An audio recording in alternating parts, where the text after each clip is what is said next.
City Attorney Logue will make a closed session announcement, and then the City Council welcomes public comment on the item listed for closed session. City Attorney? Good evening. This is City Attorney Jennifer Logue. There is one item on this evening's closed session agenda. Item 2.1 is a conference with legal counsel regarding existing litigation pursuant to Government Code Section 54956.9. The name of the case is Tal Patricia Sanders versus the City of Mountain View, Santa Clara County Superior Court case number 22 CV 399578. Thank you. Would any member of the public joining us virtually or in person like to provide comment on the closed session item listed on tonight's agenda? If so, please click the raise hand button on Zoom or submit a blue speaker card to the city clerk. We'll take in-person speakers first. I see there are no in-person speakers, and we will now take virtual speakers. There are no virtual speakers, so we will now recess to the Plaza Conference Room for closed session and return to the council chambers at 6:30 for the regular session.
Good evening, everyone. Welcome to the joint meeting with the Mountain View City Council, the Shoreline Regional Park Community, and the City of Mountain View Capital Improvements Financing Authority. Please join me in the Pledge of Allegiance. I pledge allegiance to the flag of the United States of America and to the republic for which it stands, one nation, under God, indivisible, with liberty and justice for all.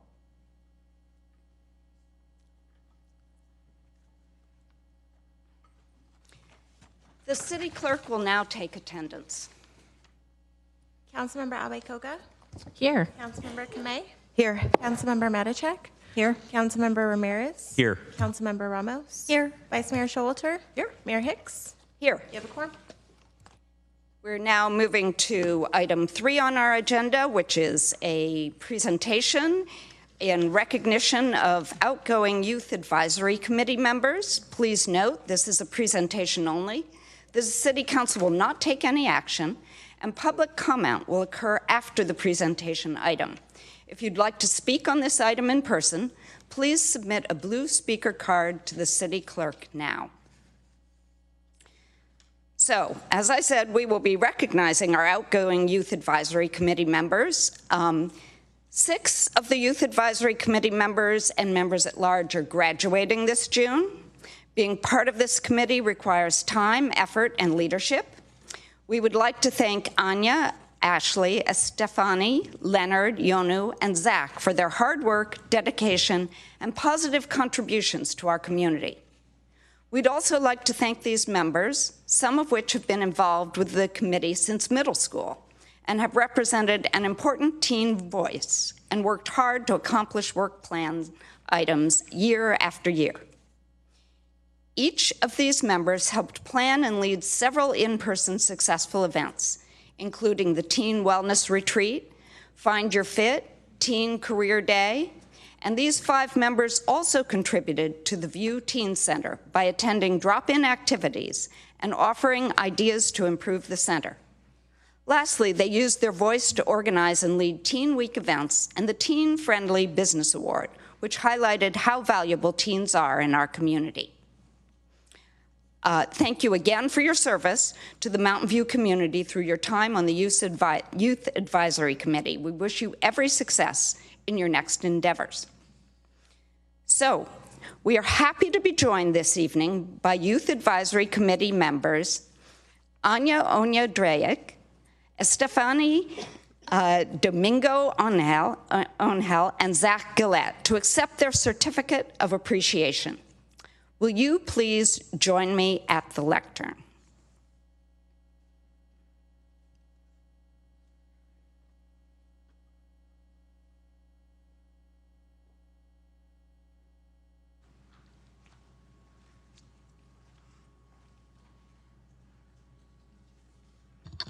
Thank you so much for all the work you've done over the years, and I'm so sorry for mangling your names.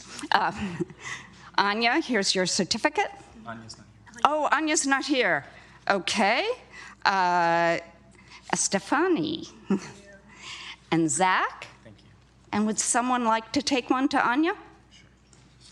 And would you like to say a few words? Sure. Really quickly, I haven't really planned anything. This is a bit of a surprise, but this was my first and only year on the Youth Advisory Committee, and it's been an absolutely wonderful experience with a lot of different students. We get to meet people from all around Mountain View, all walks of life, and the types of events that we can pull and that we can put together, and the amount of effort that everyone puts in has been absolutely astonishing, and it's great to have, I guess, like-minded individuals in our community and to be able to meet them, to be able to work with them, and some of them are now really good friends at school as well for me.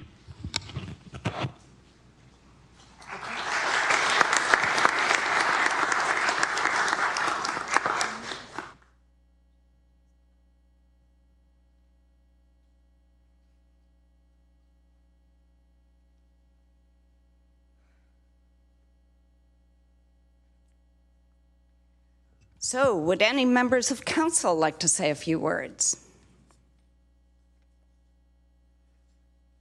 And also, any members of the public?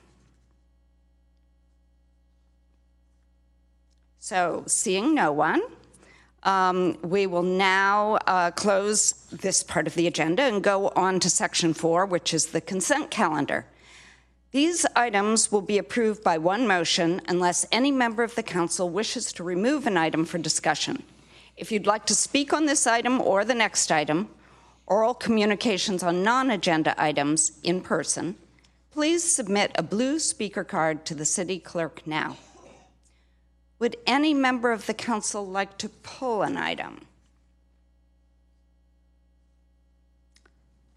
Seeing no one, would any member of the public like to speak on an item? And any members virtually, please raise your hand. Well, seeing no one, I will now take the item back for council action and note that a motion to approve the consent calendar should also include reading the title of the resolution attached to items 4.2 and 4.3. I see a motion by Councilmember Abekoga and a second by Councilmember Ramirez. Councilmember Abekoga? Thank you, Mayor. I'd like to go ahead and make a motion that includes item 4.2, adopt a resolution of the City Council of the City of Mountain View approving the State of California Governor's Office of Emergency Services designation of applicant's agent resolution, Cal OES 130 form, authorizing the City of Mountain View positions of City Manager or Finance and Administrative Services Director or Purchasing and Support Services Manager as designated authorized applicants' agents to execute for and on behalf of the City of Mountain View for the purpose of obtaining certain federal financial assistance under Public Law 93-288 as amended by the Robert T. Stafford Disaster Relief and Emergency Services Act of 1988 and or state financial assistance under the California Disaster Assistance Act to be read in title only for the reading waived. In item 4.3, adopt a resolution of the City Council of the City of Mountain View authorizing the North Bayshore Precise Plan non-residential bonus floor area ratio request from the Jeffrey A. Morris Group, Inc., for an allocation of 86,994 net new office square feet at 1808 North Shoreline Boulevard, subject to a minimum affordable housing contribution of $4.7 million, a minimum transportation contribution of $200,000, and timely submittal of applications for a master plan and planned community permit to be read in title only for the reading waived. Thank you. Thank you. Now we can vote.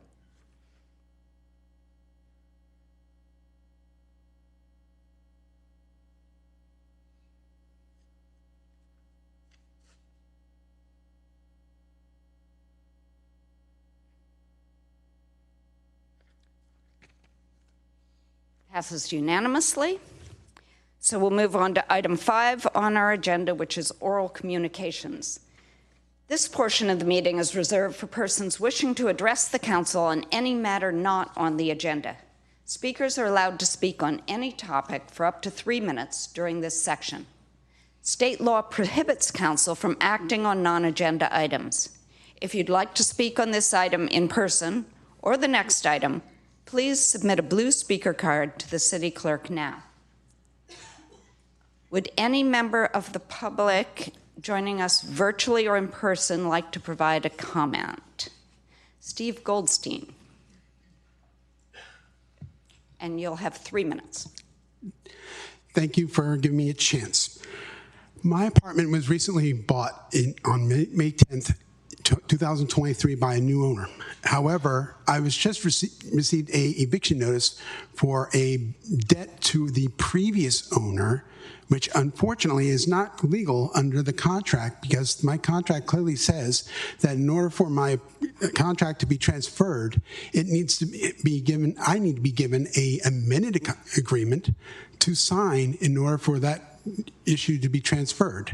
But more importantly, what I learned is that when I was having problems with the apartment for the last 3 years, in July 2020, one of the partners of the company, ADOY LLC, who was the wife of the husband, who is the other partner, filed for divorce. And we were never notified about it.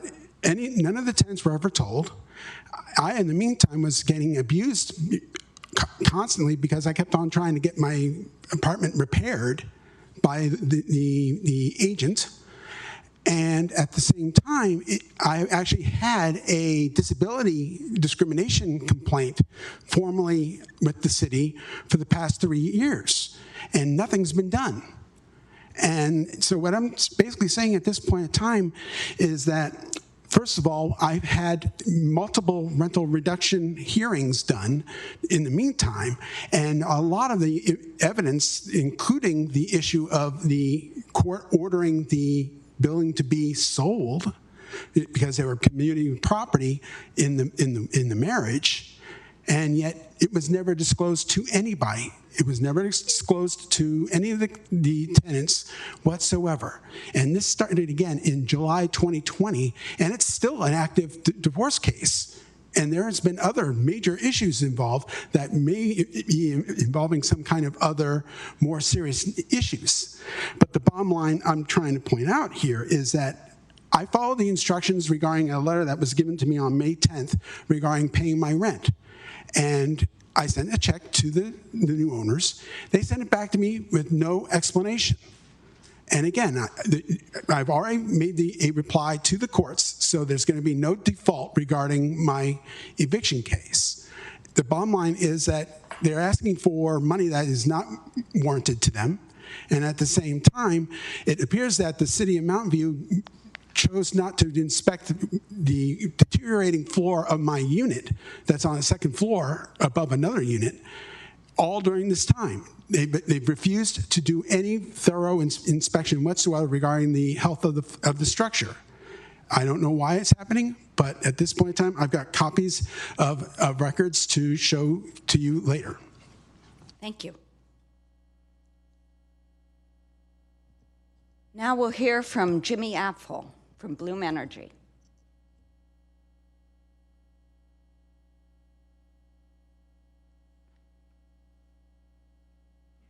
Hello, can you hear me? Jimmy, are you there? Hello, can you hear me? Hello? Yeah, the sound is very quiet. Not great. Can you hear me now? Can you hear me now? No, we're having trouble hearing you. We're trying to adjust.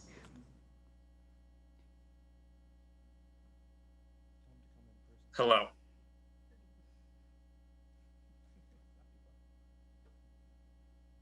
Is the sound quality okay now?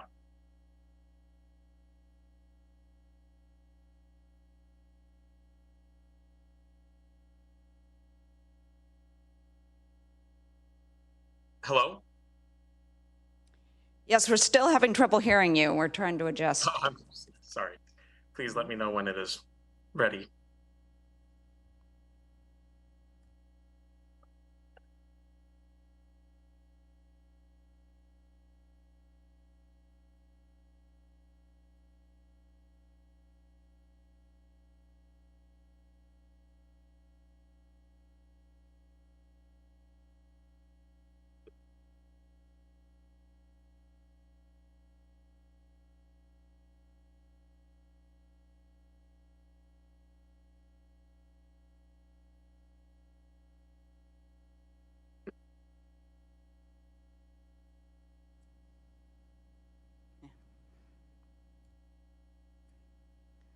So I think at this point we're going to move on from the public hearing. I'm not sure whether we can come back to that.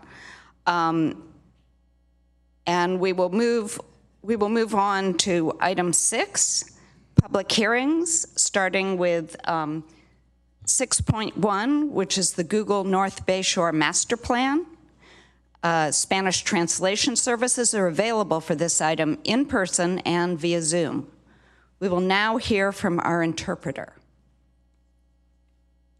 Buenas noches a todos. Vamos a continuar con el artículo 6.1, que es el plan maestro de North Bayshore.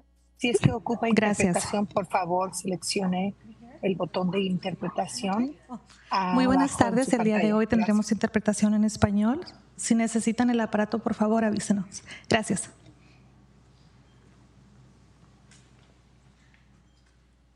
Thank you. Would any council members like to make disclosures?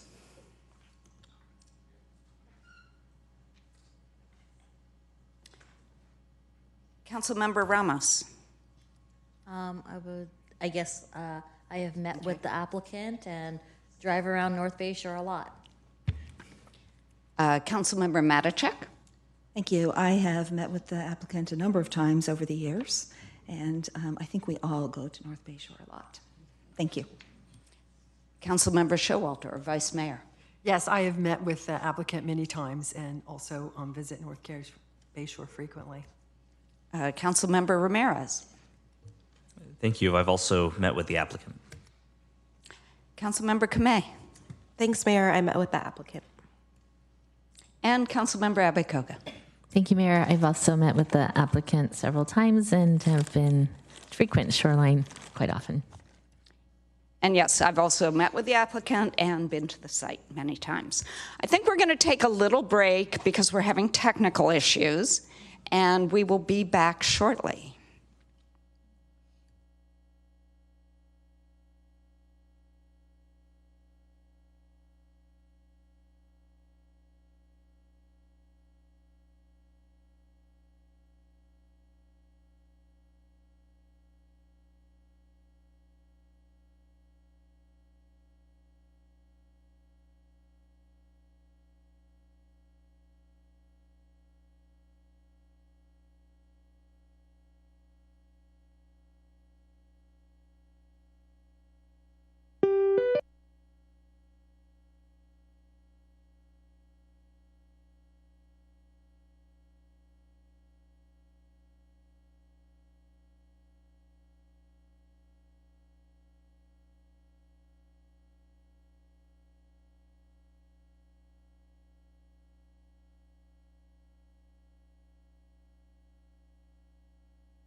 So you don't need to sit down yet. We're still working on a workaround, so you can get up and exercise a bit, and I'll tell you when the meeting starts again. Testing 1, 2, 3.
Okay, I have the news that things should be working in the normal fashion again. Mr. Apfel, if you can hear me, I don't see you as one of the virtual attendees, but if you can hear me, we would take you back for public commentary. Otherwise, we hope you come back to our next meeting and make public commentary. Okay, so not seeing Mr. Apfel. Yes, not seeing Mr. Apfel, we will now go back to 6.1 on our agenda, which is the Google North Bayshore Master Plan. If you remember, we went through Spanish translation services, and council members made their disclosures. We will now have Principal Planner Diana Pancioli and Assistant City Manager Audrey Seymour Ramberg present the item. Good evening, Mayor Hicks and members of the council. My name is Diana Pancioli, Principal Planner with the city's Planning Division, and I have with me tonight our Assistant City Managers, Audrey Ramberg and Arti Shrivastava. And the item in front of you tonight is the North Bayshore Master Plan. In 2015, City adopted the revised North Bayshore Precise Plan, including residential land uses in it. The Precise Plan establishes that Master Plan will implement the goals and objectives of the Precise Plan. In March of 2021, the City Council authorized requalification of up to 1.3 million square foot of non-residential floor area ratio to Google, subject to a minimum community benefit of 42 million. In September of 2021, Google, along with their partnership with Lend-Lease, applied for a formal master plan spread across a 153-acre area located north of Highway 101 in North Bayshore Precise Plan area, highlighted on your screen here. The area as it exists today is predominantly office and R&D developments adjacent to the Santiago Villa Mobile Home Park to the south and Shoreline Regional Park to the north. The project has gone through several public meetings, as noted on this slide, including previous study sessions with the EPC and the City Council. The applicant has held more than 60 meetings with stakeholders and with the community to discuss and get input on various aspects of the plan. Earlier this year, on May 3rd, the EPC reviewed the project and recommended approval to the City Council. Of key concern to the EPC was the removal of 5% inclusionary component from the development agreement. The EPC additionally recommended that staff assess and provide, if feasible, the value of 5% inclusionary units for consideration by the City Council. On May 10, the zoning administrator reviewed the development agreement and recommended approval to the City Council, subject to providing more detail related to the ground floor activation program, Exhibit J. The project has been generally supported with some concerns, as noted in the staff report. A number of these related to TDM program, delivery of affordable housing sites, biodiversity and lighting standards, etc., have been generally addressed in the documents that are in front of you tonight. A number of commenters also expressed disappointment regarding the removal of inclusionary housing from the development agreement. It will be discussed later in this presentation. So a little bit about the master plan. The applicant Google is proposing a development program to include a mixed-use project, which are details on the slide, and includes residential units with 15% as affordable units, office uses, ground floor neighborhood serving commercial and community uses, public parks and open space, connected by public and private streets, and pedestrian and bicycle improvements. The project also includes an optional private district utility system. In addition to the master plan, the applicant team is also requesting a vesting tentative map to create 58 new lots, up to 7,000 residential condominium lots, and 526 vertical subdivision lots. It is proposed to be built in 8 phases. The applicant is proposing up to 7,000 residential units, of which 5,950 will be market rate unit, and 15% or about 1,050 will be affordable in compliance with the precise plan. The 7,000 units comprise about 71% of all the residential development envisioned in the precise plan. The applicant expects the units to be mostly rental, but is proposing condominium mapping to give the flexibility to sell them in the future. The residential program requires about 8.8 million square foot of residential bonus FAR, and the project meets the requirements to qualify for Tier 1 bonus FAR as per the precise plan. The applicant's residential proposal also meets the precise plan affordable housing requirements for 15% affordable units through land dedication of 5 sites totaling 6.94 acres. Applicant's proposal includes dedication of 2 of the sites by January of 2029. To evaluate this proposal, City hired the consultant team of Seifel Consulting to confirm compliance with the precise plan. The analysis had 3 key findings, as shown on the slide here. This included the sufficiency of the land to accommodate 15% or 1,050 units. Based on a variety of scenarios, the land could generate between 950 to 1,180 units, depending upon the type of housing, the unit mix, parking configuration. The land dedicated in phase 1 could produce up to 50% of affordable units.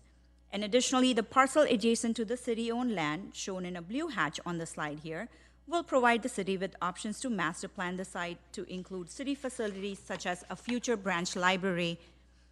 The non-residential component of the project will pay about $41 million in housing fees in the 2023 dollars. The project includes a request for 1.3 million square foot of non-residential bonus FAR and proposes to meet it through a community benefit contribution and compliance with the requirements in the precise plan. Based on Council's requalification for the bonus office FAR, the project was subject to a minimum community benefit value of $42 million. The table on the left on the slide shows the proposed community benefit reviewed by the EPC and the City Council at study sessions in November and December of 2021.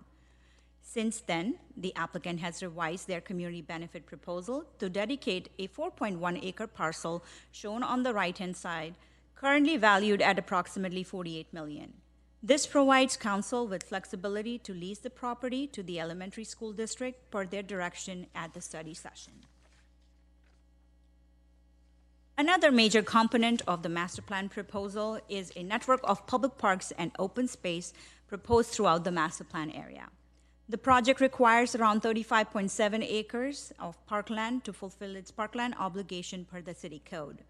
The applicant proposes to meet the requirement by providing 11.3 acres of privately owned, publicly accessible POPA areas, 14.8 acres of public parks, and remaining in parkland in lieu fees.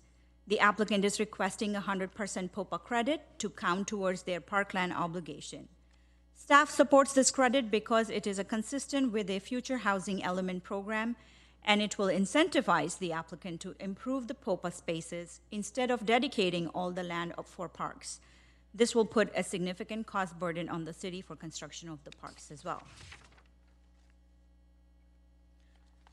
The project also has a robust TDM program. In 2017, the North Bay Shore Precise Plan established a goal of 45% single occupancy vehicle, or SOV, for all North Bay Shore office employees to maintain compliance with the Gateway Trip Cap. The 2021 North Bay Shore Circulation Study recommended a 35% to 40% SOV requirement for Gateway compliance. The master plan's TDM conditions of approval require a 35% SOV rate for new office buildings in the master plan area. The development agreement for the project expands the 35% SOV rate to all new and existing offices occupied by Google in the Precise Plan area, nearly triple the square footage subject to the 35% SOV rate. Without the development agreement, existing offices would remain at 45% SOV, or if they're older than the Precise Plan, they would have had no TDM or SOV requirement at all. An automatic phase down of 35% SOV is provided through the trip cap formula. The number of trips will be established based on existing square footage and the 1.3 million in net new square footage, with an allowance of 4 peak period trips per 1,000 square feet, reduced to 35% for the single occupant vehicles. The number of allowed trips remains static as net new offices built, forcing a reduction in SOV rates as net new offices occupied, as shown in the sample table above on the slide. Annual monitoring reports will be submitted to the city to show compliance with the trip cap, with financial penalties imposed for non-compliance. The conditions of approval also require TDM programs for the new hotels and conformance with the Precise Plan's residential TDM and trip performance guidelines. The master plan project uses district parking strategy for the master plan development. The district office parking strategy includes a parking garage proposed at Shoreline Amphitheater at Lot C, consistent with the council support at the previous study session. After going through the Surplus Lands Act process, the city has negotiated a long-term ground lease with Google for use of Lot C for parking purposes. The key terms of the lease are listed on the slide and further detailed in the term sheet in attachment 6 to the staff report. Of note, the parking structure will be made available for amphitheater event parking. 250 public spaces will be provided on weekdays after business hours and on weekend holidays all day until 1 a.m. And in addition, 2,000 square foot plus parking will be made available for police operations station.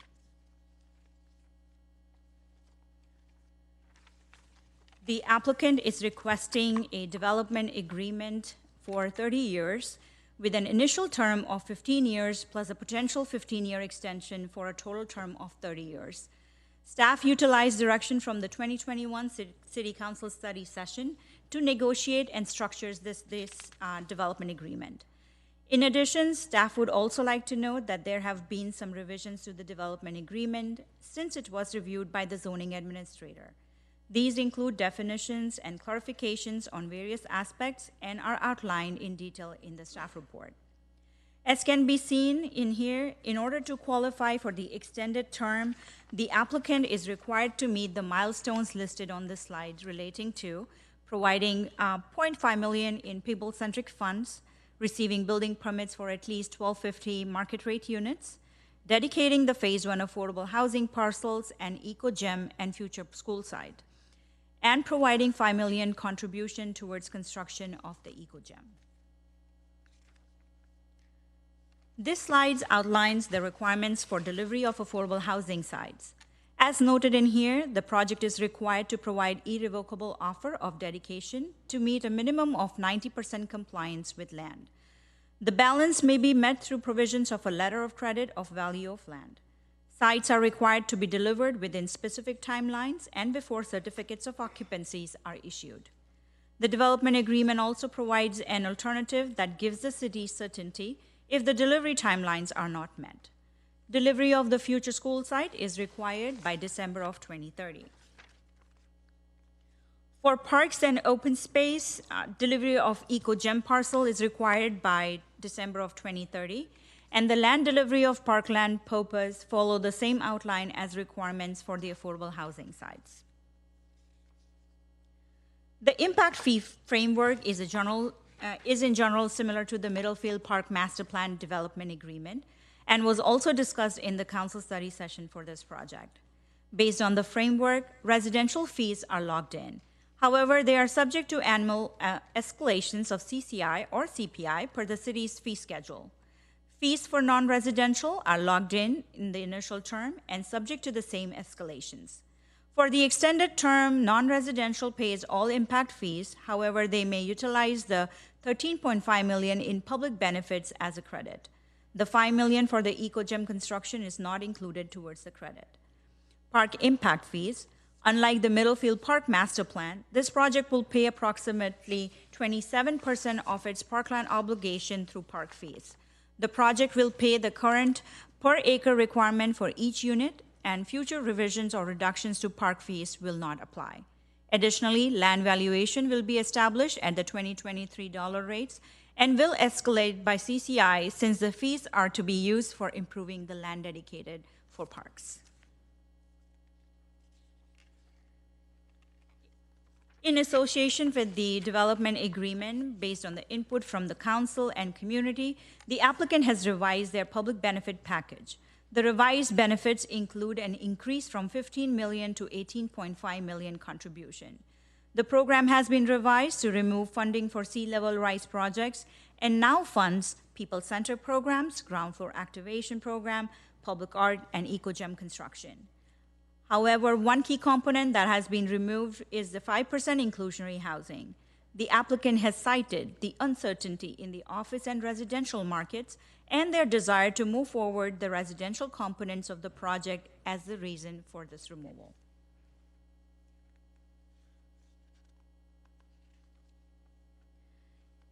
In accordance with the EPC recommendations, staff prepared a high-level analysis of the approximate value of the inclusionary housing. The value is based on 2 household income scenarios for inclusionary apartment units at 110% and 120% area-wide median income AMI, condominiums at 135% AMI, and an optional unit mix of 80% apartments and 20% condominiums. The evaluation shows that under the first scenario, with apartments at 110% AMI, the value is estimated to range between $64 and $66 million.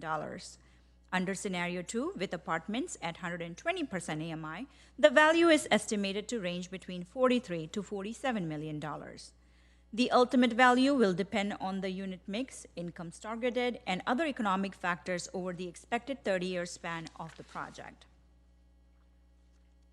Staff and the applicant have worked together to add this language in the DA to explore potential opportunities for future provision of inclusionary units as shown on the slide here. Based on council direction, staff and the applicant can work together on bringing back options for council consideration. In summary, staff recommends approval of the development agreement for the key reasons outlined on the slide here. A little bit about the CEQA assessment for the project. City prepared a subsequent EIR with supplements and tiers from the North Bay Shore Precise Plan 2017 EIR and the General Plan EIR. The master plan was found to have significant unavoidable air quality and greenhouse gas impacts tied to the scale of this project, along with the extended construction schedule, including 8 overlapping phases. Implementation of the standard city conditions, mitigation measures identified in the subsequent EIR would reduce these impacts, but not to a level below that, which is insignificant. Therefore, staff recommends adoption of a statement of overriding considerations, which note the project benefits outweigh the project impacts. And now I give it to our Assistant City Manager. Thank you, Ms. Pancholi, and good evening, Madam Mayor, members of the council. Audrey Seymour Ramberg, Assistant City Manager. I'm here to present a top-line summary of the fiscal impact analysis, and this was conducted by Seifel Consulting and is included as attachment 21 to your council report. As I mentioned, my summary will be top-line, and Libby Seifel is here and available to answer questions. The fiscal impact analysis estimates the annual costs and revenues that would be generated by the North Bay Shore Master Plan at build-out, which is within a 30-year development horizon, which would be by 2053. The numbers, however, are reported in 2022 dollars.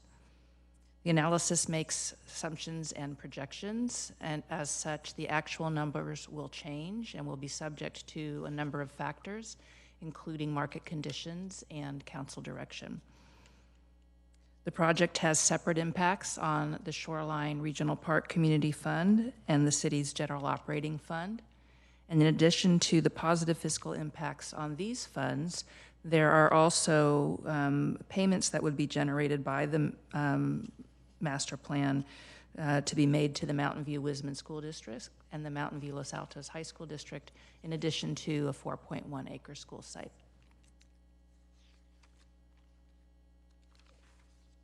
The North Bay Shore Master Plan project is within the Shoreline Regional Park community. The boundaries of the community are shown on this graph or this map in orange, and the North Bay Shore Master Plan is shown crosshatched in blue. There are also other existing and future developments in the Shoreline community. However, the fiscal impact analysis focuses only on the revenues and costs associated with the master plan. Looking first at the revenues, the primary source of the master plan's revenue impact is increased property tax revenue, and this is resulting from the growth in assessed value, or AV. This growth is projected to be significant, with AV increasing by $7.7 billion over the $1 billion AV in 2022. This is the result of the development of 7,000 units of housing, as well as the non-residential development that Ms. Pancholi described earlier in the presentation. The North Bay Shore Master Plan development and AV growth will be made possible by the Shoreline community's investment in infrastructure, and this infrastructure is needed to support the development of housing, retail, parks, a school, and jobs in complete neighborhoods. The $7.7 billion increase in AV compares to the $996 million increase since 1977, when the assessed value base was frozen in the Shoreline community. As a result of the frozen base, property tax revenue will accrue to the Shoreline Fund and not to the general fund. Therefore, the primary fiscal impacts, both in terms of revenues and operating and infrastructure costs, will be borne by the Shoreline Fund. The majority of assessed value at build-out is from residential property. That would be $4.8 billion of the $7.7 billion total, or 55%. The residential uses would be built first as the redevelopment of office takes place over time. This is notable as it highlights the significant growth in housing, as there is currently no residential properties in the North Bay Shore Master Plan. I'm now going to switch gears to talk from the revenue side to talk about the drivers and expenses. An important driver is the increase in the service population that will result from the master plan.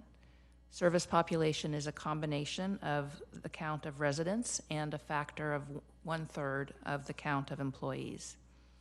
The current service population citywide is 117,000, and it is projected to grow by 14,000 or 12% to a total of 131,000. This will increase the demand for services with impacts both to the general fund and the Shoreline Fund. I will now focus on the impacts of the North Bay Shore Master Plan on the Shoreline Fund. Looking first at revenues, which are reflected in the bar on the left, The AV from the North Bay Shore Master Plan would generate $76.5 million in property tax revenue annually at project build-out. Annual expenses would be $70.3 million, and this results in a net fiscal operating balance of $6.2 million, which is a nominal 8% of the Shoreline Fund revenues generated by the master plan. The next few slides, I'm going to talk in more detail about the costs on an annual basis. This slide shows the breakdown of those costs to the Shoreline Fund at build-out of the North Bay Shore Master Plan. The biggest cost at nearly $32 million, or 45%, is the annual costs associated with issuing bonds to pay for the necessary infrastructure improvements. The second biggest costs, just over $23 million, or 33%, are payments to Mountain View Wisman School District and the Mountain View Los Altos High School District through the Education Enhancement Reserve Joint Powers Agreement. These two costs to the Shoreline Fund represent nearly 45% of the total cost impact. And I will provide additional details on both of these costs in the next few slides, but first I will continue to talk about the categories on this slide. Just over $8 million, or 12% of the total costs, will be paid by the Shoreline Fund to partially reimburse the general fund for the increase in provision of essential city services. This increase will be required to meet the needs of the 14,000 additional service population that I previously mentioned. These services include a new police beat, a new fire engine company, park maintenance, library operations, public works, and other services. This will show up later in the both cost and revenues of the general fund impact slides. The remaining costs are nearly $4 million in a payment to the county and $3 million as a direct service cost to the Shoreline Fund from the increase in the service population.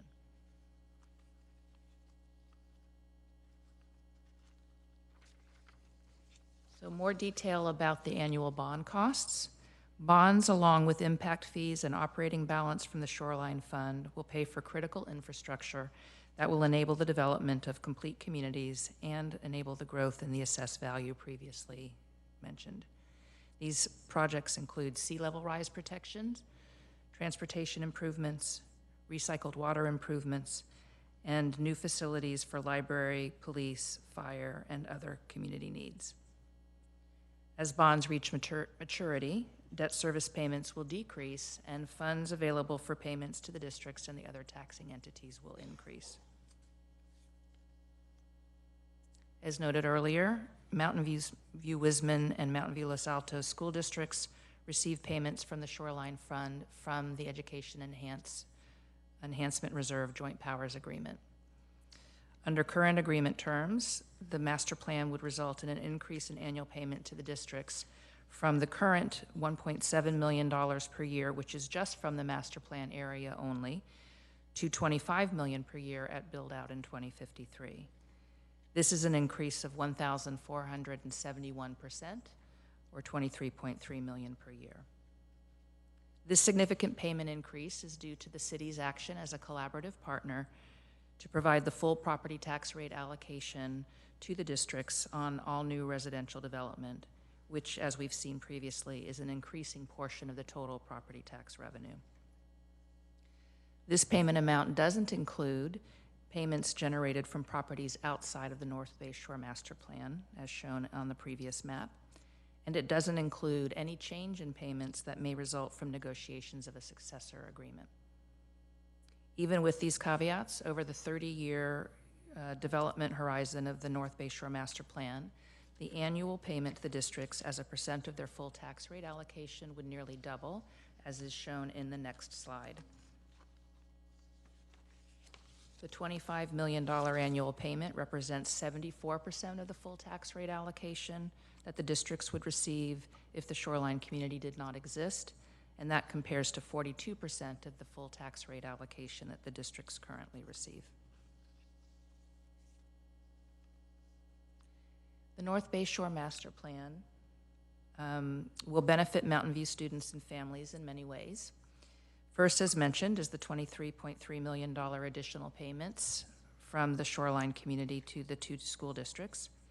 In addition, there's a dedication of a 4.1-acre school site that will be used for an elementary school, and this land is valued at $48 million in current dollars. Shoreline Fund investment in bike and pedestrian infrastructure will support safe routes to school. There will be over 1,000 units of affordable housing, and this can be used by staff and teachers in the district, as well as families with students in the district who qualify by income and may be currently experiencing housing insecurity. Finally, sea level rise projects will protect future school sites in the Shoreline community from inundation, along with properties in the flood zone outside of the Shoreline community, which includes Crittenden Middle School. I will now shift for the last two slides to the general fund and the impacts on both revenue and expenses in the general fund. General fund revenues, which is the bar on the left, are projected to be $17.4 million, which includes annual revenues generated by the master plan, as well as the Shoreline Fund's reimbursement to the general fund for the costs of some essential city services that will be provided to the Shoreline community. General fund costs from the North Bay Shore Master Plan are projected to be $10.8 million based on service population growth, and the net general fund impact is a fiscal surplus of $6.6 million, which is less than 5% of the city's current budget and 38% of the total general fund revenue generated by the master plan. Finally, this is the detailed breakdown of the revenue impacts of the North Bay Shore Master Plan to the general fund.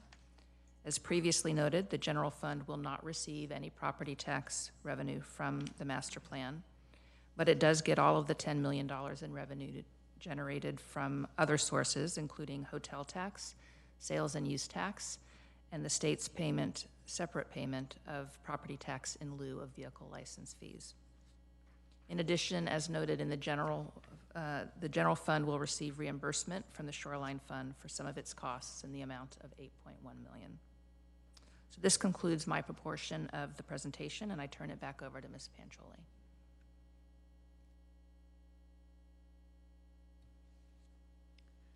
So based on all the information that staff has provided in the council package, along with the presentation and the points that I've discussed today, staff recommends the approval of the subsequent environmental impact report, the ordinance approving a development agreement with the deletion of a section 3, subsection B, related to minimum POPA size as underlined on the slide. This section incorrectly stated that an exception is required for 2 POPAs whose sizes do not conform with the city code. The deletion is recommended because the proposed POPA sizes are consistent and has been suggested by the staff for the listed change. Staff also recommends approval of the master plan, the vesting tentative map, vacation of the public streets and service easements, and to authorize execution of lease for Lot C consistent with the approved key terms. In addition, a new recommendation from staff to authorize staff to make minor, non-substantive, and technical corrections to the conditions of approval and administrative procedures if any further cleanup is required. And that concludes staff presentation. Staff, along with the city consulting team from David J. Powers and Associates, sub-consultants, Seifel Consulting, are present here tonight for any council questions. Please note the applicant, Google, with their partner Lend-Lease, also have a presentation for the council tonight, and they would like to present next. Thank you. Yes. So next we'll hear the presentation from the applicant, Michael Timoff, Real Estate District Development with Google. Good evening, Mayor Hicks, Vice Mayor Showalter, and council members. My name is Michael Timoff. I am Google's District Development Director for Mountain View. I'd like to take just a moment to thank all of you for your hard work and your leadership over the years. We appreciate the years of hard work that has gone into adopting the Precise Plan. We appreciate your leadership through the challenges that we have faced together during and after COVID, and we appreciate your leadership to ensure Mountain View remains an amazing place to do business. We are proud to call Mountain View home. Next slide. Tonight's vote represents more than a decade of collaboration and engagement. We would like to thank staff for their hard work over the past 5 years and the past 6 months as we've made changes to the plan to make it more resilient. In particular, we would like to thank City Manager Kimbra McCarthy, Assistant City Manager and Community Development Director Arti Shrivastava, Diana Pacholi, Dawn Cameron, Ed Arango, Joseph Cervantes, Angela LaMonica, John Merchant, Wayne Chen, and Sandy Lee, and many, many others. As you just saw, this has been a tremendous body of work and effort over the years by your staff, and we appreciate everything that they've done to get us to this point tonight. Next slide. Google has called Mountain View home for over 20 years. If we can go one more. And we remain committed to investing in the community and our long-term presence here. We continue to believe in the power of place to bring people together, to foster social connections, and to drive innovation in the workplace.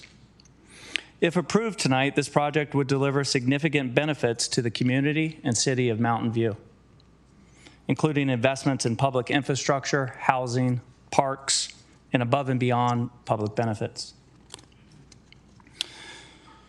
Together, we've been working to transform North Bayshore since 2013. In 2017, the city amended the Precise Plan to add up to 10,000 homes in North Bayshore. And in 2021, we submitted our formal master plan using the Precise Plan as our very blueprint.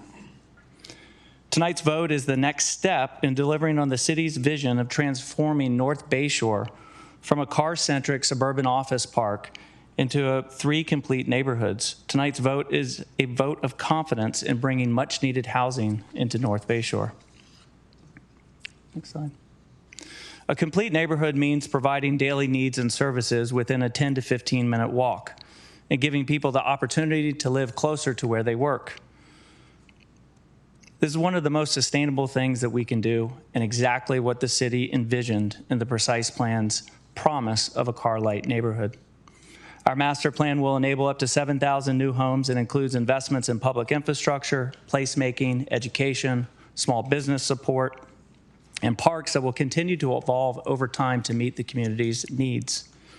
Building on the Precise Plan's guiding principles, our plan is designed around an active mobility network, combined with transit-rich infrastructure, human-scaled neighborhood design, natural habitats to promote biodiversity and sustainability from the ground up.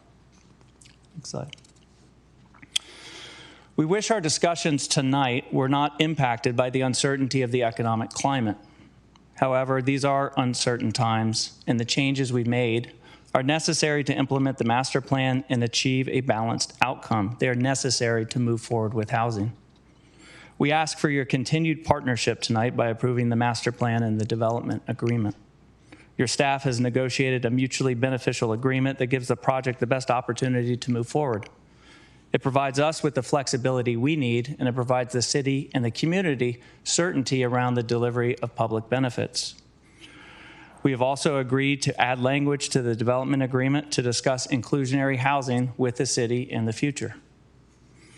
Your vote to approve the project tonight would capitalize on the 10+ years we have spent together planning and entitling this North Bayshore master plan and best position the project to deliver much needed housing. The master plan includes up to 5,950 market rate homes and 1,050 affordable homes through land dedication. 7,000 homes that would benefit the whole community, including the Mountain View workforce, as well as that of Google and other businesses in North Bayshore. More than 50% of the land for affordable housing would be dedicated by 2029, helping the city to achieve its RHNA targets by building more than 500 affordable homes in the first phase of the project. Next slide. As part of the $66.5 million public benefit package, $10 million will help small businesses and fund early place activations. There's also $1.5 million for people-centric funds for the city to use at its discretion, $2 million towards public art, and $5 million for the Eco Gym. And by 2029, we would dedicate 4 acres in the Shorebird neighborhood to the city for a future school site, equivalent to $48 million in land value. These contributions will generate ongoing positive social and environmental impact for the community and city of Mountain View. In total, we would dedicate or build up to 26 acres as parkland or POPA open space and pay $112 million in park in lieu fees for the city to use at its discretion.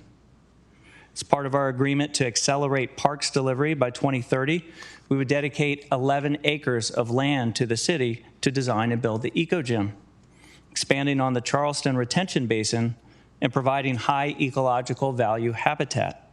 In total, 70% of the parks would be dedicated and or delivered with the first 40% of the homes. Next slide. Sustainability is in our DNA. All new office buildings will be LEED Platinum. All new residential buildings will be LEED equivalent. And we will meet or exceed the city's REACH goals, including all electric power, solar on rooftops, and EV charging stations. We will continue to push the envelope with innovative building systems such as cross-laminated timber to dramatically reduce our carbon footprint and improve water quality through green infrastructure approaches to both stormwater and wastewater treatment and reuse. These strategies align with Google's goal to operate carbon-free energy on all of our campuses and replenish more water than we consume by 2030. Next slide. We can have an even greater impact on our overall sustainability objectives by co-locating housing near jobs. And to do that, we need a robust and innovative transportation management plan. We would continue to invest in mobility solutions that prioritize people over cars, including our shuttle program, building out the Green Loop, a multimodal bike and pedestrian path for a total of 9 miles of pathways throughout the district. Next slide. Transforming North Bayshore into a more people-centric district means rethinking our transportation demand management plan. It means voluntarily committing to a 35% single occupancy vehicle target for all 8 million square feet of Google offices in the district, not just the 3 million square feet in the master plan. This is an unprecedented commitment that goes above and beyond the requirements of the precise plan. Next slide. In total, we would be dedicating up to 37 acres of land, nearly 30% of the developable land within the 3 complete neighborhoods for affordable housing, parks, and schools, representing $435 million in land value. Half of this land, or 18.5 acres, would be dedicated to the city by 2030. This represents nearly $300 million of private land and capital that would be triggered by pulling our first building permit, whether residential or office. Next slide. If approved tonight, the project would deliver significant benefits to the community and city of Mountain View. In addition to the $435 million in land value and $66.5 million in community benefits, we would pay to the city $40 million in housing impact fees, $112 million in park in lieu fees, not shown on this slide, another $52 million in transportation impact fees, and then a one-time point of sale tax of $8 million. And then on an ongoing basis, $76 million in net new annual property taxes would accrue to the benefit of the city and the Shoreline Fund. This brings the total project benefits to nearly $800 million at full build-out. Next slide. We are asking for your approval of the Master Plan and Development Agreement tonight. Your vote to approve the project will capitalize on the momentum we have created together and enable us to turn the corner towards implementing the city's vision of transforming North Bayshore tonight. Thank you for your time. Our team is here to answer any questions you may have. Thank you. Now it's time for council questions. Do any members of the council have questions?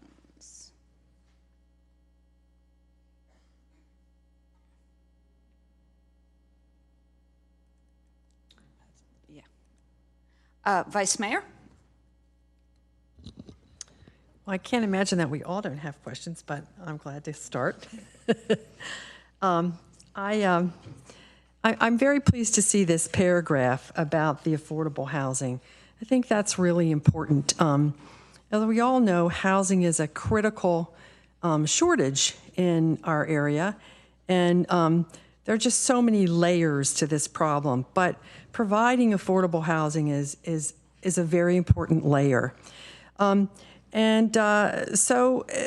one of the things that this paragraph says is that, let me see, where did the paragraph go? We will discuss this. Says, in the spirit of collaboration, developer and city agree to meet from time to time to explore potential opportunities to facilitate the voluntary provision of up to 5% inclusionary unit houses. This collaboration approach may also include options whereby city may identify alternative funding pathways to facilitate the voluntary provision of such units into the project to the extent financially feasible at the developer's sole discretion. Well, I wanted to talk about this. In particular, I'd like to hear a little bit of a definition of what from time to time means. That's the kind of phrase that we use in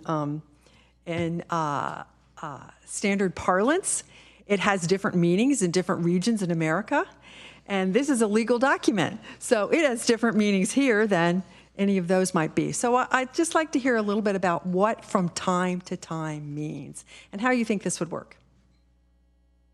And it would be good to hear from RT and perhaps the applicant.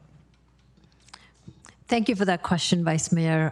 RT Srivastava, City Manager, Community Development Director.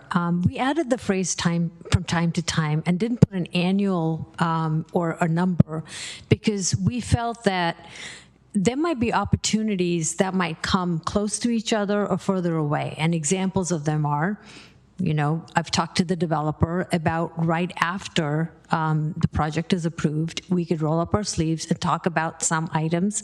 He discussed very late in the procedure, in the process. And examples of that include, us getting together to figure out what it would take to include the units and potential options where the city might find ways to save money in the project. Another example would be if economic conditions changed and the city felt there might be another opening to discuss it with the applicant, or vice versa. The applicant might come because they've found a development partner with an opportunity. So these are examples where the developer or staff or the city could consult with each other and look at opportunities to talk about bringing back the inclusionary into the project. Okay, and then sort of as a enlargement of that, one of the things that seems to always be in short supply with affordable housing is just money. So I can see that there might be opportunities for Google to assist with financing our affordable housing that really wasn't necessarily tied to inclusionary zoning. And that's something that I hope we'll be discussing. Okay, Mr. Timoff, would you like to say anything about this?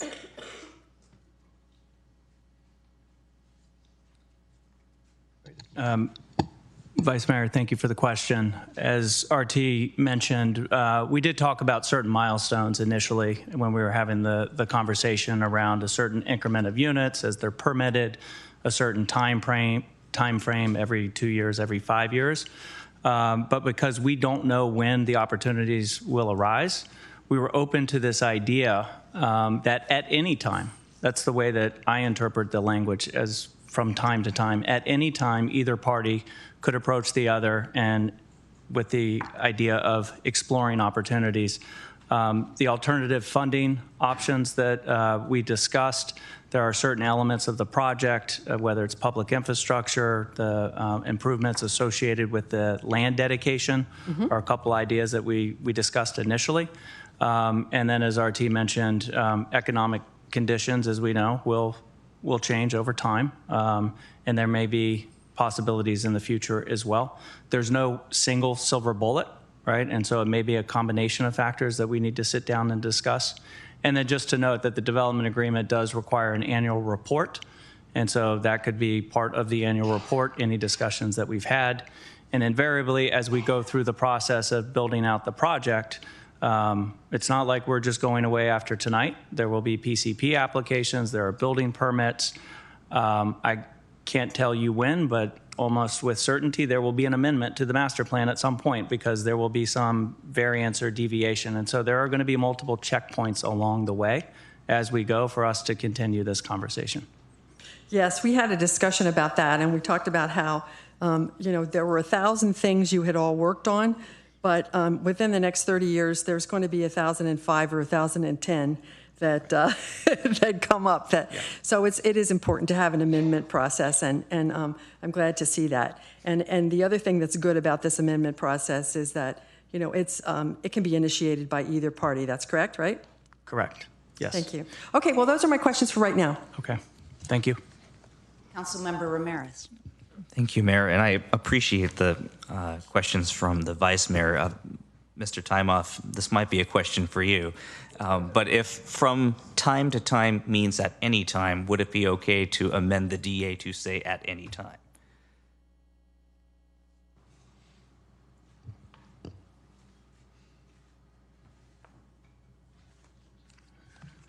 Might need some lawyerly advice here, but I'm not sure what the distinction in that wording would be. As we've discussed with staff prior to tonight, we are not able to agree to changes in the development agreement at this point. But as I just said, that is our interpretation of from time to time. And as it relates to all aspects of the development agreement, both of us are held to a standard of reasonableness and good faith efforts. And so hopefully that is understood by both parties that at any time you all may approach us or we may approach you to discuss this or other elements of the plan or the development agreement that either party would like to amend. And then there's a process as it relates to other items for that amendment process to take place. Thank you. And I also appreciate the questions submitted by my colleagues. A lot of these were very helpful to me and reduced the number of questions I had. I do have a couple, though. And the first is, just to clarify, for the new recommendation 7, administrative procedures includes the DA, right? Just to be absolutely certain.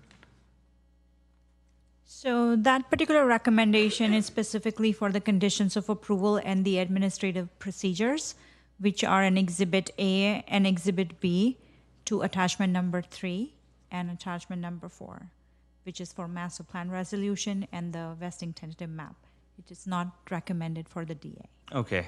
So while reading through and maybe these have been updated, I recall, minor errors here and there. So should we presume that staff retains the discretion to make minor, non-substantive, and technical corrections to the DA as well? Yes. Okay. And we don't need to modify this recommendation to grant you that authority?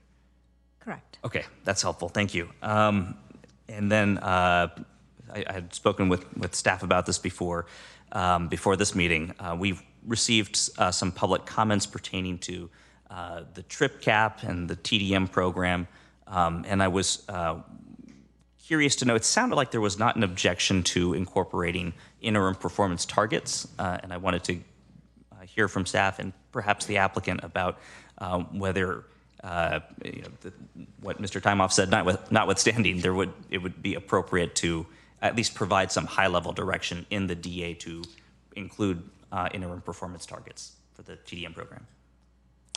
Good evening, Dawn Cameron, Public Works Director, and thank you for the question, Councilmember Ramirez.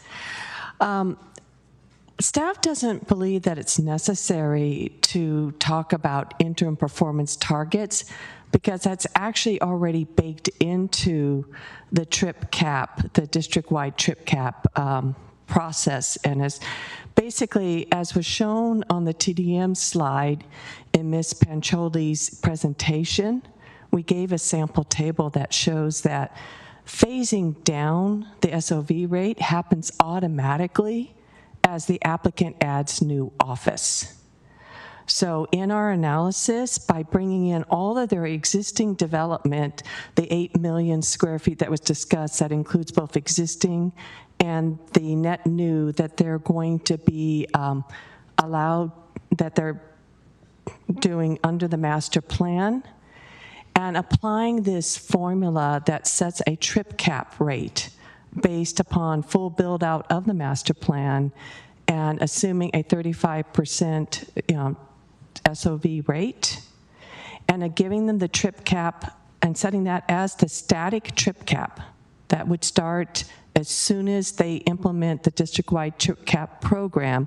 We show you a sample table what that means based upon what we know already of the existing square footage out there, and agreeing to immediately pursue this trip cap and implementing it.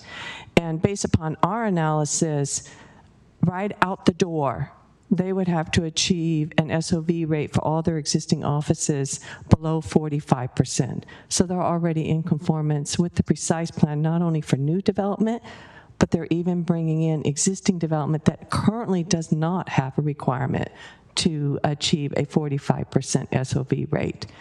But what this table is also designed to demonstrate is as they build out new office, we gave examples here of 25% of the new office, 325,000 square feet.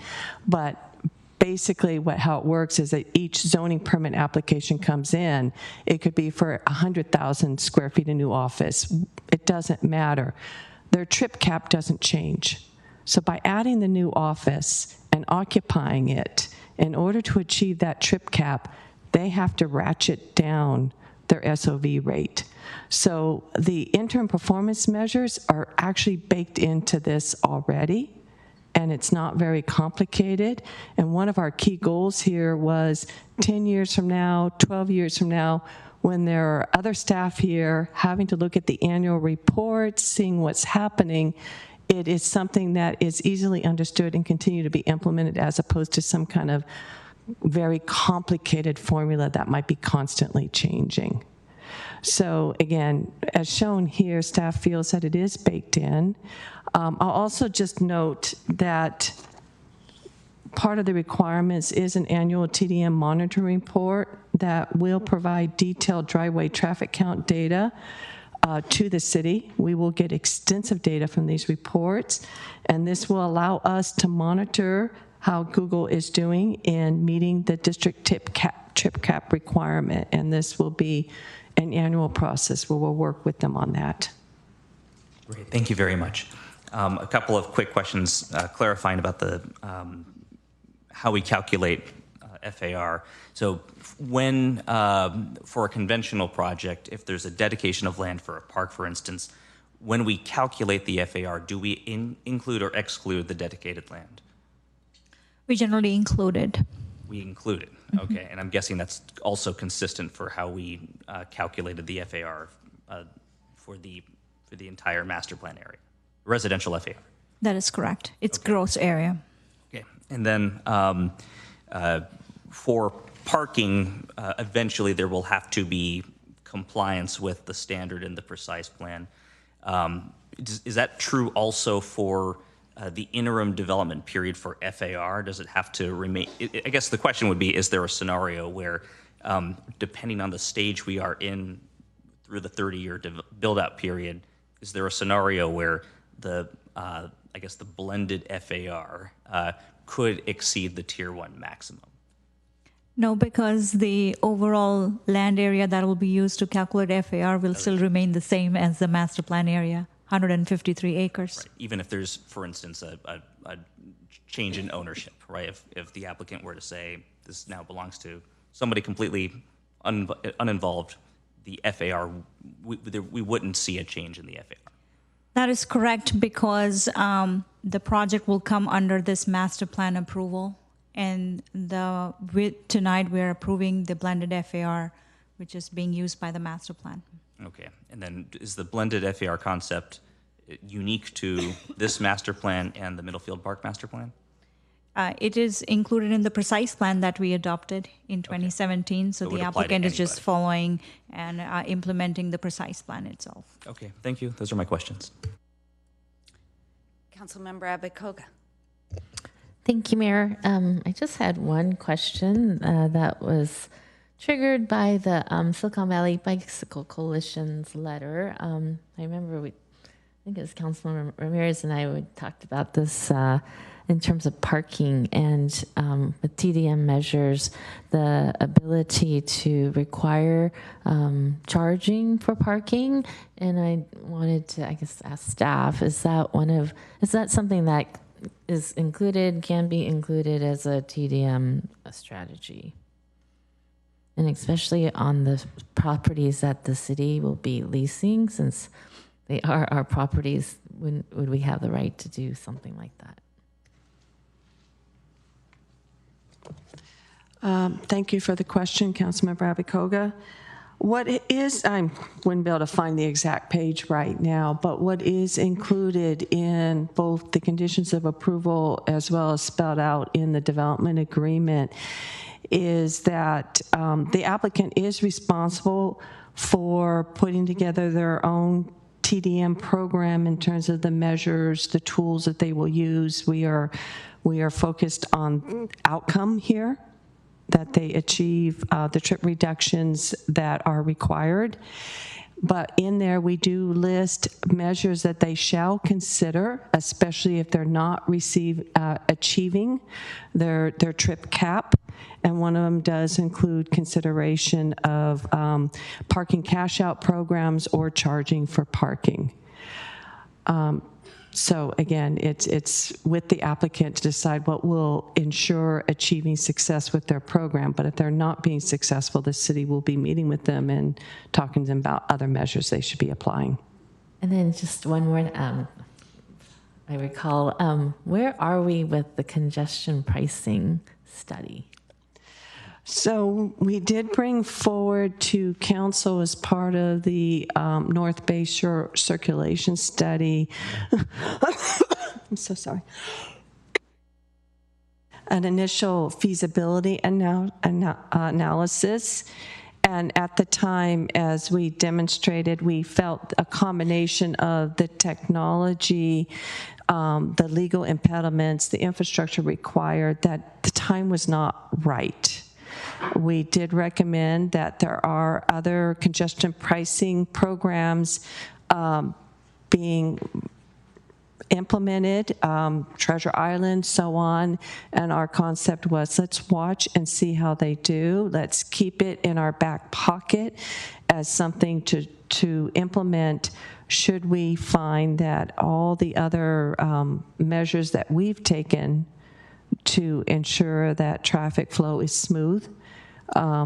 If they are not working, then we do want to come back and revisit congestion pricing, and we have continued to include it in the list of priority transportation improvements for possible implementation. So I recall there was like a pilot project or two that were combined, one in Southern California, and then maybe the other one was Treasure Island. And I remember even having some conversations about whether we could include ours in that. But do you know where that ended up being? I think COVID might have slowed things down or put it on the side, but yeah, just curious. I will have to acknowledge, no, I do not know exactly where those programs are at right now. Okay, I can probably ask MTC. Thank you. Yeah.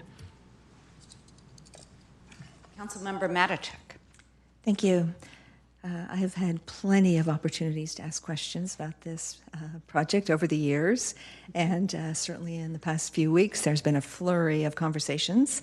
So I think I only have one left, and I apologize if I missed this in the material, but this was a lot of information to go through for this meeting. And while this might be the last meeting for a while for the council, if all goes forward tonight to talk about this project, there are certainly other meetings that will occur, the DRC, the ZA, and then there was mention of community meetings. And so I'm wondering what kind of noticing will be done for those meetings? So they will follow the standard city procedures for noticing, for, treating everybody the same kind of PCP noticing will happen for 750-foot radius around the project site. So we had an issue on another project where 750 feet around the project site, there was a park, there was City Hall, there were office buildings, and that really wasn't good noticing for residents. Would it be possible to have something else? We did take that into consideration. I remember that project very clearly. And, when staff actually decides the noticing radius before every public hearing notice, we do look into the kind of land uses that are getting into the noticing radii. And at some point of time, we do have to increase or go beyond the usual 750-foot radius if needed, just to make sure, we are covering enough of the residents to be notified. I do have another thing to add, so thank you for that question. I think in light of the lesson learned for the project you mentioned, staff is now looking at boundaries beyond city-owned property when we identified the 750 feet. In this case, and in the Wisman area, we've talked about this quite a bit. We're looking at providing information to the neighborhoods in the form of reaching out to the various, either the HOAs or neighborhood groups. I know that we've got some holes and are probably reaching out to people, for example, people that we know who might be able to get a group together. Because when you've got a bunch of offices, it's very hard to figure out the radius beyond that. So I think we're looking at other neighborhood groups in the area and neighborhood associations so that we can bring more people to the table. In this case, it's clear there is a neighborhood that exists, so they will be informed, and then we'll inform property owners. We also include stakeholders, and we have people sign up for e-notifications. So we do collect a robust group of people who are interested in a project. So for e-notifications, is that on the new city website? Yes, we actually have that, and you can sign up for specific projects or every project if they want to, and they will get notifications. Okay. I tried to find that today, and I couldn't. You couldn't. So familiar Okay. with the old website that I'm struggling with the new one. We can get back to you, and so it does. We've tried to make it easier, but certainly we could find out the best way to get to it. So we do have options to include people who've been interested before and who want to be part of it, even though they may not live in the neighborhood. And another key thing we kind of put up is signage. So there might be people who just pass by every day who may not be on the list, and they're informed. So we look at every which way to make sure that people know a project's going on in the neighborhood. So given the size and the complexity of this, I can imagine it's more than just the immediate residents that live near this that are interested. And I appreciate that there would be e-notices. Would that be for just city meetings, or would that also include meetings the applicant might have?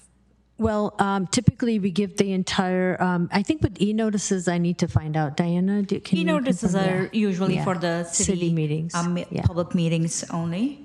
The applicant typically for any community meetings on their own will be sending out notices to 750-foot radius.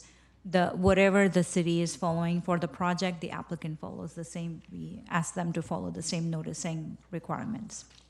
But they do it on their own, not the e-permit and the So they couldn't follow what the city does with the e-notices because they don't have access to that tool. Well, yeah, With the same city names. doesn't actively have the list. It's people who sign up or go off of it. Right. Typically what we do is we give them a list of all the neighborhood associations, people who've contacted us by email to say they want to be on a list. So we have an interest list. We have a stakeholder list based on that. And we give all that information to the applicant along with the 750 noticing radius, so that we we're able to give them all the information that we have on the project. Okay, thank you. That's it. So this is a last call for council questions. Is there, Councilmember Ramos? Just a quick follow-up on the noticing question that Councilmember Matichak had. When you send the interest list and the 750 radius list, how often does that get sent to the developer? Is it before every single meeting, or how often does that get updated? Because that can change depending the closer you get to a project. So we update that list every time that we send out a public notice. Okay. But when you give it to the developer, how often is that updated?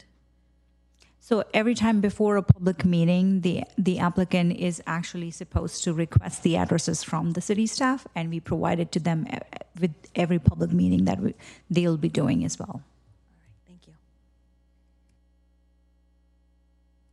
And I see the city manager. Yes, thank you, Mayor and Councilmember Matichak and Councilmember Ramos. So just to clarify for the sign up, so as you all in the public may be aware, we just launched a new website a couple weeks ago, and folks can go to mountainview.gov/e-notify, and then they will be listed on all of the signups and all of the information that the city sends. In addition, we are currently developing a specific site for our development review process, and we also have specific project pages. So what we'll do with this is we'll make sure that there is a specific sign up for this project in particular. So folks will be able to go to the mountainview.gov/e-notify and sign up, and then we'll also make sure that there's a project specific sign up. So as we're developing the sites, we will take note of that and make sure that folks from anywhere can sign up to be notified, and not just within a 750 or 1,000 or whatever it ends up being radius. And Vice Mayor, you have another question. I do. Another question about the TDM and the counts. One of when we do the counts now, all sorts of things are counted. I mean, cars are counted, bikes are counted, how many people get off buses are counted, how many buses go by. So, and in particular, these other kinds of uses have been very interesting. So we've just talked about single occupancy vehicles, but I'm very interested in understanding what happens with our bicycle infrastructure and how use of that changes. So, as we learn the improvements we've made, are they working? We can track that if we count it. Will that still be part of the counts? So yeah, thank you for the question, Vice Mayor. There really are two separate monitoring programs that we're talking about here. The city will continue to do the annual, actually twice a year, gateway monitoring counts that we do at the 3 gateways into North Bayshore, Shoreline, Ringsdorf, San Antonio. We also do, as part of that, do counts at Stevens Creek Trail and Permanente Creek Trail, all the gateways, and that's where we are actually counting by mode, and that's where we're getting the information on, basically access into North Bayshore and out of North Bayshore by bicycle, walking, transit use, carpool, and single occupant vehicle. So that's part of our gateway monitoring program. In terms of the applicant's TDM program related to the master plan and all their other offices in the North Bayshore Precise area, that's doing driveway counts, and they're just focused on counting the number of vehicles that are entering that parking lot, whether it be a district parking structure or a parking lot at one of their building sites, to confirm that the total number of trips that are being taken by automobile falls within their district-wide trip cap. Thank you. That makes it much clearer. Appreciate it. Okay, another last call for council questions. And I just want to tell members of the public that I think council has had more opportunity to ask questions on this project than any since since I've been on this dais, 3 briefings, and there are 30 pages of written questions and answers that are open to the public. So if we seem like, for such a large project, we don't have many questions, we've kind of depleted our questions, I think. So now we get to hear from members of the public. We will first take in-person speakers. You will be able to speak for 1.5 minutes, starting with Kenneth Doe.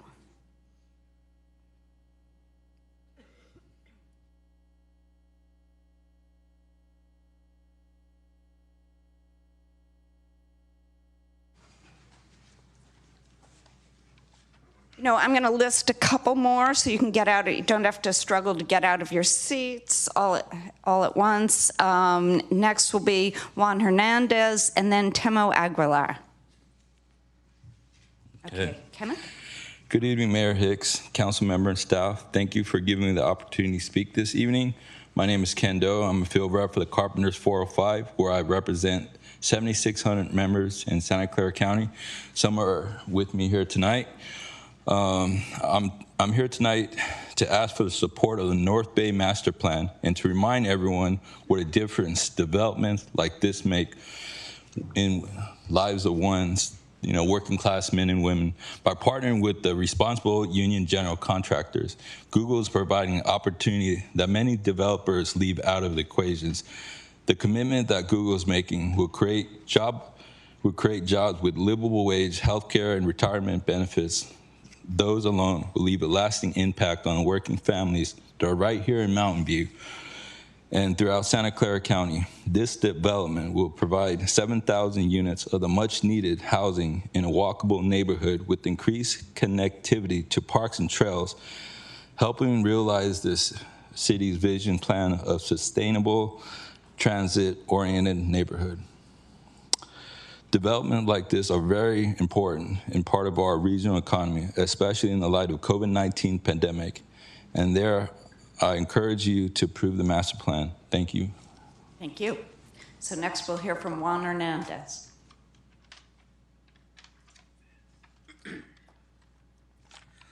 Buenas noches, honorable ayuntamiento. Mi nombre es Juan Hernández, soy residente de Mountain View. Estoy aquí esta noche para apoyar el proyecto North Bay Shore Master Plan, proyecto que no solo traerá nuevas tiendas, viviendas y servicios al vecindario, sino que también creará empleos locales que paguen salarios y otorguen beneficios justos. Voy a contar un poco de mi vida. Yo emigré hace más de 20 años a este país, de Jalisco, México, con mi esposa y mi hija. Los primeros años de llegar a este país de oportunidades fueron muy difíciles, trabajando en diferentes oficios como lavaplatos, asistente de cocina y limpieza. A los pocos años pude integrarme a la Unión de Carpinteros. La Unión de Carpinteros me dio aprendizaje en una carrera de construcción. Al ser miembro de la Unión de Carpinteros, me ha dado la oportunidad de proveer las necesidades básicas para mi familia. Cuando mis hijos eran pequeños, los podía llevar al doctor sin tener que preocuparme por los gastos médicos.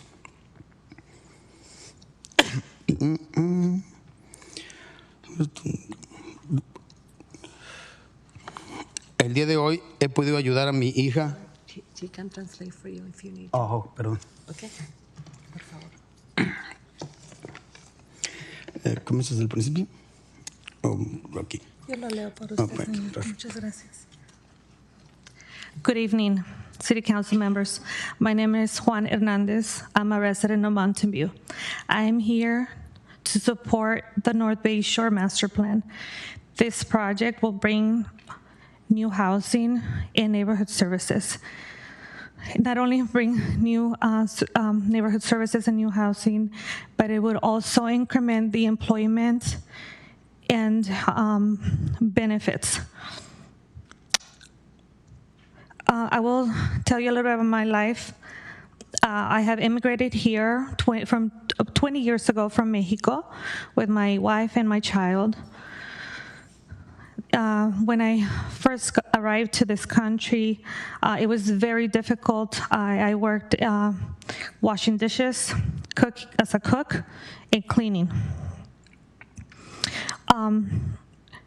I then was able to have the opportunity to work as a carpenter in a union. The union carpentry has given me the opportunity to learn a construction career, and it has given me the opportunity to provide the basic necessities for my family.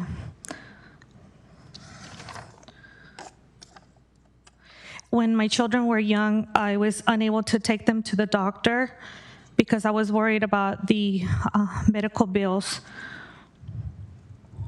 Now I am able to not have that worry anymore.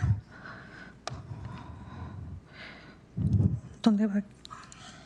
¿Quiere terminar de decir esto?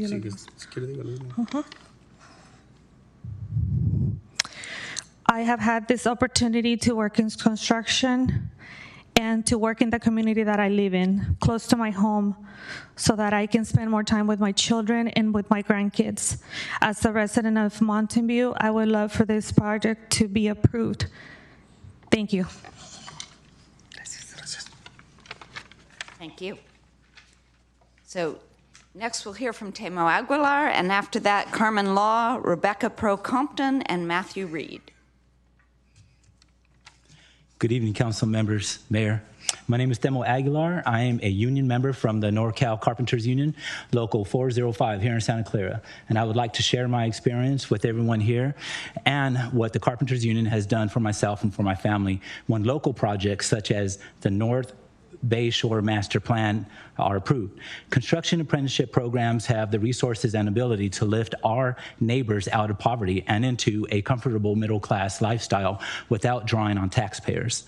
Our county's veterans here can be brought directly into our apprenticeship program through the Helmets to Hard Hats program. And not only will their training fees be taken care of, veterans can collect their GI Bill while going through the program. Apprentices go through the entire program without owing a dime. It is even possible for apprentices to purchase their first homes close to where they work while in the apprenticeship program. To be able to create a local viable pool of skilled laborers is one of the main missions of the Carpenters Union. The Carpenters Union also offers an excellent healthcare program where sadly so many workers have none.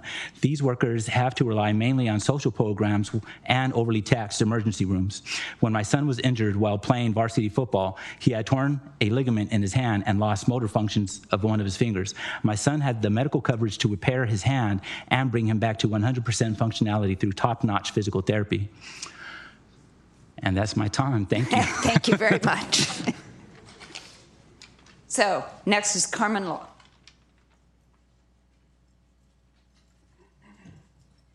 Good evening. My name is Carmen Lazo, Mrs. Higgins, and Consul in General. My language is okay, but I will try speaking English with you guys, okay? So I am resident from Mountain View and live here like almost 10 years ago. I'm for the local 405. I'm in the trade for 18 years. We agree and you guys approve this project for 3 reasons. Number one is a lot of benefits. Low income money for our salaries and for benefits for take care of our family. And also we can have condition to approve for any medical. It's most important in this life right now. So we can not still behind the programs for the government. So we can pay our benefits. We can take care of our kids. We can be together with our family. We don't need to drive far away to work in the 2 hours, 3 hours away for our community. And also we can bring more money for our community too. So please think about it. How can be approved in our life for each person we live around here. So we need to think about many, many ideas, many probably things in our life. Thank you. Thank you. So next, Rebecca Pro Compton.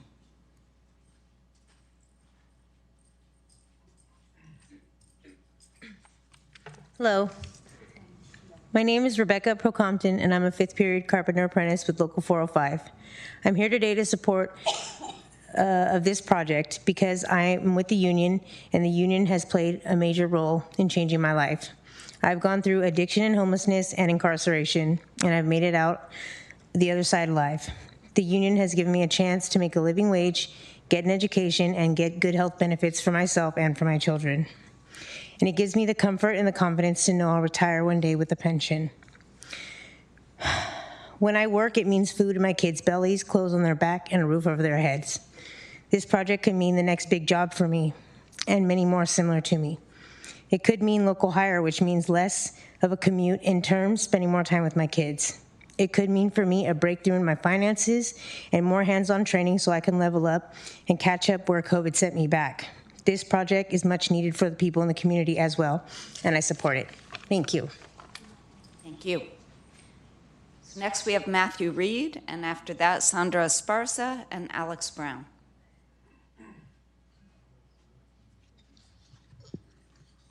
Good evening, Mayor Hicks, Vice Mayor Showalter, and members of the council. I'm Matthew Reed. I'm the Director of Policy at Silicon Valley at Home. And I'm very pleased to be here this evening to support this master plan. I must emphasize how great it actually is to be here at this point. In 2017, Silicon Valley at Home led a coalition of housers in support of a housing-rich North Bay Shore Precise Plan, and we all succeeded. I've had the opportunity in the last couple of weeks to go back and look at notes to remind myself what it felt like. It can be easy to forget and lose track of how monumental that moment was because time has passed. It's easy to forget that this was really a new thing. It was at a scale and a magnitude that we hadn't seen happening in other places. What do complete neighborhoods look like? What does it mean to bring housing and jobs growth together, to think about economic diversity, use diversity, parks, schools, environmental sustainability? The time we were super excited, 20% affordable, almost 10,000 units. It's not exactly the same image that we were here for at that time, but we're here because of persistence and a commitment to that vision, and I appreciate your time. Thanks. Thank you. Sandra Esparza. Good evening, Mayor, Vice Mayor, and Google people.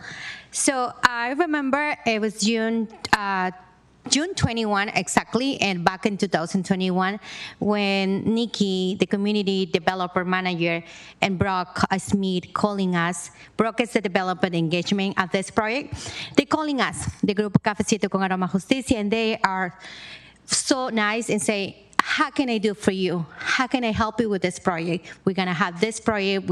It was nice. They're presenting so nice. I remember we have a nice dinner back in a Michi's restaurant.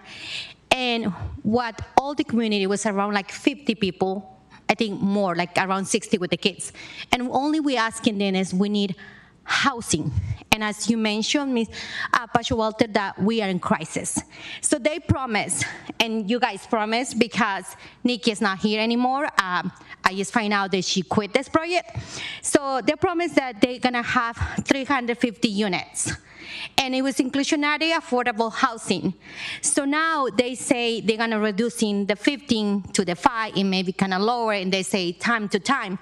So I still don't understand why is you guys don't work more harder than you do. I know you work so hard, but we really need these houses. We really need these units. Maybe it can be 100, maybe it can be 200, but we need something. We cannot wait, we're desperate. You know how many people call me every day they need place to live? So please, yes, kind of talking with them again and come up with something. We need something. People cannot wait. People living in the streets, living in the cars. And they promised to us. And I'm here to speak for all those people that cannot be here. And thank you one more time. You guys working so great.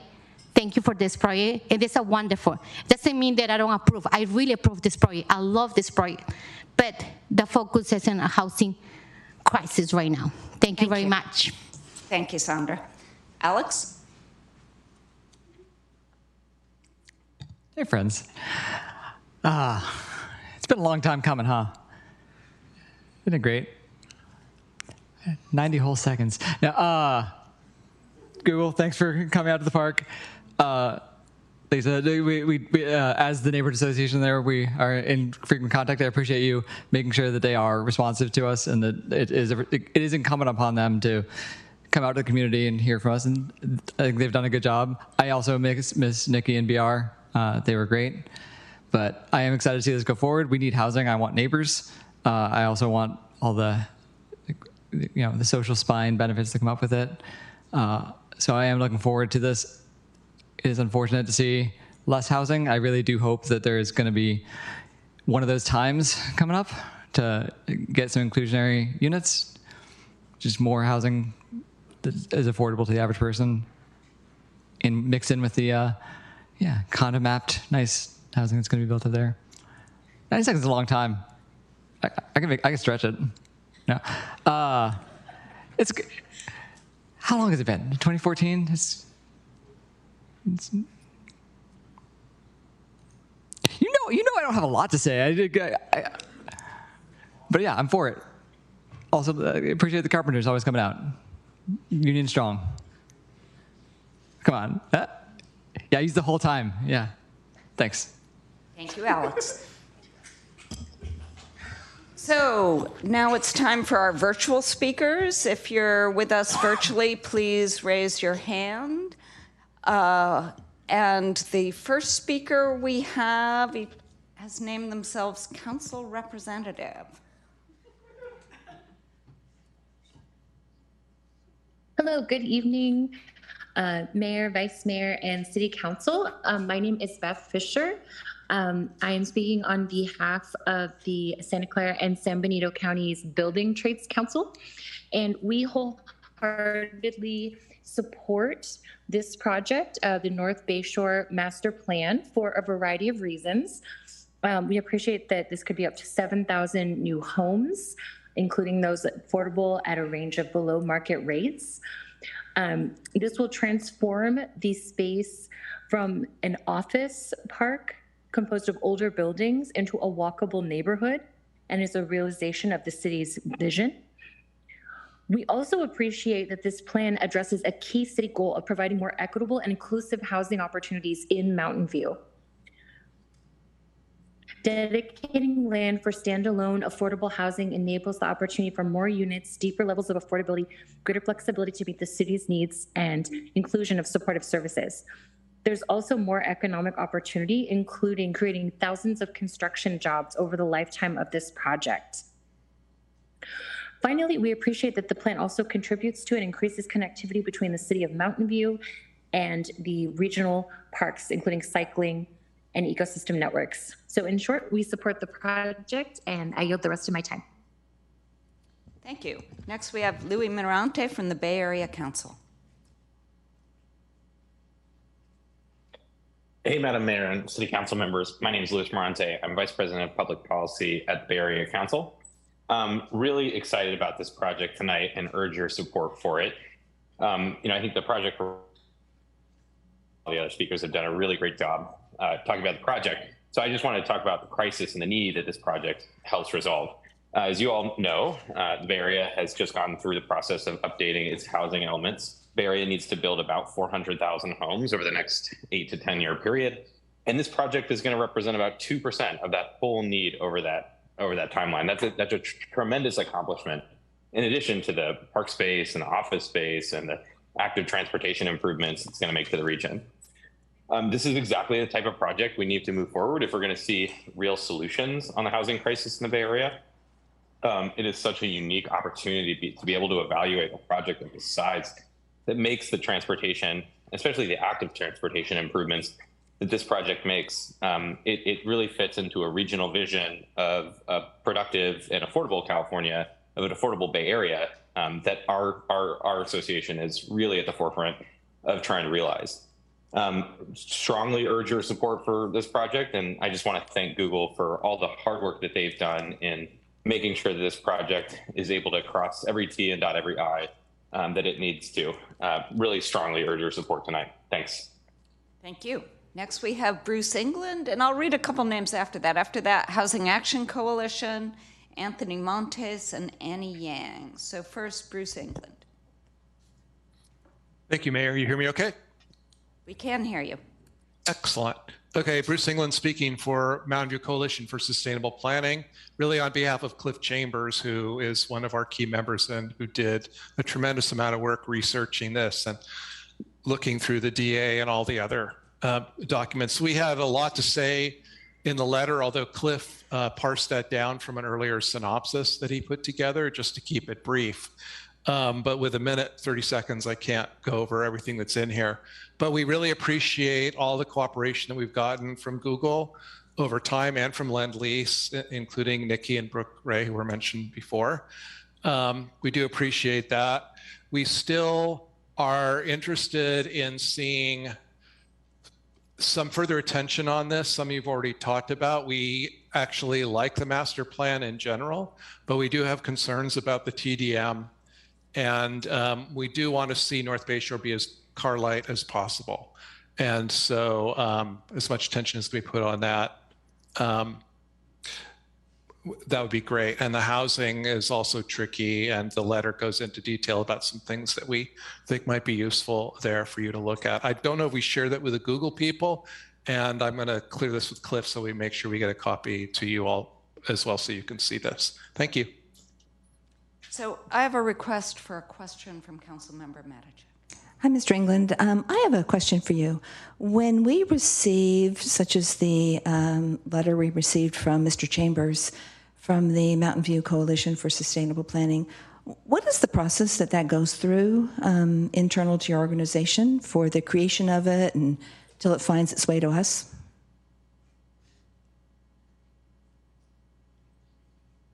Sorry, I had to unmute myself again. Sure. It varies a little bit, but the process is generally that we're a member-driven organization. And so whoever steps up to author a letter, in this case it was Cliff, sometimes it's me, but it can be any member of MVCSP. They propose it, and then we establish the draft letter, and we send it to all of our members so that everybody has an opportunity to comment on it. And then the author, it's up to the author to decide what to accept, leave in, modify, and so on, as long as it's within scope and standards for MVCSP. I don't know if that helps you, but that's the general idea. Is it voted on by the membership? Not in that way. It's up to the letter author is the gatekeeper for the contents. So it's up to the author to decide that. Sometimes there's a question about, is this really in scope? And I personally look at all of the letters as they go through the process to make sure nothing slips through. So when it gets sent, and that's usually by me, again, it's a gatekeeper process where if there's something in there that I think is problematic, then I'll raise that with the author and we might make some further modifications. Okay, thank you. Sure. Thank you. So next we have the Housing Action Coalition. Hey, good evening, Mayor, Vice Mayor, Council, and staff. This is Whit Turner here on behalf of the Housing Action Coalition in strong support of the North Bay Shore Plan, which we enthusiastically endorsed. The proposed plan will transform this low-rise suburban office park into 7,000 homes, 1050 of which being affordable. As our region grapples with a severe housing shortage, these 7,000 new homes will make a significant contribution toward Mountain View and the Bay Area's overall housing supply. In addition to housing, it's good to see the mixed-use plan also emphasizing walkability as well as open space provision. First, the dedication of land at Shorebird Yards as well as the association site preparation costs will set up the creation of a school in the future. The project will also provide $18.5 million of public funds to help finance ground floor activation, public art, people-centered funds, and improvements to the eco-gem open space, which is just great. Projects of this scale create a range of short to long-term employment opportunities for local and diverse individuals and businesses, including union labor. And the North Bay Shore Plan is a critical part of the housing element, especially in terms of the lower income units. And I want to thank the council for your work in making quick progress on the housing element by moving this plan forward. And I thank you and take care. Thank you. So next we're going to hear from Anthony Montes, after that Annie Yang, and then Eileen McLaughlin and Alice Kaufman. So first, Anthony Montes. Good evening, City Council. I hope you all are hanging in there. It's been a long night for a lot of us. We just want to say, my name is Anthony Montes. I'm speaking on behalf of the Silicon Valley Bicycle Coalition, and we're a nonprofit building healthier and more just communities by making bicycling safe and accessible for everyone. I also support a team of volunteer advocates in the Mountain View area that I'm sure you all are familiar with. I wanted to submit public comment in support of the North Bay Shore Master Plan. Our team of advocates were immensely impressed with the level of detail and thought placed into every aspect of the plan, from the environmental accommodations for our feathered friends to the off-street bikeways and connections to the Stevens Creek and Permanente trails for those who walk and bike. It is clear Google and the city spent considerable time and effort soliciting stakeholder feedback to understand the impact such a project would have on Mountain View communities. To that end, as the city and Google work together to implement this plan over the coming years, we recommend you place a greater focus in the following areas to maximize the public benefit. Ensure that pedestrian pathways within the master plan are designed to be safe, level, and accessible. Prioritize any future adjustments so that affordable housing is included, or more of it is included. And again, we've talked about the TDM measures as well. Want to make sure that we have good incentives and disincentives. So SVBC, as we've been a long-standing supporter of mixed-use developments and affordable housing, we see them as a vital pillar in our effort to create livable, healthy communities. And we want to thank you so much for your time and for moving this forward. Thank you. Next, we have Annie Yang.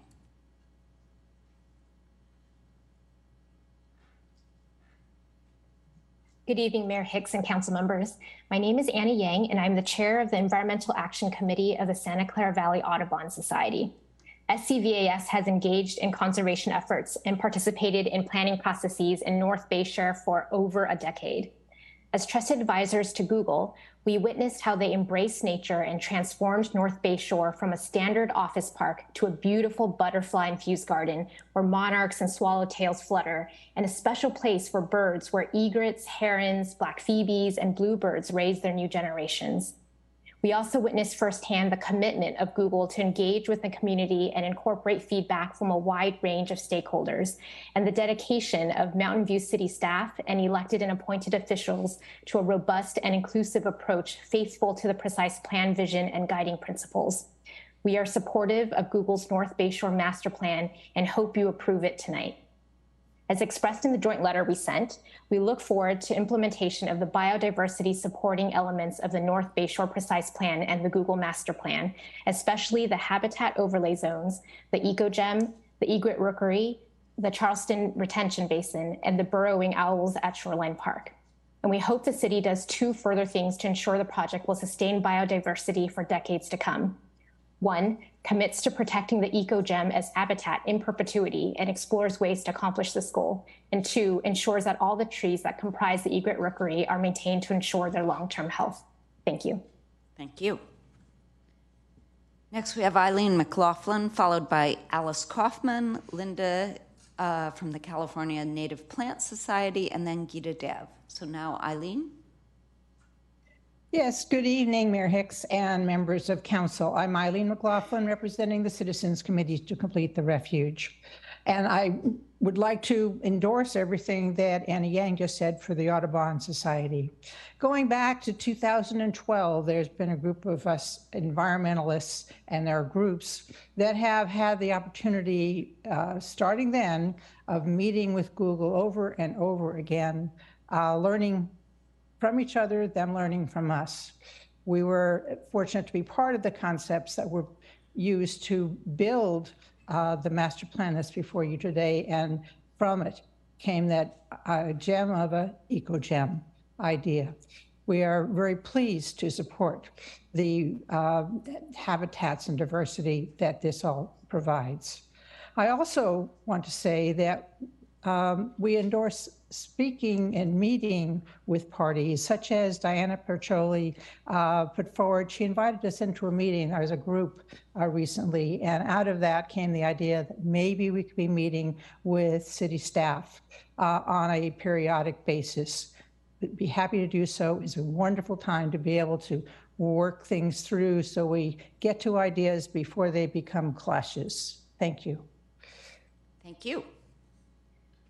Next, we have Alice Kaufman from Green Foothills. Good evening, Mayor Hicks, Vice Mayor Showalter, and council members. My name is Alice Kaufman. I am the Policy and Advocacy Director for Green Foothills. And I'd like to echo what everybody else has been saying. It's been a long time coming. Yet we have been working on this since 2012, but it's great to see it finally come to fruition. I don't want to repeat what everybody else has said, so I just want to point out that I was looking through the text of the master plan earlier today, and I noted, the master plan notes that urbanism and ecology are often seen as competing interests, whereas this plan seeks to blend the two into ecological urbanism. And that's such an important concept because it recognizes that people need nature where they live. It's not enough to protect nature outside of cities. We need to not just protect, but restore, enhance, and increase nature in our urban areas, not just for wildlife, but for people, because we know that both mental and physical health suffer when people have no access to nature. And we know that blending nature into our urban areas brings a host of benefits to the community, from ameliorating intense heat during the summer to reducing stress levels and even ADD symptoms among children. So thank you so much for supporting this. We hope this plan can serve as a model for other developments to follow, not just in Mountain View, but all around our region. Thanks very much. Thank you. Next, we have Linda.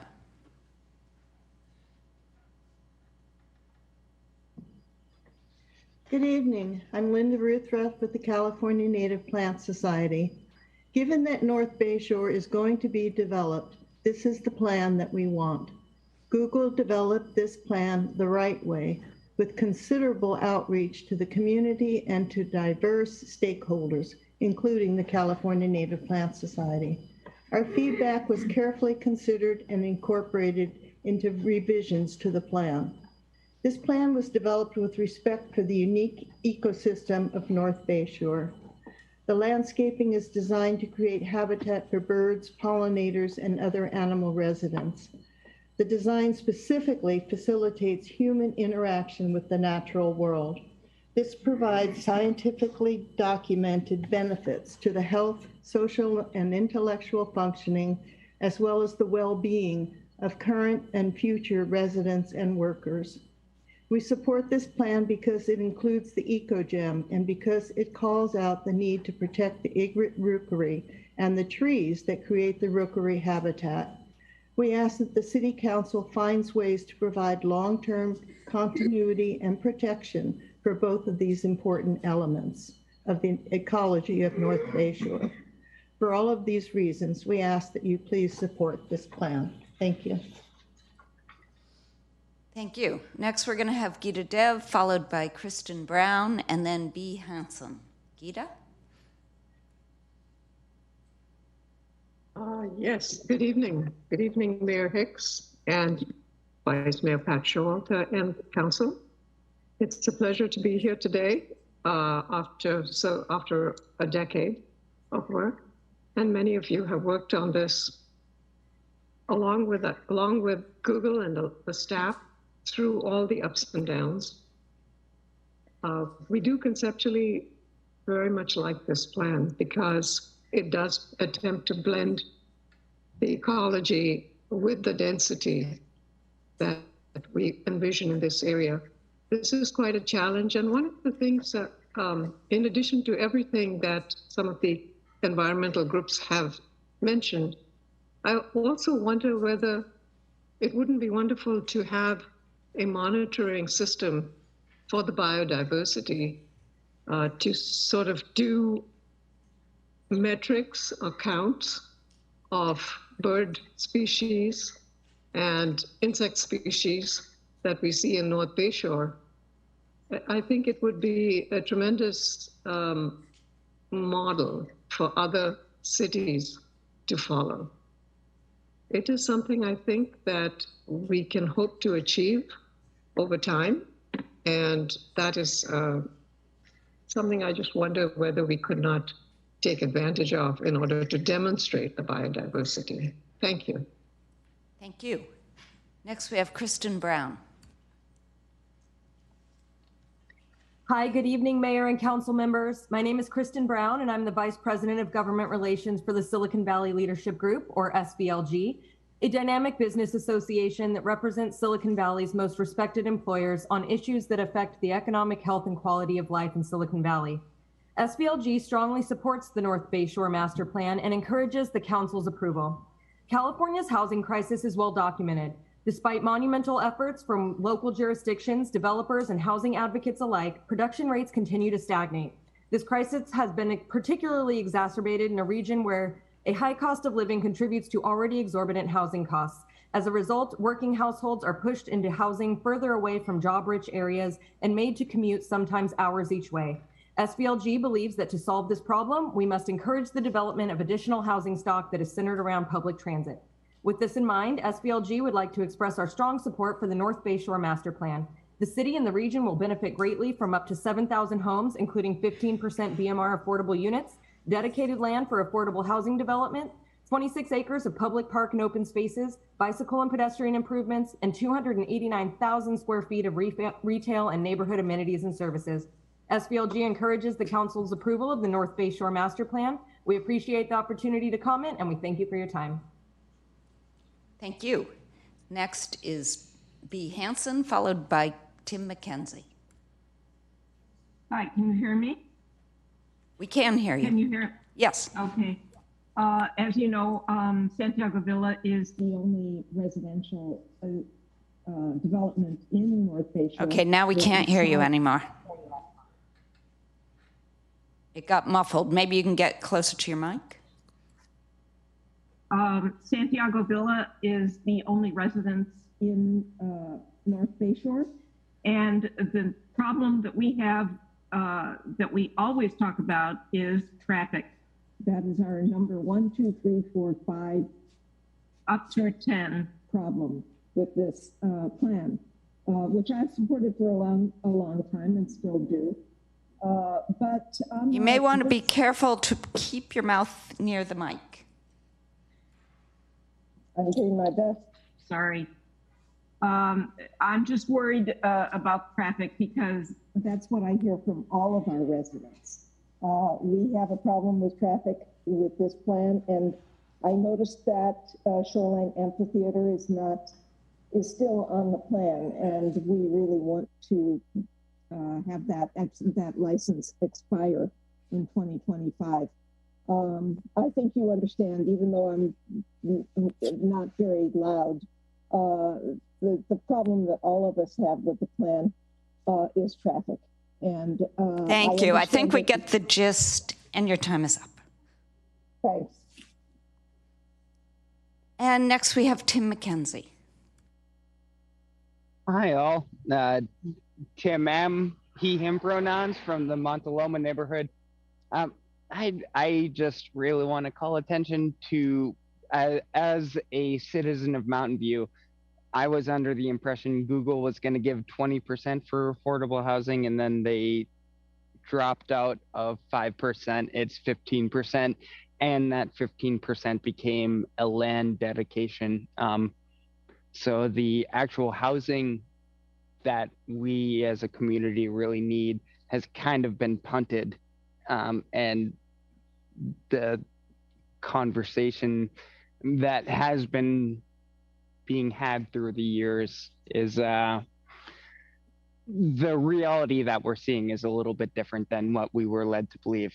And I just want to call attention to that loss of 5% of what had been promised, and now it feels like the rug is pulled out from underneath us. And you know, it's probably too late to do anything on this specific one. I'd love to see the procedural things that council might be able to do, but I'm not that much of a policy wonk. But thinking about what we might be doing in the future, I think this is an important thing to consider, of the promises that are made compared with the reality that we actually come to see.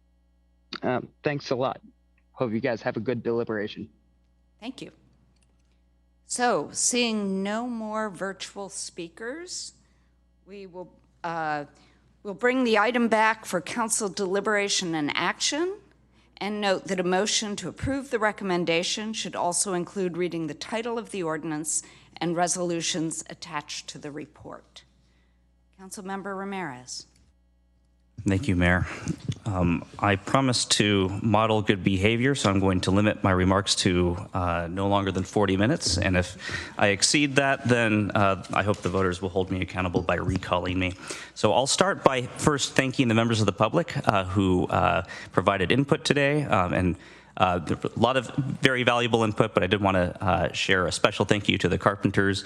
I've shared, I think, in prior meetings. My grandfather was a proud carpenter. I know that you do good work, and I know that you always show up for housing. So thank you for being here tonight. And then also to Sandra from Cafecito. I attended several of the meetings that Google and Lend-Lease held for the Cafecito group, and I really appreciated that. I think you did a good job with the community outreach component of the project, and though I shared the concern that Sandra expressed, and I'll speak to that later, I did want to extend a sincere thank you for reaching out to members of the community who aren't always involved in these kinds of discussions. I also wanted to thank staff. I can't help but compare this to the evolution that we've seen in the Shoreline area over the past several decades, right? Several of us have lived in Mountain View for a long time, and I wasn't around for most of that, but my parents and my grandparents were. And it's remarkable to think about the vision for what used to be, a landfill and hog farms, right? Implemented and for that area to become one of the most successful suburban office parks probably in the entire country. And that was because of the good work done by the staff of this organization, the City of Mountain View. And now a member of the Carpenters had used the term level up. I feel like that's what this precise plan does. It levels up the area once again. And I am excited for the vision. I think there's a lot of merit to the project. Fundamentally, it is a good one, and I'm going to support it. And I think members of the council will probably express many of the good things that the project has to offer, so I'm not going to step on their toes. I did want, though, to share 3 concerns that I have. Not to belabor the point, but I think they're important to share. And the 3 essentially, and I'm not going to give too many examples, but the 3 essentially are, I feel that a lot of policymaking was done and incorporated into the DA specifically without checking in with the council. And related to that, I feel like I am observing a difference in the treatment of applicants that I'm concerned about, and I'm also concerned about the loss of the 5% inclusionary.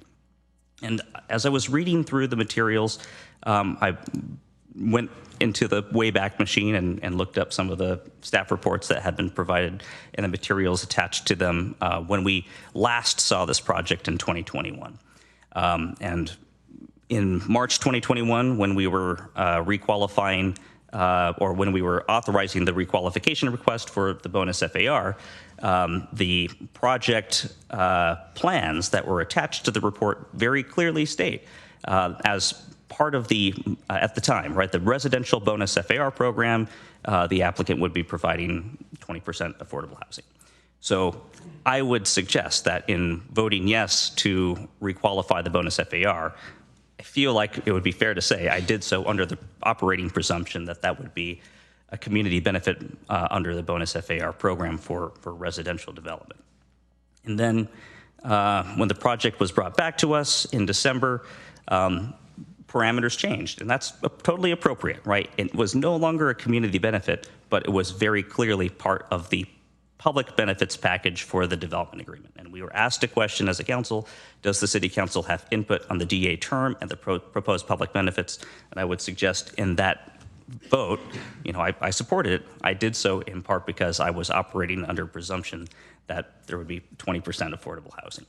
And I can't help but compare that to another applicant, for instance, right, somebody who seeks a gatekeeper authorization from the council, or Jeff Morris, who recently went through the bonus FAR program, who is committing to some amount of money for affordable housing, what would we do as a council if we authorize those requests, right? Or if we provided direction on a development agreement, and when the project came back to us, it didn't have the benefits that they had committed to?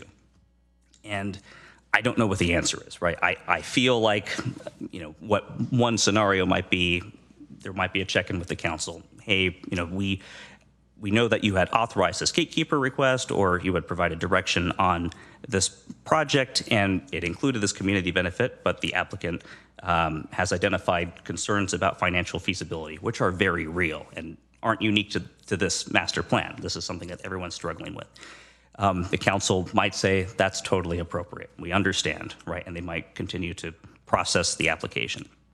But I feel this is a point where it's very difficult for me to say that there wasn't a material change to the project that didn't at least merit a conversation by the council. That, coupled with some other, what I think are policy changes, the 100% public credit, not something that I think we explicitly provided direction on. Correct me if I'm wrong. I couldn't find it in the materials. I feel like those are things where there are substantial modifications that at least merit a check-in. And I would hope that in voting to approve the project, that I feel like the direction we're extending to the staff is that we ought to at least offer similar concessions or accommodations for other applicants who encounter similar kinds of challenges related to financial feasibility. So, I don't want to belabor the point that we're here. The project is good fundamentally. I do have concerns with process. I want to make sure that we do treat applicants equitably. And sometimes that means we might have to make a really tough decision. A community benefit was proposed. We authorized a given, discretionary legislative request, and then it comes back to us, and it no longer includes that benefit. That's tough for us to swallow as a council. I think it's a policy decision, and I think it's appropriate for the council to at least have that discussion. I think those are the concerns in a nutshell. I do hope that we are able to come back sooner rather than later to have the discussion about inclusionary. I would hope that the applicant continues to conduct robust outreach with the community, to explain why there were some changes made, and then also to help or learn from the community and understand what needs and concerns we ought to address if and when there are modifications to the DA or if there's a change to the master plan, for instance. So I don't want, as I think you had said, this is not the last time that we will see you, that there will be continuing engagement, that we will have an opportunity to revisit some of the aspects of the project that were really important to me, right? That were what made this master plan really stand out. Seeing them go was tough, so I hope that we can continue to have this ongoing engagement and revisit that. I think those are all of my remarks for now. Thank you. Thank you. So I do see a motion by the Vice Mayor and a second by Councilmember Kamei, and I also see a number of council members who want to make comments after the motion is made. Well, we have been working on this a very long time. I began working on housing in the North Bay Shore in 2012 when the general plan was considering whether or not to have housing in it. And in my first campaign in 2014, the determining campaign issue was really whether you thought housing should be in the North Bay Shore or not.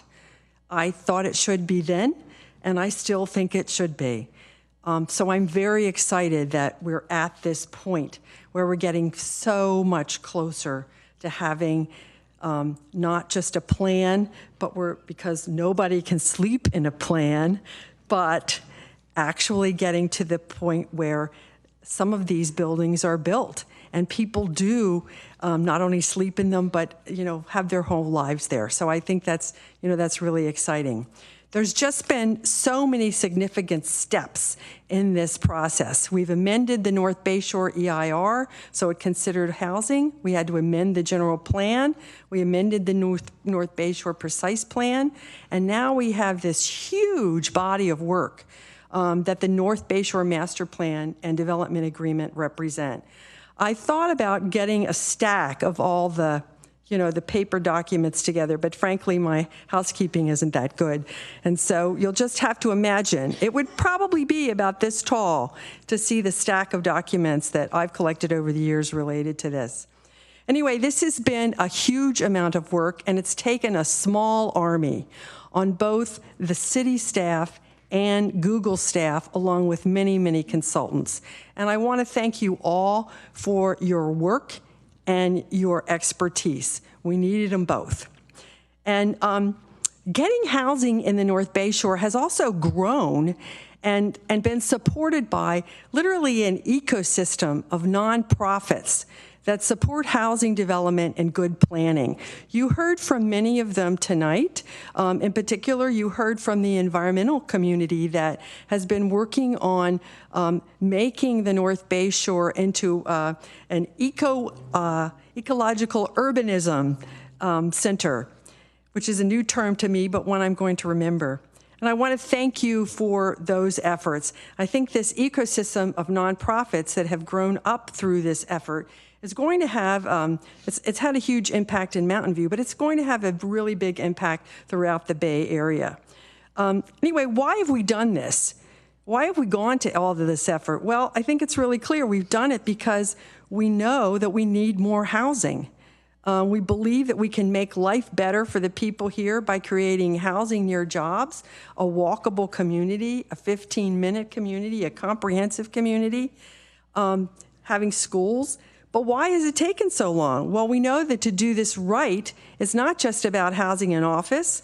We're designing a new urban center. It's parks, schools, roads, recycled water, sea level rise protection, sewers, stores, libraries, all the things you need for a complete community. It's very complicated, and the interactions and requirements need to be worked out to provide for the best built space so this community can take root there. So does this finish the job? Sadly, it does not. But what it is a very necessary step. It's not sufficient because it has to be built so people can actually use it. But this gets us so much closer to that place. And this master plan and DA, they provide a detailed blueprint that can be used to actually build this new North Bayshore community. I think this is really a very exciting step. And as we mentioned in the discussion, I also think it's really, it's quite significant that we recognize that we will need a robust amendment process. You don't have an agreement like this that goes on for 30 years without having a lot of amendments. Or maybe not a lot, but having amendments. And so the fact that the city and Google have come together with a very simple but straightforward, easy to understand process is very valuable. Also the fact that there will be annual check-ins on this plan is very valuable to make sure that things keep going. So with all that said, I'm going to begin reading a lot because this is there are a lot of things. Okay, we're going to adopt a resolution of the City Council of the City of Mountain View certifying the North Bayshore Master Plan, subsequent environmental impact report, adopting California Environmental Quality Act findings related to environmental impacts, mitigation measures, and alternatives, and adopting a statement of overriding considerations, mitigation measures, and a mitigation monitoring and reporting program, all in accordance with the California Environmental Quality Act, to be read in title only, further reading waived.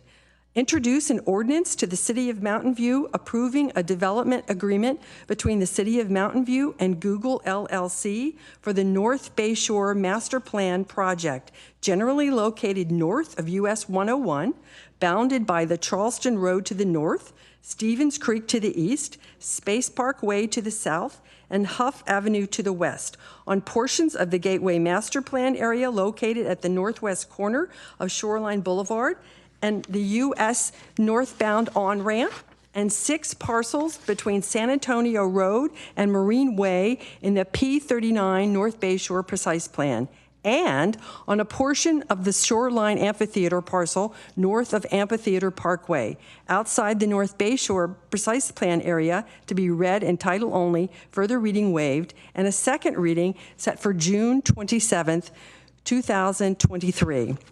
Adopt a resolution of the City Council of the City of Mountain View approving a master plan. I should have switched back to the staff recommendation. Okay, number 2, we want to amend the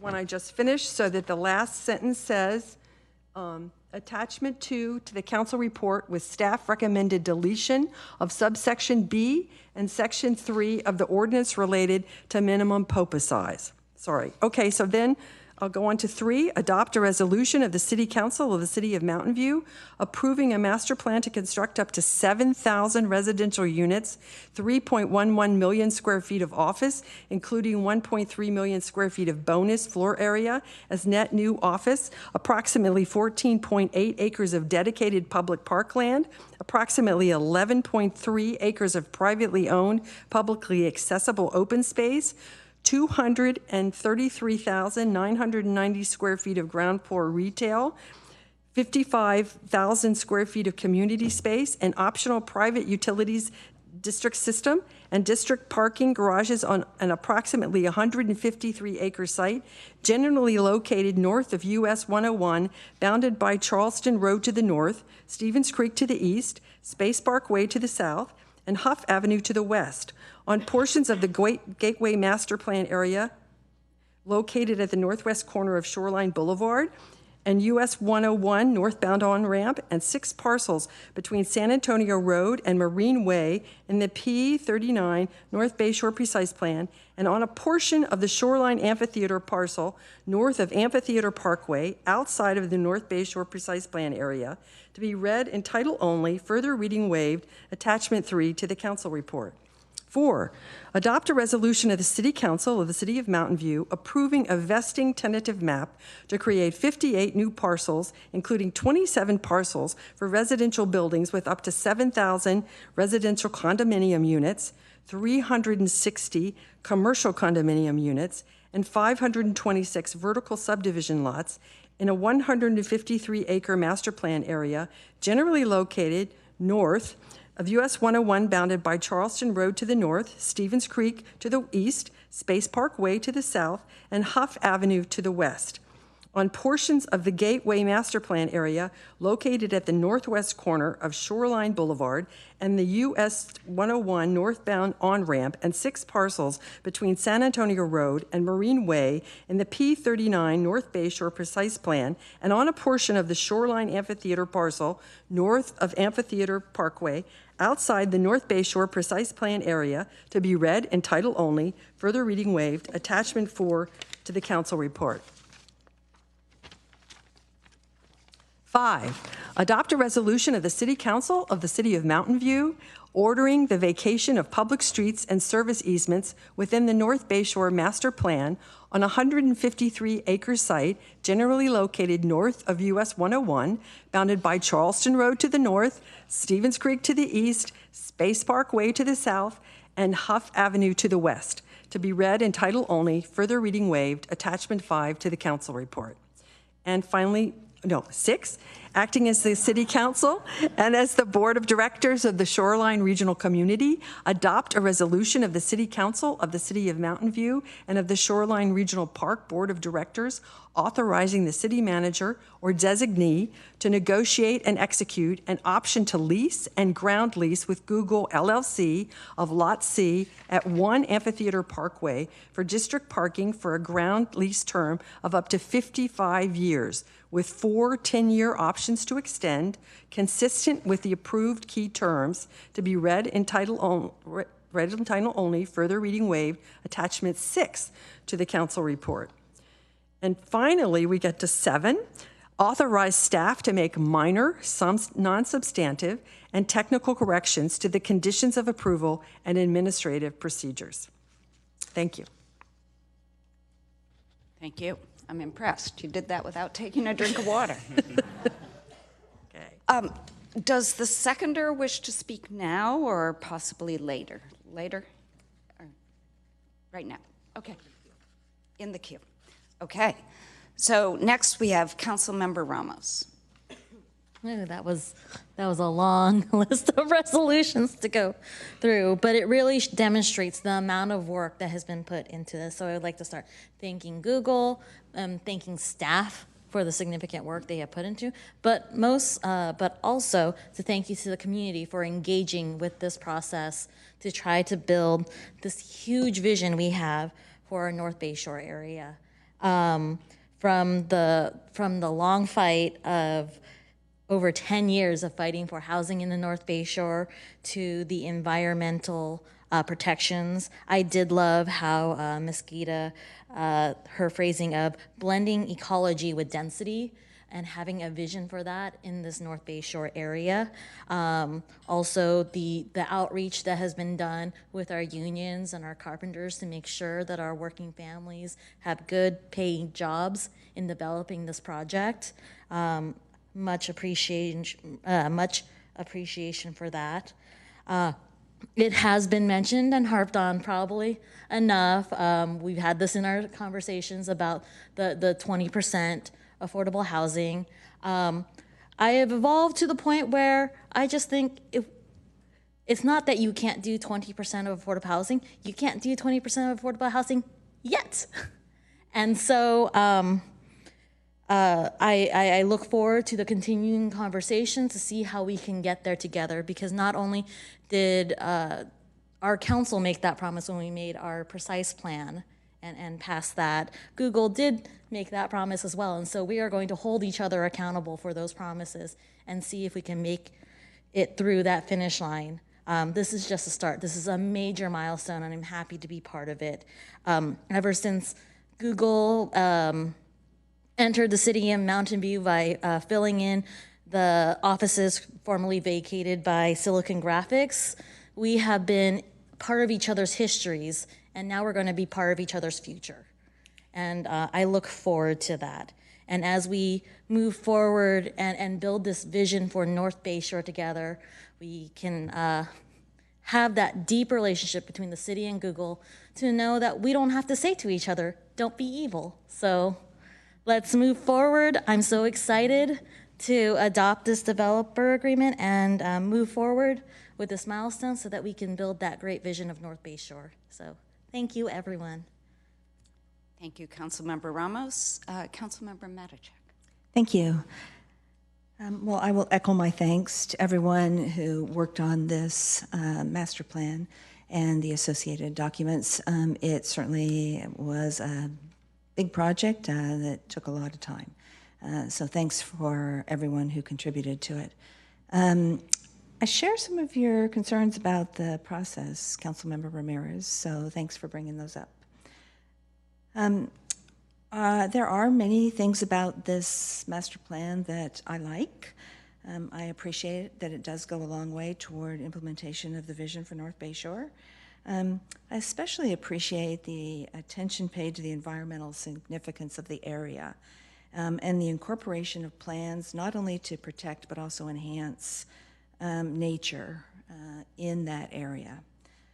I appreciate Google working with the environmental groups who are the experts and taking what they have to say into consideration and have it reflected in the plans. So thanks very much for doing that, and thanks to the environmental groups for getting involved and really pushing things forward. I appreciate that as well. I appreciate Google and the city. I'll give us a few kudos here for working with the school districts. You know, things have changed over time, but I do think that the current plan for the 4.1 acres in the location where it is a really good plan. So I'm glad we landed there. I also appreciate the recent addition to the DA to continue to see whether or not there are opportunities for inclusionary housing. And I'm surprised you didn't mention this, Vice Mayor Showalter, that the apartments are condo mapped. You know, I was really delighted when I read that. Yeah, we've talked about that a number of times, and yes, I only asked 20 times, and here it is. I do appreciate the TDM plan, including the all of the Google buildings in North Bay Shore. I'm sorry, in the master plan area.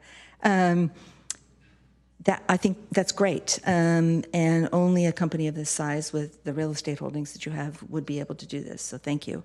I got to throw in a thanks for the contribution to public art. I always think we need more of that and more diversity in our public art. So keep that in mind as you make your plans. You know, this isn't a perfect plan. Nothing is perfect. So I do have to mention a few things that I'm not so thrilled about. In general, I'm just not a fan of doing statements of overriding considerations. It's painful to see so many trees proposed to be removed. I still have concerns about the programming in the parks and open space. It seems like it's geared more toward adults and office workers than children. But I think there's opportunity to continue those conversations as this plan comes to fruition, because the public can be involved in this. I do have concerns about the potential passive relocation of burrowing owls. I hope that does not come to fruition.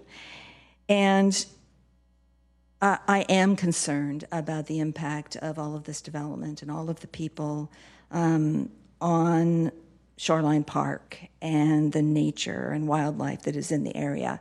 That's something that's very important to me, and I really want to make sure that that is not diminished in any way. And in fact, I hope it continues to thrive. And you know, a 30-year development agreement, that's a long time. But as the Vice Mayor said, it probably will be amended from time to time. Things change. And we will need to keep that in mind as we go through the next 30 years, that perhaps, you know, things do need to be amended. So while it's not perfect, I will support this master plan. Thank you. Thank you. Councilmember Abe-Koga. Thank you, Mayor. My comments are really echoing a lot that has already been said. Thanks, well, starting with thanks to our staff, the applicant, our community. It's been a long time. Government takes a long time, and quite frankly, some of that is because of the need to be as transparent as possible and to take in as much input as possible. So I appreciate all of the hard work and the participation that has gone into this effort. It's certainly evolved. I remember the earlier on projects, and quite frankly, I think it's grown on me as we've gone over the project so many times. I remember in the beginning, I just had some concerns, very similar to Councilmember Matichak. My primary concern is how are we going to protect the ecology, the wildlife out there as we allow for more development and expansion. And I remember the way the layout was, I was not happy with it, frankly, because I think some of the development was too close to our wildlife habitat areas. And so I do appreciate that this has evolved over time, and I think it has become a much improved project. And so I am very appreciative of the responsiveness that has gone into improving this. So yes, thank you to everyone who's been involved 10 years or longer. I think for some of us even longer than that. I will say that I think there are a lot of good things about it. I am hopeful that we can, in fact, blend the ecology with urbanism. Frankly, what I'm really excited about is the opportunity to receive like the eco gym and the other parcels that will help to expand, frankly, our environmental footprint and build our sustainability efforts. So I think that's a great thing. I do appreciate the inclusion of the school's concerns.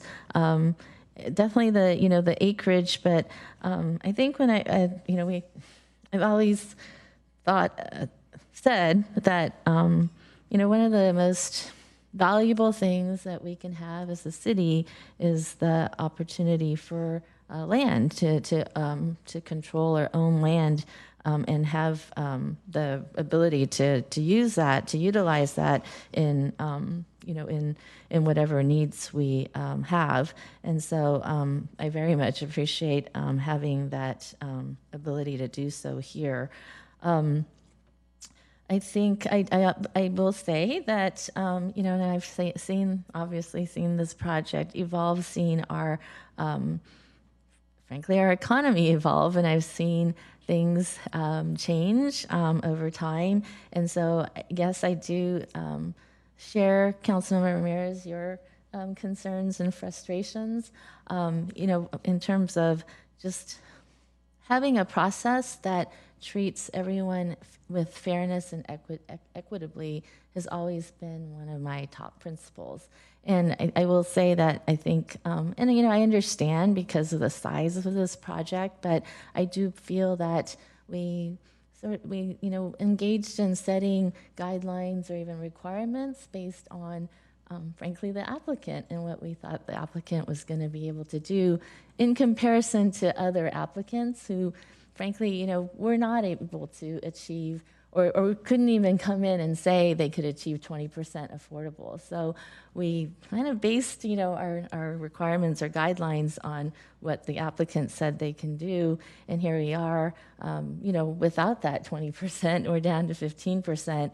And, and I've seen this, obviously, when the economy downturns, things change and we lose things.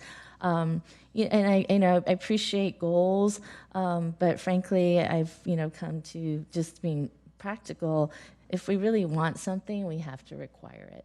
And the other part of this process that I've had concerns about is at some point in time, just in general, we started to factor in the economic feasibility of projects. And I've always said that, frankly, that's not our job as a city.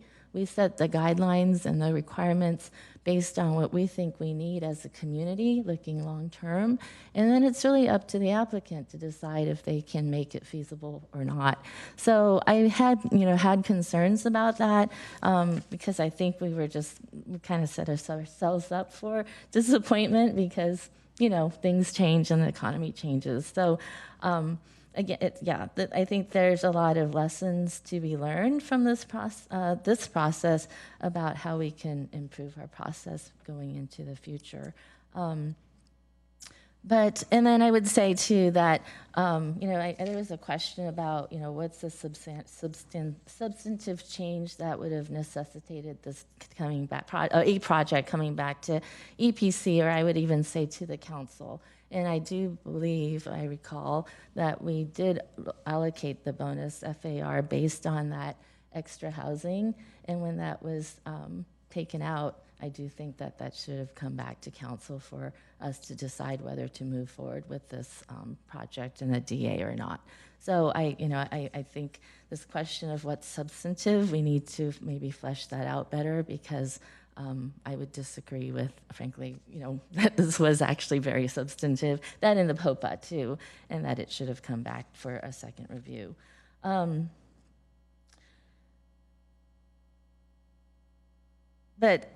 So overall, though, I will support this. I look at it just practically, and it's like, well, what's the alternative if we don't move forward? And I think it would just be land that would sit for several years forward, and so at least with this, we are moving forward with our vision, getting, and I appreciate staff's work in negotiating and getting some of these benefits up front. I believe that we will, in the end, get benefits, and so I think it is worth moving forward.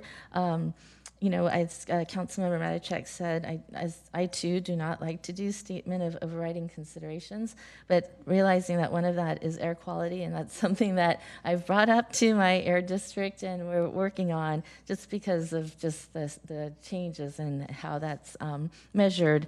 That's just a work that we need to continue to do.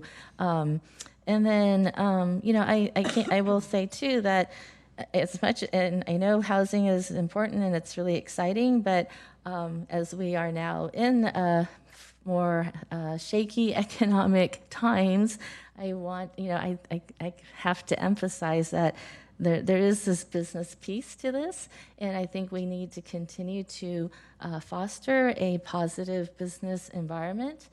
When I look around, and I've been in other communities, we'll do our budget next, and we're in a really great situation compared to other cities that are looking at deficits, or the county. And a lot of that is because we've worked hard to encourage business development here. So I know the jobs housing ratio is a concern, but at the end of the day, as a city, we need that tax base. We need the assessed value to appreciate, which it will do quite extensively here, to keep our city going and to be able to continue to provide the services that we want to provide our residents. So for that reason, I think this is an important project to move forward, to show our continued commitment to fostering that positive business environment, but also being able to answer to the needs of housing. And so I do think that this is worthy of moving forward. I will say, in terms of this hope that we can revisit that extra 5% of housing or whatnot, I'm sure there will be opportunity to do so, but it will be something that will have to be negotiated, obviously. So, it's a give and take. I'm sure there will be something that will come up to allow for that, but I think it'll just be opportunity driven. So we'll see when that happens, but yeah, I'm sure in 30 years' time, there will be that chance. Thank you. Thank you. Councilmember Kamei. Great. Thank you, Mayor. I want to thank everyone for being on this decade-plus journey with us. Over the last 10 years, first as an environmental planning commissioner and now as a council member, I've had the opportunity to speak with the applicant countless times, to ask questions, and to get to know their commitment to our community. When I take a step back, I'm really proud to live in Mountain View and to be a resident here. We're a forward-thinking city that sees limitless potential versus an unsolvable problem. And one thing we all know is it's not the question of if we'll change, but how we're going to change. In a former area that our city used to deem as undesirable uses, a large pig farm, 2 auto wrecking yards, a city landfill, is now poised to transform from a suburban office park to one of urbanism and ecology. It truly provides an ecosystem that includes urban life with rich access to nature. So this year, we didn't really get to talk about it too much, but it's the 40th anniversary of Shoreline. And in 2008, when it was the 25th anniversary, North Bayshore was celebrated from its transformation from a refuse to, refuse to a refuge, and it was then noted as a gem. The master plan we have before us has gone through many iterations. Some of us can't even remember how many. But rather than lament the items lost due to economic circumstances, I'd like to celebrate the opportunity before us. We have a pretty robust public benefits package, a development agreement, which does contain, I think, the flexibility needed to address some of the questions brought up by my colleagues tonight and the community. An important item to note is that the applicant also owns, leases, or operates the majority of property in the North Bayshore. So it's been critical to have this process be collaborative and, most importantly, a willing partner. Over the years, I don't think there's a community group, nonprofit, neighborhood association, union, that hasn't spoken to the applicant. And I really want to thank them because I feel like we have firsthand feedback from council, EPC, and from all of you. So tonight's item doesn't feel like just a staff recommendation, it feels like a community recommendation. One of the things that's come up is housing. In 2019, the applicant committed $1 billion to help increase the Bay Area's housing supply and support organizations on the front line of homelessness. This commitment helps to ease my concerns, and I know that we will have a check-in from time to time. The applicant assured me that tonight is not going to be the last time we've seen them. The project before us also aligns with the visions of our general plan and our North Bayshore Precise Plan.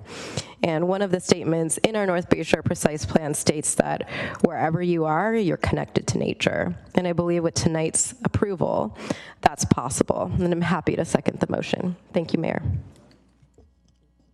Thank you. So I also want to give a thank you to staff, the applicant, and the community. In this city, we have a tradition of the mayor speaking last, and one of the problems of speaking last is that most everything that should be said has been said. I agree with maybe not 100% of everything my colleagues have said, but at least 95%. And so I don't think I have to add a great number of additional comments.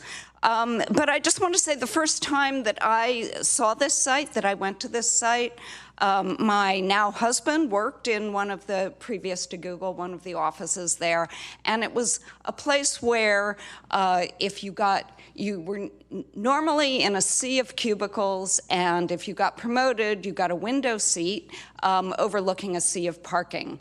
It was kind of the kind of place that I think nobody wanted to go to work. And there was also, my husband is a great walker, and there was virtually no way to walk to work. So I'm very hopeful about this plan. I know we have 30 years ahead of us, but I'm very positive about the transformation this will make. It's the kind of thing that, when I first went there, I thought this place should not be this way. And I'm glad to see that I believe tonight we'll take a big step in making that change. I do the big things that I've heard from people members of the community, and then I think we've heard tonight, are concerns, of course, about the reduction in housing and affordable housing, inclusionary housing. And so I'm glad to hear that Google's open to working with us. I think that that's something that all council members are extremely interested in and will make sure happens. I also appreciated the comments from the environmental groups saying that we should have some additional checks to make sure that the ecogem and so forth are protected in perpetuity, and that there be biodiversity monitoring. And then then there was also concern from the community that we really do keep this a car light community. So I think that was the last thing that I heard from the community in general. And then I did want to highlight that I agree with what Councilmember Ramirez brought up at the beginning, that there were some material changes and we should In the future, make sure to have better check-in with council on those. I don't know if I agree that we should give all applicants flexibility all the time in the future, but we can talk about that later. So now I think we are ready to vote.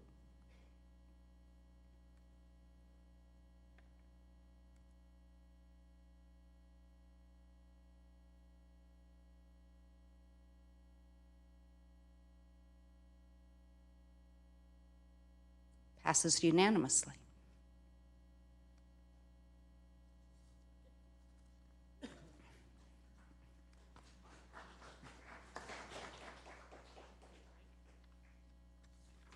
Did you want a break?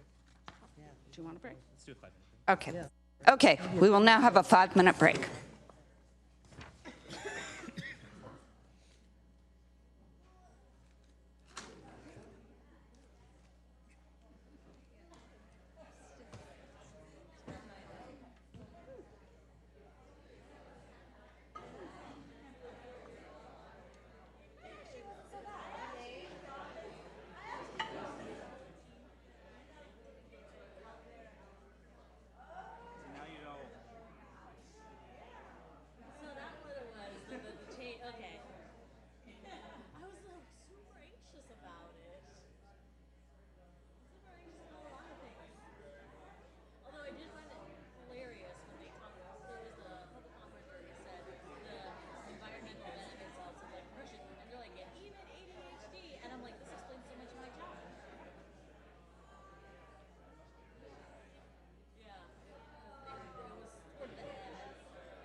Yeah.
We got through it.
So I'm calling the meeting back to order at 2 minutes of 10, and I believe we should have a motion to continue a new item after 10 o'clock.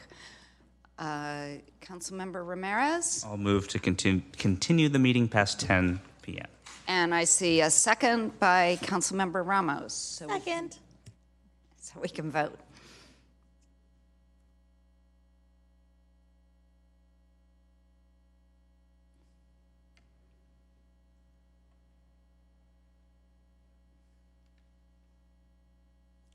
And it passes.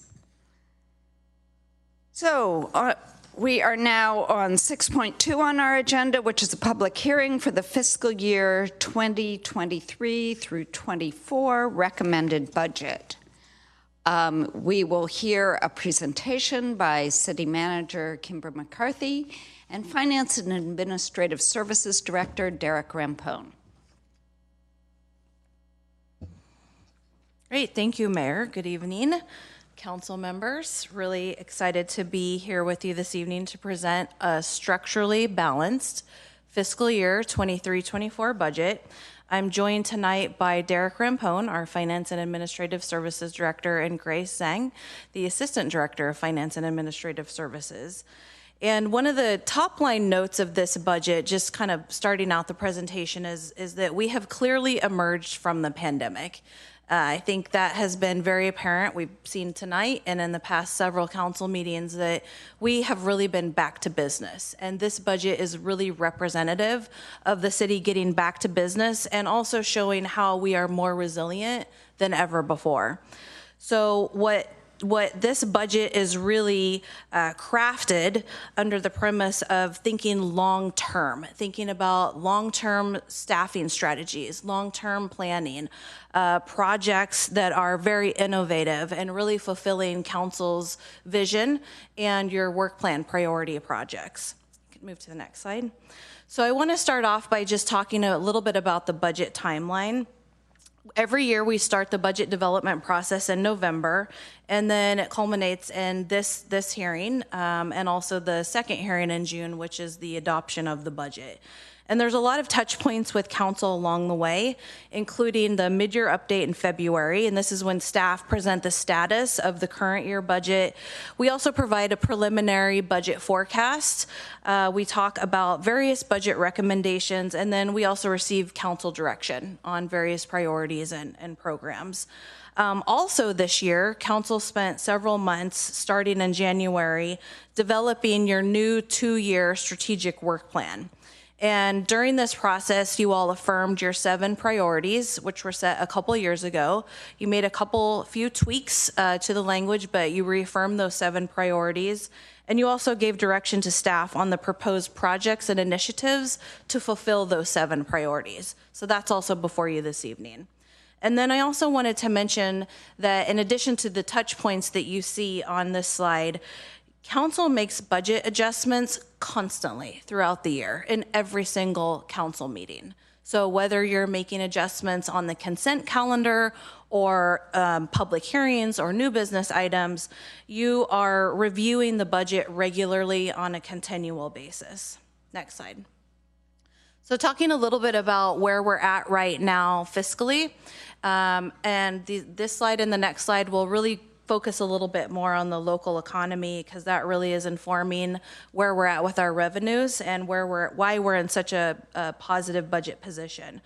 So as I mentioned, we are continuing to respond to the community's needs. I won't reiterate all of the fantastic and excellent work that our staff did to respond to the pandemic. But on top of that, we really have moved out of the pandemic, but we are still responding to the community's needs and priorities. Thinking about where we're at locally with unemployment, we are at 2.5% right now. And just for context, in this presentation last year, we were at 1.7% unemployment. So it has gone up slightly, but it's still basically considered full employment. Really anything under 3% is full employment. So even though there are a lot of things that have happened In the economy, things like you will see on this slide, a lot of uncertainty with corporate layoffs. We all know very well that we still have inflation and high interest rates and supply chain issues. Locally, we still seem to be doing fairly well, at least with our jobs and unemployment. Now, there is a question out there now about the state budget. The governor's budget predicts about a $22.5 billion shortfall. And you all may recall that last year there was a huge surplus. So there's just been this massive swing in the state budget. So we really have yet to know the impacts of that. We're not quite certain if that is going to ripple down to at least the counties. Because most funding that goes to counties is from the state, and then if that's going to have an impact on us locally. So there are still these uncertainties. So even though we're in a good fiscal situation, we are still very prudent and really being conservative in a sense of knowing that there are some unknowns on the horizon. So just kind of setting that stage. Next slide. What does this mean then? What does this mean for our budget and our revenues? So there really is some great news about our revenues, even with all this uncertainty. We are seeing a rebound from the pandemic, and a lot of our revenues are higher than our pre-pandemic numbers. Specifically, our transient occupancy tax, TOT, we call that, which is also the hotel tax. Our sales tax and our investment and rental income continue to perform strong. So in particular, our TOT is just this year alone, we're expecting a 120% increase over last year. So you see on this slide that the numbers are basically from 4.5 million to 9.5 million. So that increase is really significant for us. On the flip side of that, home sales are cooling in Mountain View, and you've probably heard and you know about this happening across the country, but here in Mountain View, it's happening. So just this past quarter alone, 84 single-family homes were sold, but last year there were around 160 homes sold, just for context. So there's about half less sold this year than there were last year. So it's almost it's a dichotomy in the economy right now. There's some very good signs with some also signs that things are lagging a bit. We also are seeing less commercial property tax sales, so not just residential. Next slide. So where that really leads us with where we're at now is really thinking about the future. So the last agenda item, we talked about 30 years from now. We were talking about the future of housing. And we are really thinking about that as an organization too. So what are we building now for the future of tomorrow in Mountain View? And this council was very prudent in putting a potential revenue measure on our work plan to think about in 2024 because we have a lot of very significant needs that we're going to need to address in the future. One of the most significant pressing issues that we have right now is the rehabilitation of our public safety building. Also, the rehabilitation of 2 fire stations that are very, very old and in need of repair. Just for context, the public safety building alone is not seismic retrofitted in the way that meets current standards. And that is where our 911 call center is. It's our emergency operations center. It's our police department. It's our fire administration. So the very building that we use for safety could fall victim itself to a seismic event. So there's that on the horizon. We also know that we have a lot of very ambitious goals as part of your work plan. We have goals towards decarbonization, carbon neutrality by 2045. We have very ambitious affordable housing goals, as we've been talking about. We also have parks and open space goals that we want to meet and address. So there are a variety of needs that we really need to think about for the future. So these big projects and these big needs are going to require financial investments. Significant financial investments, which is why the revenue measure in 24 is necessary. Next slide. So part of what you're going to see in this budget is kind of building upon that, really thinking about what's necessary for the organization to grow to support all of these initiatives. So what you see on the slide here is a highlight of some of the key budget recommendations. These are all also highlighted in the budget transmittal letter for folks that may want to take a little bit of a deeper dive into this. But I would say the most significant aspect of this budget is also correlation to the last agenda item you just heard. It's the creation of a new housing department. So I'll get into that in a little bit in another slide or two. The other thing that we're really trying to do is making a marked improvement in our development review process. And by doing so, we're also looking at the reorganization of our building division. So what that entails is adding some new staff, creating new processes, creating new teams. One of the things that we just did was we launched an online permit system for the very first time just this past April, so a couple months ago. And unfortunately, COVID kind of ripped the Band-Aid off of our processes that were outdated and that needed to be improved. So we've really taken the time to think about what we need to do. We're also going to implement online permits for planning and public works over the next fiscal year. We are also creating a new website for our entire development review process. So all this is kind of part of the improvements that we're making and community development that are in this budget. Another thing that we're doing that's really exciting, and you've seen it tonight, is we're expanding our multicultural engagement program. So our wonderful staff that provide translation, they also do so much work in the community. In this budget, we have an addition of a new community outreach specialist, as well as embarking on a new language access and multicultural engagement policy. So we're really focused on how those efforts will also tie to housing. So they'll be doing a lot of work with the new housing department on how we engage with our residents in a more meaningful way and going to people where they are. And then lastly, I'll just remark on, and I have it in a couple slides, on improvements that we're making for our employees and really investing in our employees. And I'll talk about that in a little bit. Next slide. So we talked about adding some staff. And what you see here on this slide is staffing increases basically over the last 20 years. So in the year 2000, there was 651 staff, and with this budget, we're at 688 staff. So what we've done over the last 2 decades is really try and rebuild.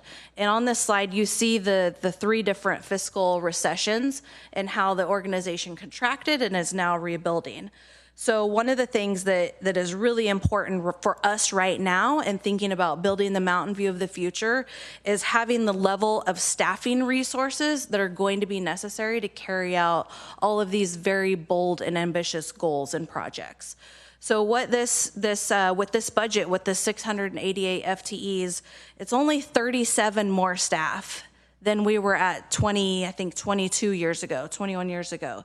So this is about a 6% increase over 2 decades. So we are building, as I said, we're in a rebuilding phase, and we're really thinking about what our needs are in the future. Next slide. So I briefly mentioned the new housing department, and this is very, very importantly, one of the most critical recommendations in the budget.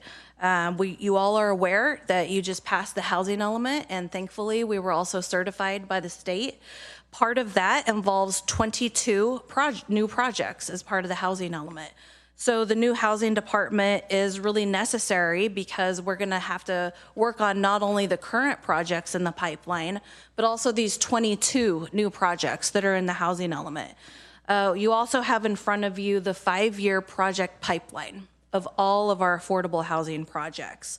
So currently there's 9 projects and there's 3 land dedications. So it's around 1,300 units. So what the new housing department is going to do is really provide more resources towards addressing, hopefully faster, some of these projects in the pipeline, getting creative with funding that we're going to need, and also implementing all of these projects that are underway as part of the housing element over the next 8 years. So the recommended budget includes a new position for a senior housing officer position, and we'll likely be needing to look at staffing over the next 2 or 3 years after that. Next slide. I also wanted to highlight the significant investment that council has made in city employees. And I think that over the last 3 years, especially during the pandemic, we've seen our employees rise to the occasion. And we've seen the excellence that our employees have exhibited in how they're providing services and customer service to our residents. We're always trying to improve. We're never perfect at everything, but we're really trying to look at how we can do things better, how we can do things differently. And also part of that is making sure that we're coming out of a culture in the pandemic that was pretty difficult for everything. We've talked a lot as a council about the Great Recession, where we've lost a lot of staff due to retirements or transitions. And one of the things that we really want to focus on, especially over this next year, is continuing to build our great culture. And part of that is the recommendation of implementing a new paid parental leave pilot program. So one of the things that we have heard back from staff, I have heard a lot personally, we've heard from our staff, both new employees starting in the organization and current staff, that in 2023, that it was surprising that the city didn't have some sort of program for a family leave or paid parental leave. And even for some folks coming in, it was a hindrance to them thinking about coming to Mountain View or staying. So I think that in creating this program, what we're going to do is really send a message, not only to potential new employees coming in, but to our current employees, that Mountain View is a place that supports your mental health and well-being and your work-life harmony. I like to say harmony, not balance. I don't know that there's such thing as a balance. But this is definitely going to be part of our recruitment and retention strategy. So what this program would do is provide up to 8 weeks of paid leave for either the birth or adoption or fostering of a child. And this is for either the care of a child or for the individual who gives birth to the child. So we're really excited that we'd be able to offer that essentially to everyone. Now, funding from this program, what's in the recommended budget is $1 million set aside from the non-general operating fund, so it's one-time funding, creating a new reserve of $1 million. We're anticipating that the cost of this are around $500,000 a year, and this is based on how many people have taken the leave in the past. So just carving out the $1 million now, we thought, let's see how many people use it in this first year, and then we'll adjust as the years go on and see how many people use it. The other thing that I want to point out is the commitment to mental wellness, mental health initiatives, and succession planning. So this is all part of the building that we've been doing over the last several years and the investing in our employees. One of the things in this budget is $135,000 split among the departments for each department to figure out what they want to do to bolster their employees' mental health and wellness. So we really wanted to give some autonomy to the departments to figure out what their employees want. So it's not 135 in each department, it's split proportionally among all the departments depending on how many staff they have in their department. Next slide. So then before I turn it over to Mr. Rampone to get into the nitty-gritty on the numbers, I do also want to mention part of what you will be approving tonight is finally approving your 7 strategic priorities and then your work plan projects. And in the last several study sessions that we've had with council, we've landed on 41 total projects. They're split into 3 categories based on priority order. And those are going to be what staffs will really focus on over the next 2 years. Now with that, I'd like to go ahead and turn it over to Mr. Rampone to walk us through the budget details. All right, thank you, City Manager McCarthy. Good evening, Mayor Hicks, Vice Mayor Showalter, and council members. As Kimber stated earlier, Derek Rampone, the Finance and Administrative Services Director, and with me tonight is Grace Sang, the Assistant Director of the department. So on this slide here is a citywide chart of all the recommended revenues in this year's budget. As you can see, it's almost $450 million in total. It's an increase of about 7% from the prior recommended budget. And the general operating fund represents about 41% of the city's entire budget, as can be seen on this pie chart. Now we turn to expenditures. Total expenditures are almost $570 million, an increase of about 20% from the prior year.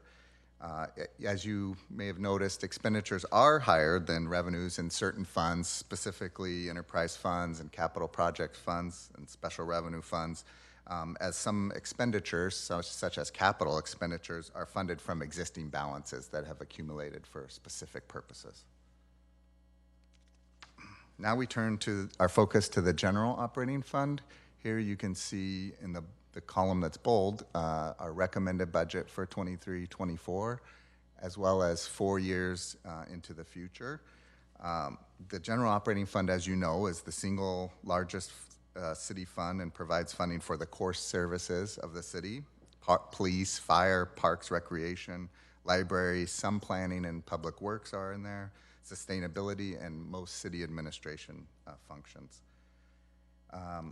Included, in the bold font for 23-24 is the city manager's recommendations, and it is, I'm pleased to report, a balanced budget. You'll see a operating balance of almost $6 million, and then we've got smaller operating balances forecasted into the future. Specifically, again, now the general operating fund, you'll see $181 million in revenues. As you can see here, property tax is the largest revenue stream, making up just over 41% of total revenues. This is down slightly from 42% last year. Use of money and property is the second largest source at almost 16%. That is up a little bit from last year. As you know, this area should be highlighted because Mountain View owns and leases land to various corporate and other businesses, and this is in the form of rents and leases that the city receives, making it a little bit unique from other cities in the area. The fact that the city has these additional resources has helped over time maintain some of the financial stability of the city, especially recently. Sales tax is our third largest source at almost 14% of general fund revenues. It's up from a little over 13.5% last year. Now turning to expenditures, this is a chart that shows by function in the general operating fund. As you can see here, police and fire, typically the largest two segments of a city's general fund, which makes sense because of the 24/7 staffing that are made available to all residents, employees, and visitors in Mountain View without a dedicated revenue source or any type of fee associated with it. Sticking with the general operating fund, we've got non-discretionary costs, which I'll remind you are costs that the city has little choice but to fund due to their nature. Usually has to do with increases in utility costs or other items to maintain service levels. These total $1.2 million in this fiscal year budget to fund existing and new required operating costs. Discretionary increases are those the city has a little bit more control over. This year's costs total about $5 million for high priority ongoing programs, and a little over half of that, about $2.8 million, are related to personnel costs that are fully loaded costs.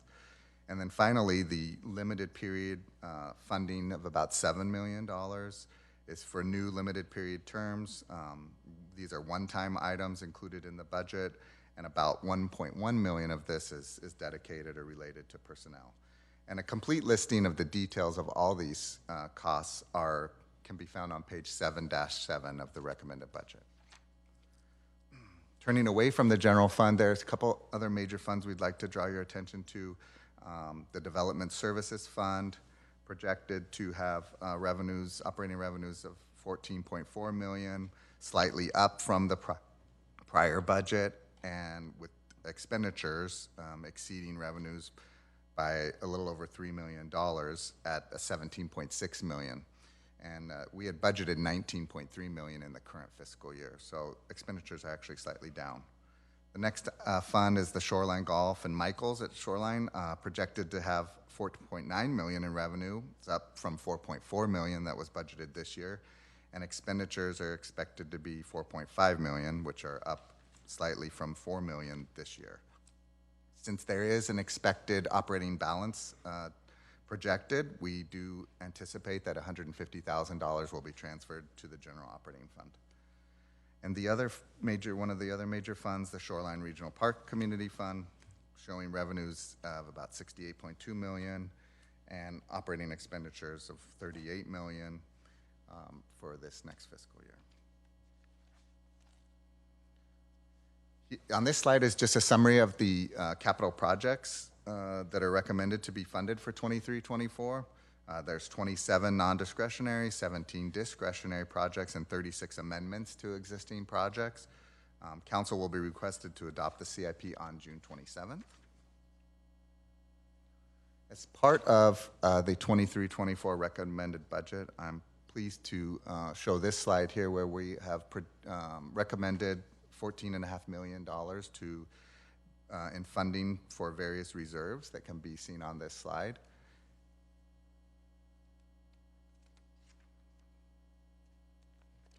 Now we'll turn to the recommended utility rates. We're recommending an 8% increase for the average cost of water and meter rates. That's actually down from 12% this year, current year, and 5% for recycled water, which is very similar to this current year that we're in now. Wastewater recommending a 6% overall increase. That's also down from 8% this current year. And solid waste, 7% general overall rate increases compared to a 6% that was recommended for this year.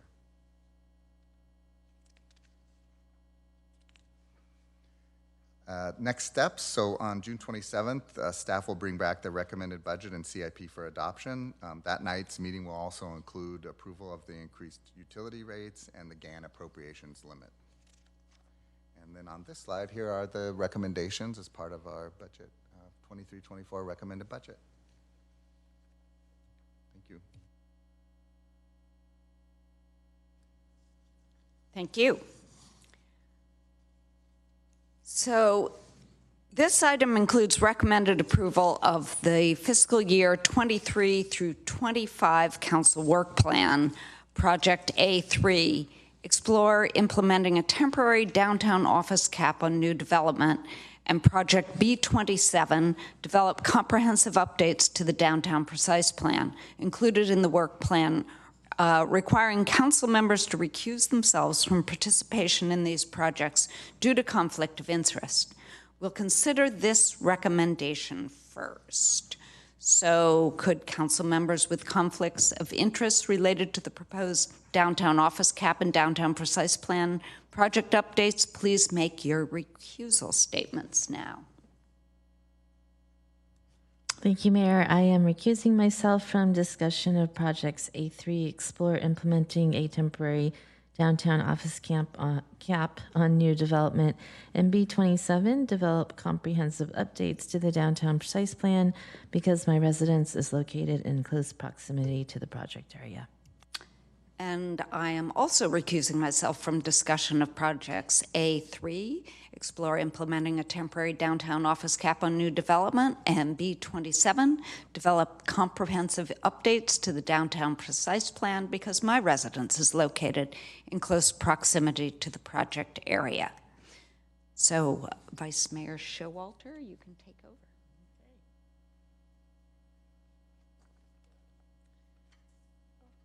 over.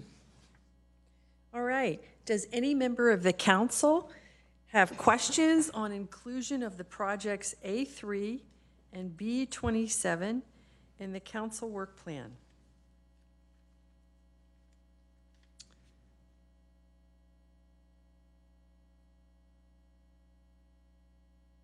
No? Seeing none? Okay. At this time, we will take public comment on projects A3 and B27 for their inclusion in the work plan. For public comment on anything other than A3 and B27, we will hold a separate public comment period.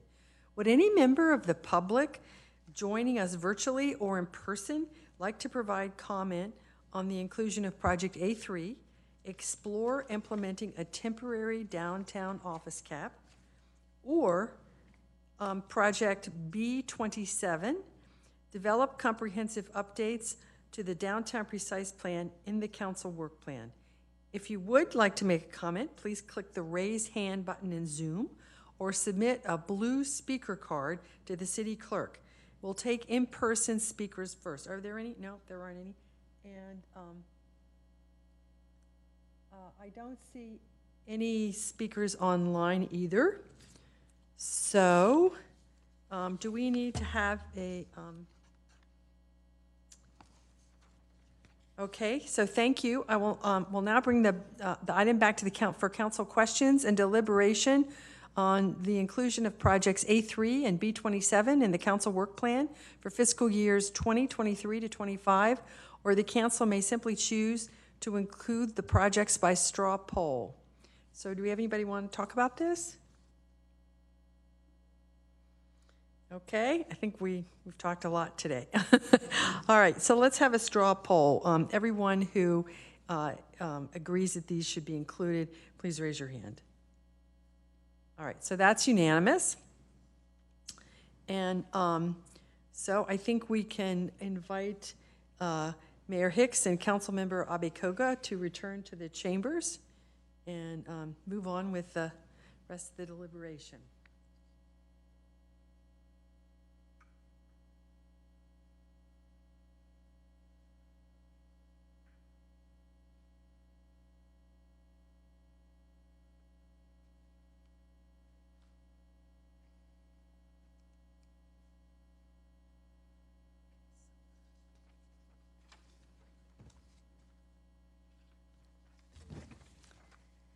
Thank you, Vice Mayor.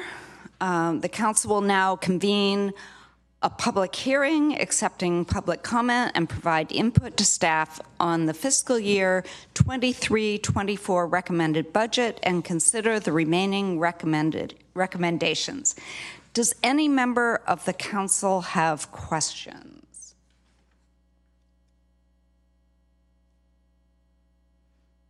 Councilmember Matichak. Thank you. So I did have a good discussion, and I sent in a question about metrics, and I'm happy to hear that that's a focus for the upcoming year.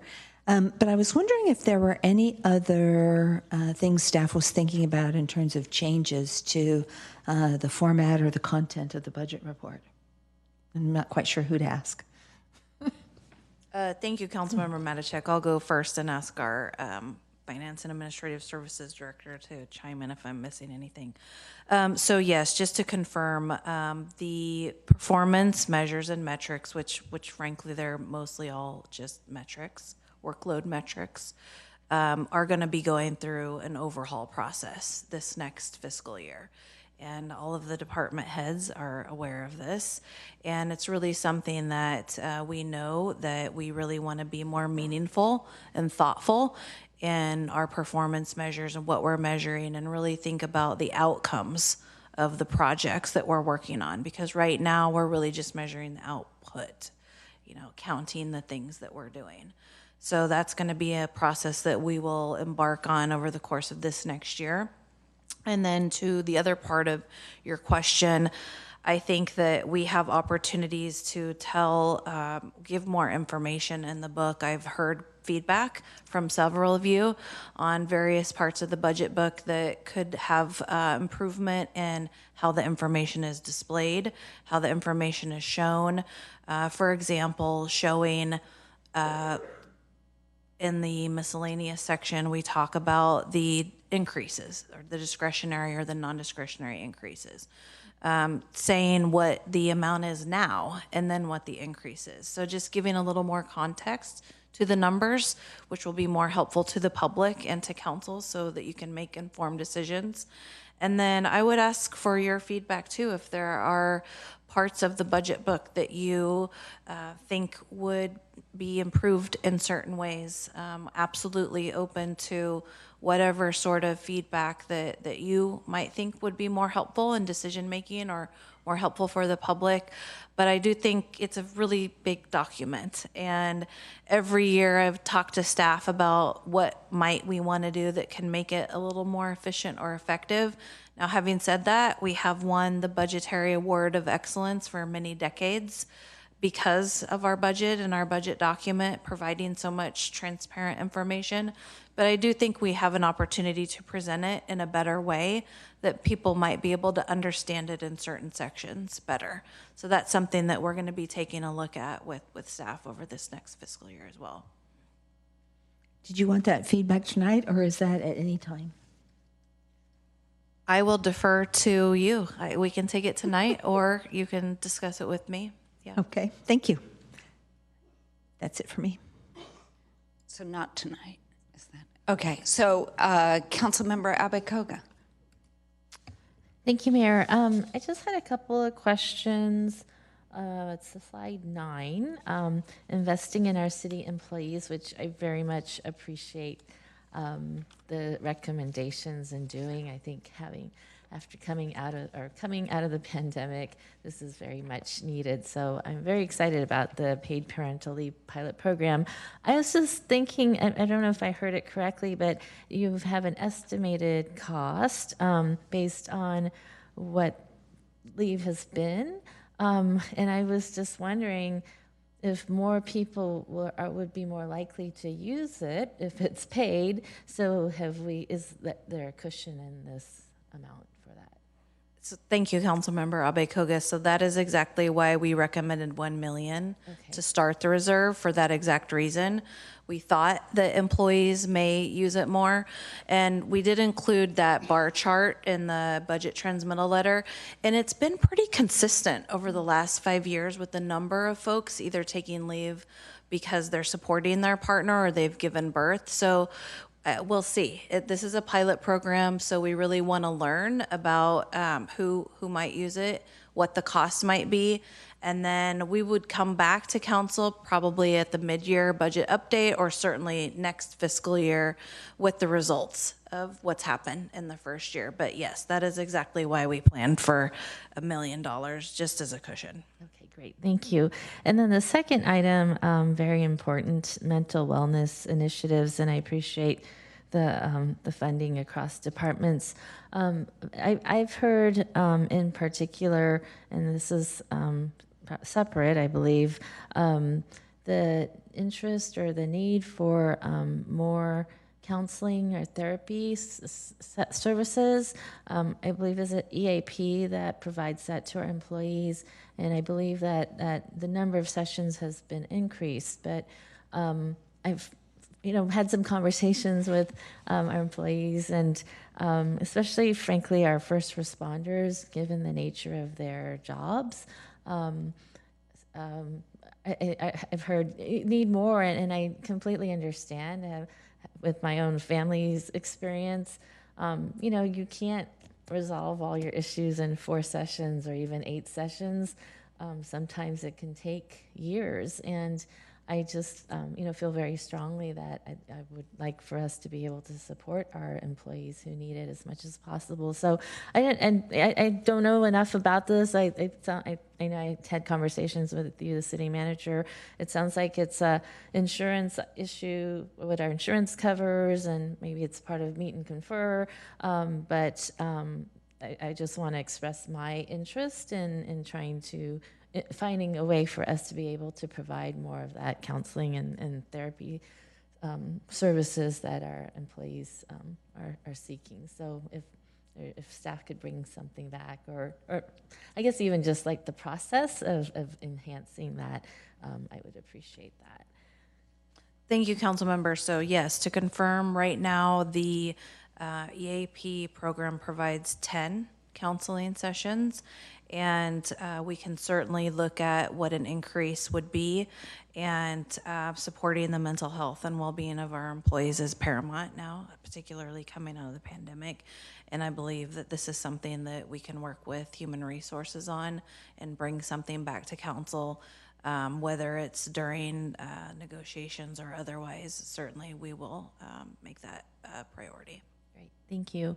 And then the final question has to do with our performance measures, having to do with fire. I think someone asked the question in written. I guess I was looking for a little more clarification.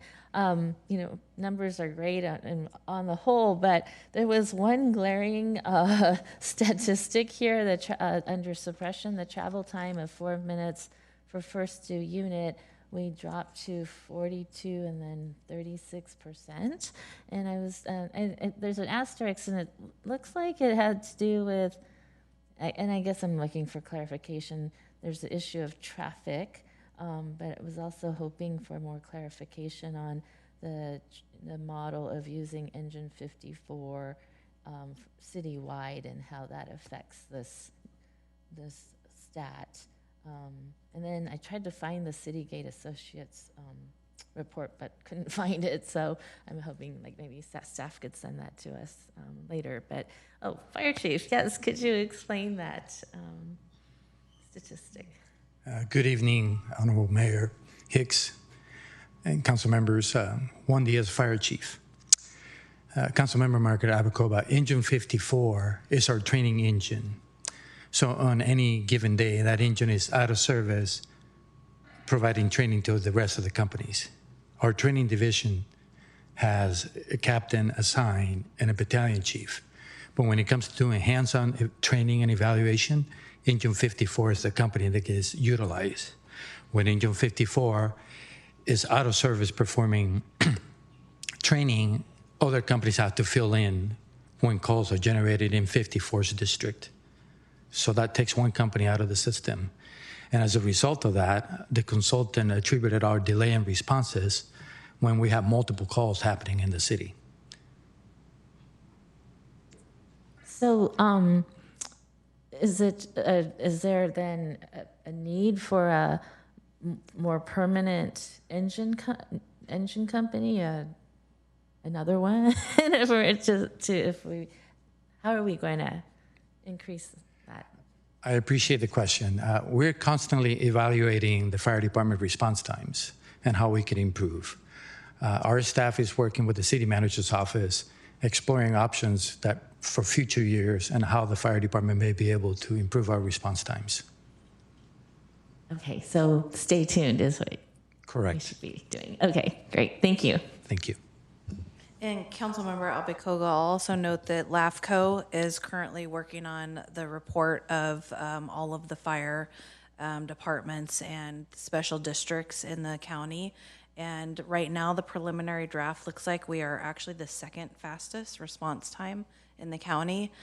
So it appears that there are other cities that are facing similar challenges with traffic and other issues, but it is certainly something that we are actively working with the fire department on in terms of what some sort of recommendations to council might be. We're really in the review stage, gathering more information for a robust recommendation. So if it's traffic, then some issues like I don't know, signal prioritization, I'm assuming the emergency vehicles being able to travel in our future transit only lanes, perhaps that could also assist in improving response times. I'm looking to our fire chief. or it's also. I would think so. Public Works Certainly, Director. the signal interactions affect response time too. Juan Diaz, Fire Chief again. Currently, we use a preempting system that sends a signal to the traffic light to turn green for us. But however, that's only to a distance in which we can reach that signal. There are new systems and other agencies are using, which we're working with Public Works on, that the computer, the CAD that receives the calls, tells those signals that a fire engine is going to be coming. And so preempting all those response areas, the light starts to turn green for us. So we're, again, another item that is being evaluated and studied on. Great. Well, thank you. Appreciate that. Councilmember Ramos. There's so many questions here that kind of triggered other questions. It was mentioned mostly in passing as we were in the previous discussion, not previous discussion, but one of the discussions with questions, that we won some awards for our budget in the past. Do we have a criteria for those kinds of awards as we think about how we want to build our budget? What kind of criteria are we looking at to keep our awards while also adjusting that criteria? Yeah, thank you. Sorry, thank you for the question, Council Member. There is a very detailed checklist that we follow for submitting for the award. In addition to that, we have the opportunity to be a reviewer of other budgets, which help kind of fine tune and raise the bar on our own budgets that we'll be looking into becoming a reviewer on. But it's quite a detailed list. And so I'm always looking at other agencies in the area to see how their budget looks. We're meeting next month as a budget team to talk about this year's budget and kind of what we can do better next year as far as both procedurally and aesthetically. And so those, we'll all take that into consideration as we move forward. But there is a detailed list for the award that we have met it for, I think, 30 plus years. So we're definitely excelling in that area with the budget, but always looking for room for improvement or raising the bar, like I said. I guess in terms of, I'm not entirely sure if it's part of the actual budget or just supplementary materials to the budget, but would it be considered part of the budget to have things, for lack of a better term, more accessible to people who don't want to read a 600-page document, or I was joking that I wasn't really joking, but it was I got myself a text-to-speech app so I could go through it a little bit more easier, and it was a 12-hour audiobook, essentially, it converted to. So as we think about something in an accessible thing, it doesn't actually have to be the budget itself, but maybe like a supplementary material, Cliff Notes. What kind, would that be considered part of the budget, or would that be a supplementary material as an addition to the thing? Yep. So we're going to be adding what we call a budget in brief document. It's about 10 pages long. A lot of cities use that. It's kind of like an executive summary of the budget. That's going to be unveiled this year. Actually, we're working to develop that, and will be part of the adopted budget. And it's really a high-level, 35,000-foot level read of what's in the budget. So stay tuned for that. That's coming very soon, but I think that will help. We're also exploring different possibilities with, an online budget book, not just a PDF per se. So an online budget book, electronic. We'll be looking at that in the future too, in next year's budget. So definitely looking at different things. And Councilmember Ramos, I'll also add that we are also going to be doing a budget video, so that for people who take in, okay, Councilmember Matichek's laughing, you want to watch a 12-hour budget video. It's going to be like a high-level overview of the budget itself, and people take information in different ways, and so it really would be a way to tell the story about the budget. Thank you. Yes, I will send it to you first. That's when you do the increase of like 2 times read speed, so it's only 6 hours at that point. But it also, quickly, when you mentioned about having a digital version of the budget, how will that integrate with the open budget tool that we have currently? One of the solutions is actually by the same company of the open budget book. So we'll be exploring different possibilities, but they would go hand in hand with each other. We figure that would happen. So once we kind of explore the different possibilities, there's a lot of different companies that are doing that now. And so we'll work through that over the next year and figure out kind of what the direction is. As far as having an online budget book as well that will be easy to read instead of a PDF. Thank you. Based on a previous question, we're second in response time. Who's first? Who do we have to beat? I will need to get back to you on that. I can't remember, but it's only by a few seconds. Just a few seconds. I don't know if the fire chief is aware. No, yeah, and this is LAFCO drafts that they've got now, so I'll get back to you on that. I can't remember. Thank you. And then this one's a little bit more out of left field. When we have our when neighborhoods have little block parties, I enjoyed going to one these past couple weekends. Do they pay to close that street, and how much do they pay the city to do that?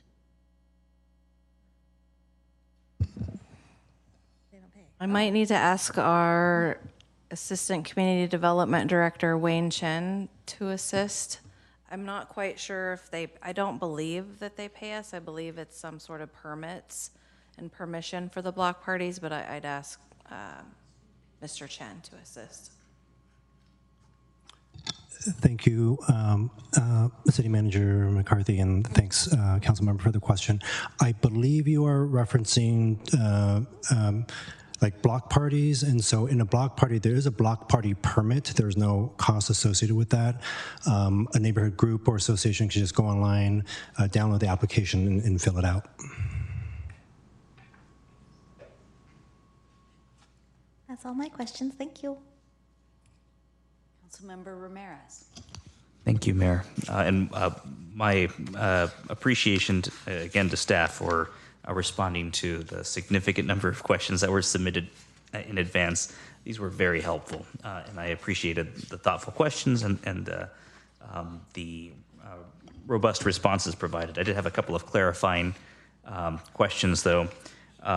Can staff provide a little bit more information about the citywide master fee study? So it's a comprehensive evaluation of literally every fee. And so staff had referenced that in response to the question about the rental fees charged for community center rooms. So if staff wouldn't mind providing more information about the citywide master fee study and the schedule, do we already have a consultant? And then maybe some more information about how we're thinking about the public facility rental rates in particular? I'll take the first part of that. Thank you, Councilmember Ramirez. The RFP is actually set to go out in the next couple days. So we don't have a consultant yet, but they will be looking at all our fees. We actually have separate consultants for the utility rates, but all the other fees in our master fee schedule, for the most part, will be reviewed, looked at. We're going to be comparing against other agencies, local agencies in the area, kind of seeing if there's any new fees that need to be charged or any fees that may need to go away that are not relevant anymore. So we'll be looking at those as well. So plan on having the RFP issued and a consultant on board within the next month and a half, and have a new fee schedule or a recommended fee schedule that, before this time next year.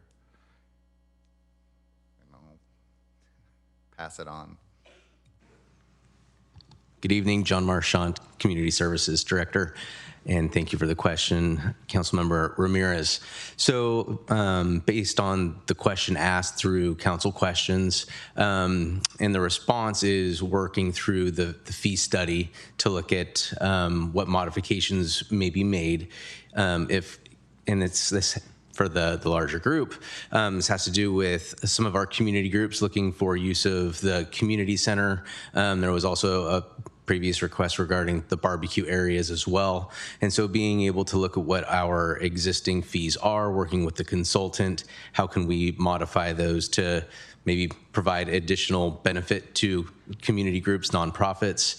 Right now there is a deep discount for those groups during what we call non-peak hours.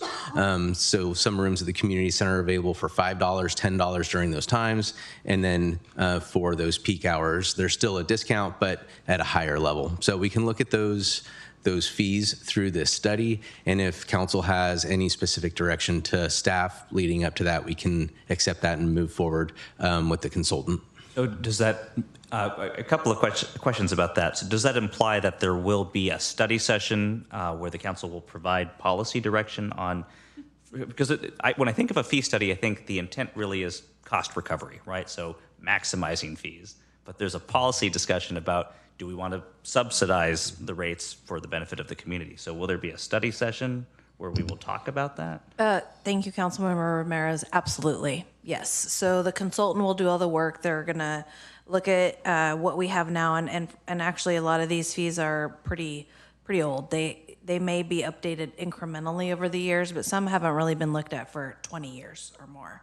So we are really out of whack with a lot of our fees, and we really, really need to look at cost recovery, or for those where there might be community interest or council interest where we may want to subsidize or lower the fees.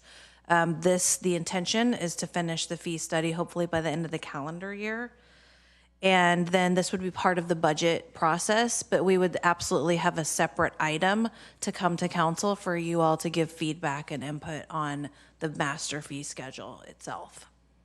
Okay, so thank you. That's very helpful. It's a big deal, but it's also under the radar. So I appreciate you helping me understand the process and what the intent will be. So I think those are the questions I have about the fees. I have a question. Go ahead.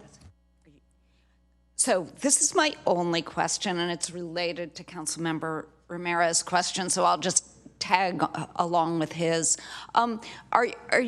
I have gotten, and it seems like other council members have gotten as well, questions about getting, from certain community groups, getting either free or very low cost access to some of the community rooms. And when I look at this schedule, it seems like some of them are very low cost, but apparently not enough. So I'm just wondering whether you're going to interface with those groups directly to get some feedback on, I don't know what's not working for them about this, but it would be good to know before coming back to, before making decisions or draft decisions or coming back to council. You know, maybe it's the larger rooms that they want. So I just am wondering what your outreach to the community and to those groups in particular might be. So as it relates to the larger fee process, I don't know what type of public outreach is scheduled for that in particular, but for this item, we are aware of some of the groups that are making the request. We will certainly reach out to them in advance and understand what it is that they're looking for. Yeah, I'd just like to have their input before even having a draft decision. Thank you. Thank you. I think that's a good question. So just a few more. So thank you for that information related to that. I asked a question about cost recovery for the Community Development Department. I learned earlier this year that the San Jose equivalent, Planning, Building, and Code Enforcement, pays rent for the privilege of occupying space at City Hall, which I think is ridiculous, but I'm curious to know, does CDD pay rent into the general fund for the privilege of occupying a portion of City Hall? Thank you, Councilmember Ramirez.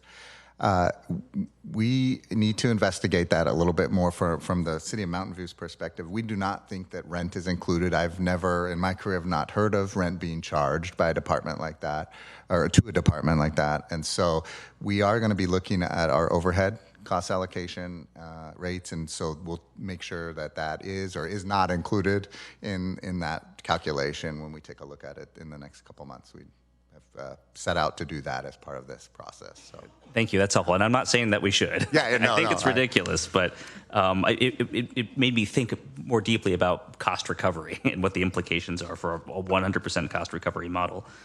And last question, I don't want to impede your progress recovering, Ton, but I know that there's more information about the shopping cart abatement program beyond the response here, and I'm hoping you can share with us. This doesn't give the appearance of success, but there actually is a lot of success with the revised program. Thank you, Councilmember Ramirez, and yes, I'm sorry. I am recovering. It's just as we get later in the night, I find my cough gets a little more.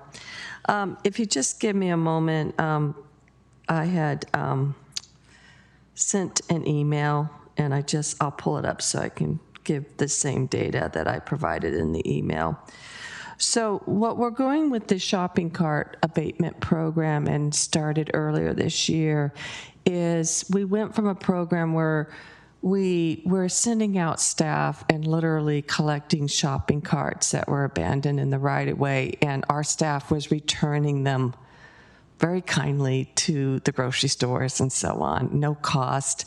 We would talk to them every once in a while about, hey, you need to put more measures in place to keep the shopping carts on your property. It could be the locking wheel system, whatever it takes. And if you don't do that, you need to go pick up these carts. We have certain parts of the city in particular where they accumulate broadly. And after a lot of really we met with them, trying to play nice, we decided that it was time that we had to take more formal action because one, we were expending staff resources and just doing this on our own, combined with we weren't getting them to pay attention the way we needed to. So in February, we officially launched the program where we'd follow the due diligence of if a cart's been, we've noticed the cart out there, we've been noticed it is there, and usually it's groups of carts. It's not even just one cart, all in one location, groups of carts. We would gather them up, take them back to the MOC, notify the grocery stores, hey, we have your cart. We have a fee program, and if you want to come and retrieve your cart, it will cost you $35 per cart, and you can come and retrieve it. So we started that program, and as you were mentioning, the response, because the question was simply to finance, how much money have we collected? And the response was $105. Well, that's 3 carts. Well, if you go out to the MOC, what you will see is 40 or 50 carts sitting there because we have to hold them for a certain amount of time. I think it's usually 3 or 4 weeks we hold them before we can dispose of them because the grocery store chose not to come and pick them up, pay the fee, that type of thing. So I wanted to make sure that other part of that information was available. So since February, the city has collected 160 carts. And of those 160 carts so far, we've disposed of 84 carts. The rest are primarily still sitting at the MOC. They have to wait their time to be disposed of. So what this means is that even though the stores are choosing not to pay the $35 per cart fee per cart, they're losing inventory. And I guarantee you those shopping costs cost more than $35. So again, this has been ongoing for about 3 months, and we are kind of counting on if we continue to do this, the stores will just notice that they're losing inventory and they should take measures. And I can tell you one of our biggest set of carts out there, and I won't name names, but it is actually a store that had a cart prevention program from being taken off site, and something about the system, the electronics or something broke down, and they've just chosen not to invest in fixing it. So we're hoping as they start to see that they're losing their carts, that it might make more sense to invest the money in and fix their system instead of having to keep buying new carts. Thank you, Don. I really appreciate you and your staff for taking that on. Carts are like rabbits, they multiply. I'm very excited to see that the program is beginning to show some success. The only other thing I'd like to share, I appreciate the line of comments from Councilmember Matichak and Councilmember Ramos. I do think there are opportunities for improvement, and the big thing, I think John McAllister would say this, is definitions. So when I see ALPR, I think I'm getting the acronym correct. I know what that means because I work for a city that likes automated license plate readers, but most people seeing that line item may have no understanding of what that means. And so a definition is helpful. And then I appreciated the question about the minor trust, whatever that is, minor estate trust. Which, again, you wouldn't know intuitively reading through the budget. So things like some brief descriptors or definitions are really, really helpful. Thank you. Those are my questions. Vice Mayor. Okay. Well, we had a discussion yesterday, I think it was, about what the process was for going through the excess. You know, when you finalize the budget and we actually know how much extra money we have, we're going to come back and have a discussion about it. So will you kind of just go over that real quickly again? Because I think that's really important to us. Yes, absolutely. So as far as what's in the budget, the reserves, there was one slide that I guess that would be the excess, which really is fund balance, which is one-time money. But every fiscal year that ends on June 30th, we have, fiscal year end, and the Finance and Administrative Services staff, this is when they work with our outside audit firm, and it's the final numbers essentially. And so what we've done in the past is we bring information to council in the mid-year budget. And just this past February, we actually allocated funding to the reserves at that time because we knew how much funding that we had and how much we were projecting. So there are those checkpoints where you all can add more money to reserves, more funding for other projects. We also added staff in February. If you recall, we added the economic vitality position to solely be dedicated to downtown. So there are those checkpoints, but certainly for the fund balance, the extra fund balance, that's the opportunity aside from what you're doing tonight, which is also your opportunity to put more money in reserves. Thank you. Yeah, I look forward to that. It's always fun to think about how to spend some money in a great way. And speaking of that, I think this is the time to, I would like to suggest that we, no, it's not really a question, it's a suggestion. We're going to do comments later. So I have a last question that came up as we were talking. When you brought up the Community Development Department paying rent, I'm wondering if that was a practice or is a practice because it comes from developer fees. Is it essentially getting the developers to pay a larger portion of the Community Development Department costs? Would anybody know whether that's the reason, or will you, Councilmember Ramos, have to go back and research that? So I would defer to the experts, but for PBCE, yes, right? It's designed to be 100% cost recovery, and that includes overhead and administrative expenses. In practice, it doesn't really work very well. And there's a lot of work going on in that space that I could speak to if it interesting, but I'm presuming that we're doing a better job here than we are in San Jose. I don't know. It sounds like a good idea. What? Thank you for the question, Mayor Hicks. I do not believe that we're going to look into it, but it's probably the reason behind that they do it is for full cost recovery and to maximize the developer contributions. I personally have never seen it done in practice. Sounds like maybe there is another agency that does it. But like I said earlier, we're going to research exactly what we're charging and we'll go from there. But I don't think that it's included in there. Like I said, I've never seen it, but we'll report back. So stay tuned. We'll let you know. Okay, thank you. I will stay tuned. So this is a last call for council questions. And seeing none, I will move. I'm sorry, on. Mayor. Oh, you have one. Oh, Councilmember Abbott-Koga. So I feel like I've seen a couple of different answers regarding the work plan item on the city charter. I thought I read in the staff report it was something about establishing a process for more flexibility to change the charter. Here it says we're going to do a study session. I personally, I thought it came up as just like clean up language. Could you confirm or clarify what exactly this work item is?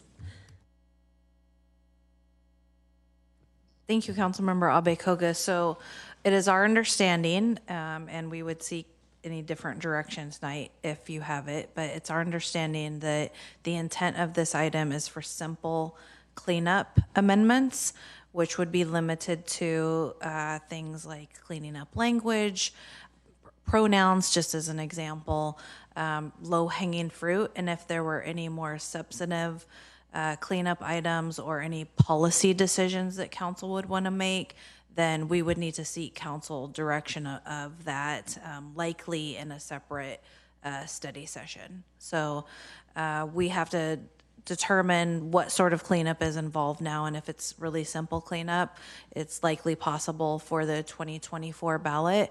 Now, I will note that one of the things we'll have to do, even for a revenue measure, is poll. So we'll poll on potential revenue measures, we'll poll on charter amendments with revenue measures, so that would all be part of what a firm would do. And then we would certainly come back to council and seek your feedback if there's anything different that you all are wanting to do. Anything to add to that, City Attorney?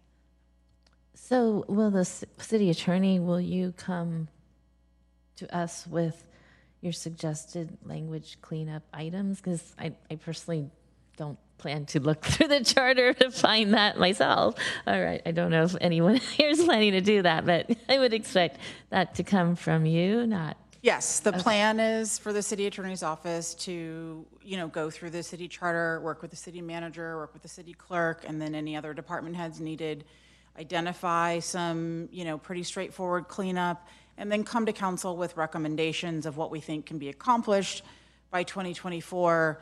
I think, allowing for flexibility is if we come to council and say, this is what we're recommending, and that brings on more and it kind of expands the project, then maybe the project gets pushed out if it grows.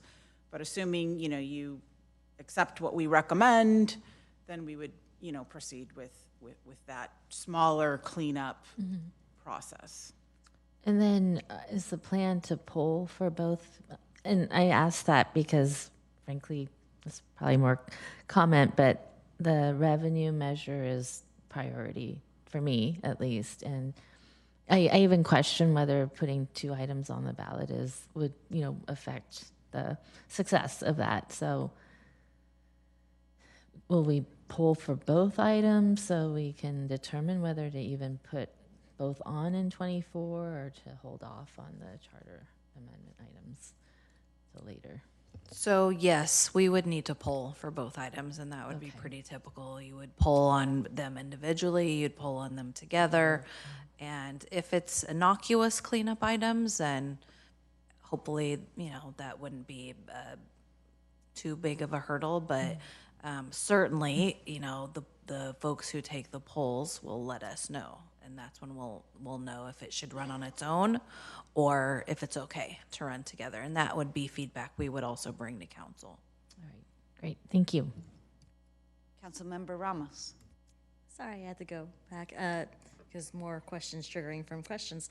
About the cleanup for the charter, is there, I view it kind of connected with the municipal code cleanup.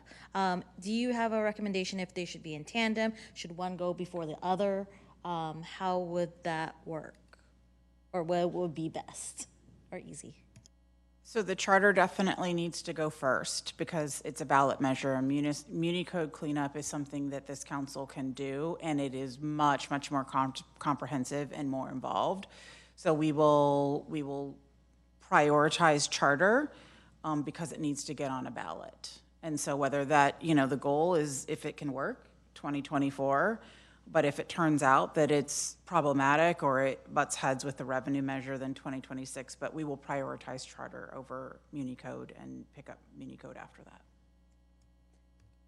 that. Should anything go wrong, like the charter cleanup doesn't pass for some strange reason, what does that mean for the municipal code cleanup?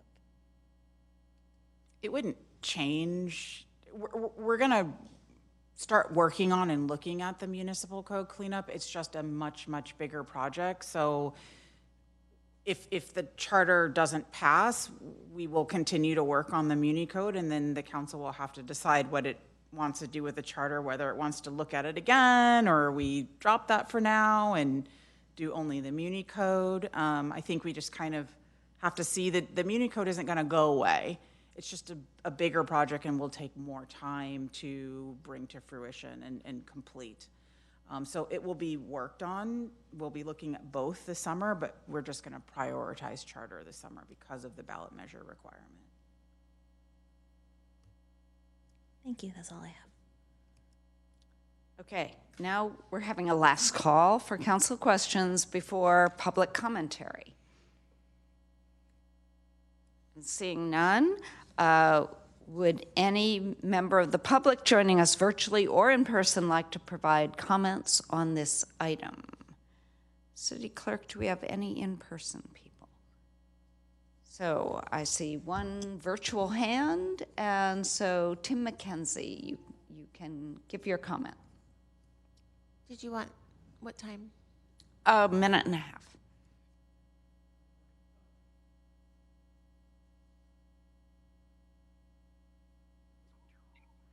Hi, all. Thank you for an always riveting discussion about the budget. A couple of notes I'd like to bring up. One thing that seemed kind of clear to me was how much public safety does not necessarily just mean the police. And with the liaison of the Public Safety Advisory Board having recently been announced as the new chief of police of Mountain View Police Department, perhaps it's time to revisit the idea of having some sort of staff liaison that's not just with the police department, but also representative of the fire department or things along those lines. Really glad to see the parental leave policy of the city. I think that's great. Actually, something I've advocated for in my own workplace is trying to get 12 weeks of paid leave, 1/4. Would love to see that as a possibility, perhaps within the city. But also, parental leave is a great thing, but after a child is born, there's still the need for child care, daycare, those sorts of things. So looking into ways that we can get community benefits for childcare support, maybe after having lost 5% of affordable housing from Google, we could look into ways of getting childcare as a community benefit. Would like to float that idea. Thanks a lot. Thank you. I'll now bring the item back for council deliberation and action on the remaining recommendations. Council Member Ramirez. Thank you, Mayor. I'm going to move to approve the staff recommendation. I didn't see any resolutions that needed to be read, so I'm hopeful I could just get away with saying that. And just a few quick comments. This is an extraordinary budget. I think somebody had referenced earlier the fiscal challenges that many other municipalities are suffering, and it's really remarkable to think how far we've come. Right, the uncertainty during the pandemic and how resilient we were then, and now how healthy we are to a point where we're able to meaningfully and significantly invest in the organization, which I'm very excited about. I support all the changes. I think there's a lot of great stuff in here, and I think it will help us achieve our very ambitious strategic priorities and respond to the needs and concerns of our community. So I'm very happy to support all of the staff recommendations. There are a couple of other things that have come up during the discussion that I'm interested in. I don't feel a need to put it into the motion right now, but or I'm happy to support, as something related to but separate from this discussion. I'm really excited to see that the performance measures and metrics are going to be revamped. There's some interesting information presented in the budget, but I think it's healthy to rethink what it is that we are measuring and what appropriate performance targets look like, because those can help us, I think, craft budgets in the future. So I'm very excited for that work. The master fee study, I think, is very important, and I'm grateful that staff have advanced that. The strategic priorities, I think, are very good, and I'm looking forward to implementing all of those things. And I am interested in some type of opportunity to provide, I think, minor suggestions for formatting or presentation of the budget, because there's a lot of good information in here. I'm not sure personally all of it is absolutely essential, and I think there are some things that we could include that would help members of the council or members of the public read through the budget and have a better understanding of what we're funding. So in whatever context that's appropriate, I think that would be a great discussion to have. Thank you. Vice Mayor. Yeah, thank you. I would like to add a request to raise the neighborhood grant program from $33,000 to $40,000. I know that's not in the size of this budget, that's not very much, but there's been quite a bit of inflation, particularly with respect to food. That's the main thing that neighborhood groups use. And then in addition to that, we've had a tremendous loss of trees around the community. with that horrible, with the drought and then with that horrible storm. And I think that having community groups plant trees, encouraging them to include planting trees in the next couple of years is something we haven't really explicitly included. It would be good to add. So I'd like to add that as part of the budget, recommendation. So I have a question about exactly what you're adding. Is first don't the community grants go up every year by a certain amount? No. No, they don't. Okay. They Good did. to know. They did go up. They did go up in the past. They did go and up then they last stopped. year, 10%, but they hadn't gone up in quite a long time. Okay, so that's not a continual thing. No. Okay, so you're proposing that they go up to 40,000, which would be do they vary by size? Yes, they do. Depending on the size of the community group, there are tiers, and so depending on the size of the community that the group serves, you're eligible for more money. And the other thing is, the groups put in a budget, and then they are reimbursed after they spend the money. So they spend the money that that was in their budget, and then they put in their expense accounts, and they get paid. So there's a lot of oversight. So how does your proposal fit into the various sizes of the community groups? Is 40,000 the maximum size? Sure. We would probably have to have a policy discussion at the CNC because the tiers are established and they're tied to the number of residents in the given community group. So it's sort of a two-step thing, right?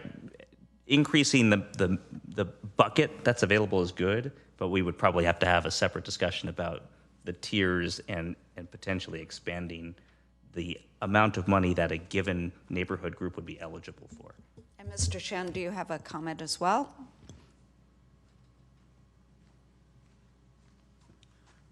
Thank you, Wayne Shen, Assistant Community Development Director. So one option could be if council approves this increased funding amount for CNC, that we can bring an item to the end of the year CNC meeting to propose some policy recommendations that can be folded into subsequent grant funding applications for future cycles. So that's certainly one way to get CNC input about how to structure the 40,000 for future years. With the consent of the seconder, I would accept the amendment. And I neglected to say that we have a seconder, Councilmember Kamei.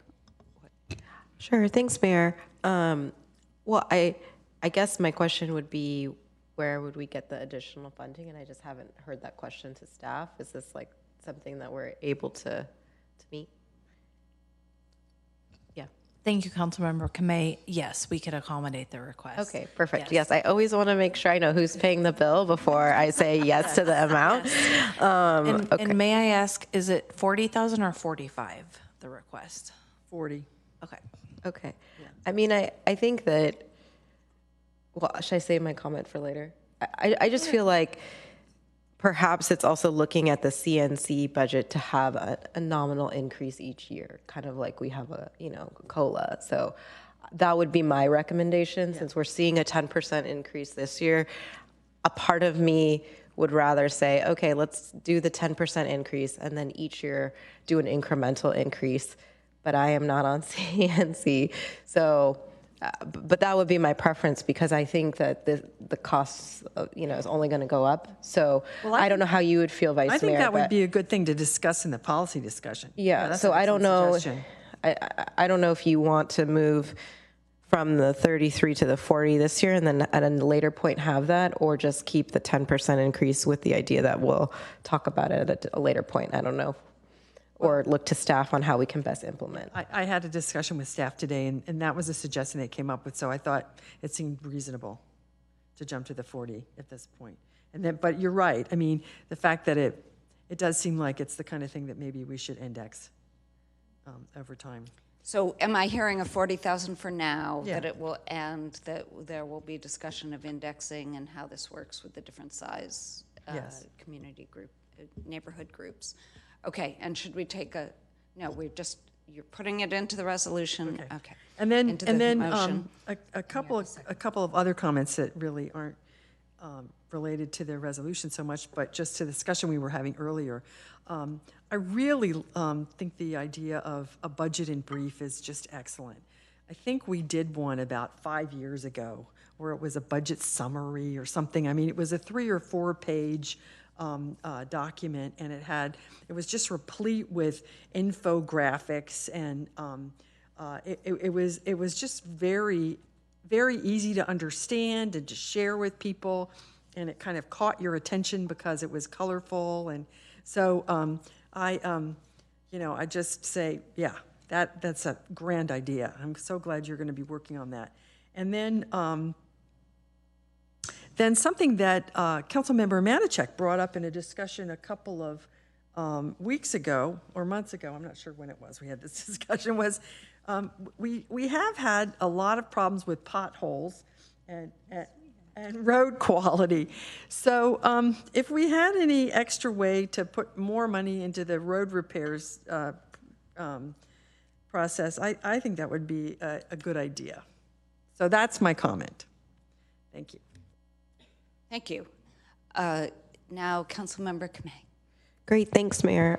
So as you mentioned, I'm happy to second the motion. I think there's just a couple of things that I want to highlight, which is this budget I felt was just got me the most excited over all my years. And I think that each year the feedback that council provides really is leading to a document in a way that I think is very accessible. I know that we've worked on, outreach in different languages and to make sure that we are directly listening from our community. And I felt like I could really tell this year. And so some things that I just want to highlight are the reorganization recommendations from our city manager. I feel like the changes that we're making in our budget are going to bring both efficiency and effectiveness to our organization in a way that's going to really help us as we grow. I also like how we're pivoting to meet the needs of our residents, as the Vice Mayor was just mentioning with CNC, trying to make sure that we are putting greater financial resources into where community members want it most. And I think that goes back to the direct feedback. And one of the things that was highlighted in the staff report was our Mandarin Civic Language Leadership Academy, which led to our first ever Lunar New Year. And so I'm really seeing these commitments that we've made by approving FTE positions, reorganizing where we're seeing that change and how our community's thriving. I also wanted to highlight how the city is working to communicate our good work. In particular, I found the communications with council during May for Mental Health Awareness Month to be really informative and really helpful on how the items that we adopt in the budget as a council really affect the organization. And I really want to thank Sue Rush and her team. I find myself saying, I want to be a City of Mountain View employee for all these incredible events that are going on. And I think that talking about work fatigue coming out of the pandemic, that these programs will really be useful, because it's not just about making Mountain View a good place to live, work, and play. It's also making sure that our organization feels that same, just as our residents do. So I really just want to thank staff. Thank you. Thank you. Councilmember Matichak. Oh, okay. Councilmember Ramos. Thank you, Mayor.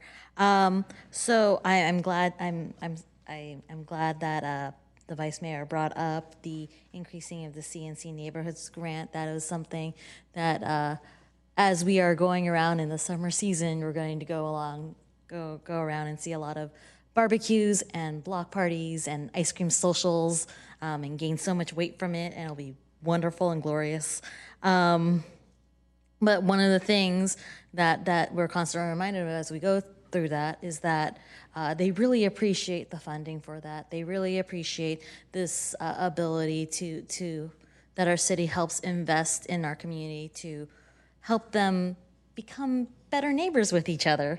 And food always helps, and they do all the planning, they do all the organizing for it, and we just provide funds for it, which is great. I am happy with some things in the budget. The paid parental leave. My older sister recently gave birth to her niece, to my niece. It's obviously her daughter, my niece. It's late. And it really provided me some insight on the stress it would take to, when you take time off and then when you have to worry about coming back to work. I'm sure some of you who popped out babies have a much better sense of it than I would as an aunt. But it was a heavy toll, and I'm glad that we are doing the 8 weeks for that bonding time, and so that's a nice investment into the community, and that's how I view paying for a lot of these programs. They're investments into our community so that they can grow strong and build stronger neighbors, and the same thing I feel about the investing in more support to the multilingual engagement program. That's wonderful. And then having the breakout into the housing department, because we will be asking a lot of staff in that housing department. We just passed a very ambitious housing element, and I hope that we follow through with all of that. Now, the budget is a beautiful 600-page document turned into an audiobook. I mentioned 12 hours. It was a lot. I did a lot of road trips listening to that and traumatized a coworker. So he knew what he was getting into. He was a former council member. But when it's so large and massive, it makes me worry that there's no meaningful community engagement with it. It's hard for people to wrap their heads around it other than giving out their ask. And the only ask really I had with the budget was the council neighborhood grants, essentially. And you can't even find it in the budget. And so as we look at the meaningful community engagement, if I had all the time in the world, I would have gone through and then put out, like, we have this because of this decision on council. The city manager mentioned before that the reason, like, the ways to change the budget is to change how we do things, essentially. Like, we make policy decisions, those policies or decisions reflect in our budget. And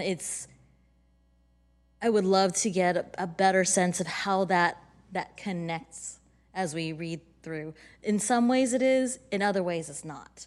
And so I would love to get us to dig into more into that. And another thing is have more things called out and things that directly impact the community. Like I mentioned, I keep on beating that drum of the CNC grants. It is something that directly, we ask these neighborhood groups to come up with their own budgets and send them to us, and we can't even tell them where in the budget that is for them. And so I think that is something worth calling out, even though it's such a small part of our budget. It's a part of our budget that directly interfaces with the community. So I'm going to support the motion. It feels like I'm babbling. I'm sorry. But that's the kind of feedback I have for our budget. Did you want to ask about the? Okay. Oh, I could go. Okay. So as we look at how you're doing the budget briefing video, all that stuff for engagement, we are also looking to have the Council Finance Committee have some input in how we structure the budget as well. It'll allow another subcommittee to hash out how that works. I don't know if that's something that could be added to the motion or like a separate ask to do a motion. Did that make sense? Thank you, Councilmember Ramos. Yes, I understand. So the Council Finance Committee just having more engagement on the budget. So I think what I'd like to do is talk with staff about how that might look and what sort of touch points we may have, and then bring it to the Council Finance Committee for approval or feedback. And then we can incorporate that as part of the process next year. Councilmember Matichak? Thanks. So I really appreciated having the budget a little bit earlier than we had the rest of the packet. That gave me plenty of time to read the entire thing and send in several pages of questions. And I really appreciated having that extra time because, as folks have said, the budget is a really important item. It does reflect where we place our priorities. And there were things in there that maybe they've been in there all the past years that I just never noticed before. But I just found it really engaging. And I'm really looking forward to the video. Couldn't resist, yeah, but not 12 hours of video. I do want to express my appreciation for city staff, the current city staff, as well as previous city staffs, for doing such a great job of managing the city's finances. And I will also give credit to previous councils and this council. You know, it's nice to be part of Mountain View when it comes to well, for many reasons, but certainly I feel like, we're a very well-managed city with really good financials, very thoughtful financials, very strategic moves that have been taken in the past, and it's really good. So thank you all. It does pay off, yeah. Let's see. I want to follow up on the Vice Mayor's comment about the maybe additional funds for roads. I think I brought that up at a previous meeting, and our Public Works Director was going to take a look at whether or not, if they had more money for roads, would they be able to spend it in the next fiscal year? Don't know if you've had a chance to do that. And if not, would that be possible for the next time we talk about the budget? So that if we wanted to put more funds into that area, we could. I don't know if you wanted to comment on that.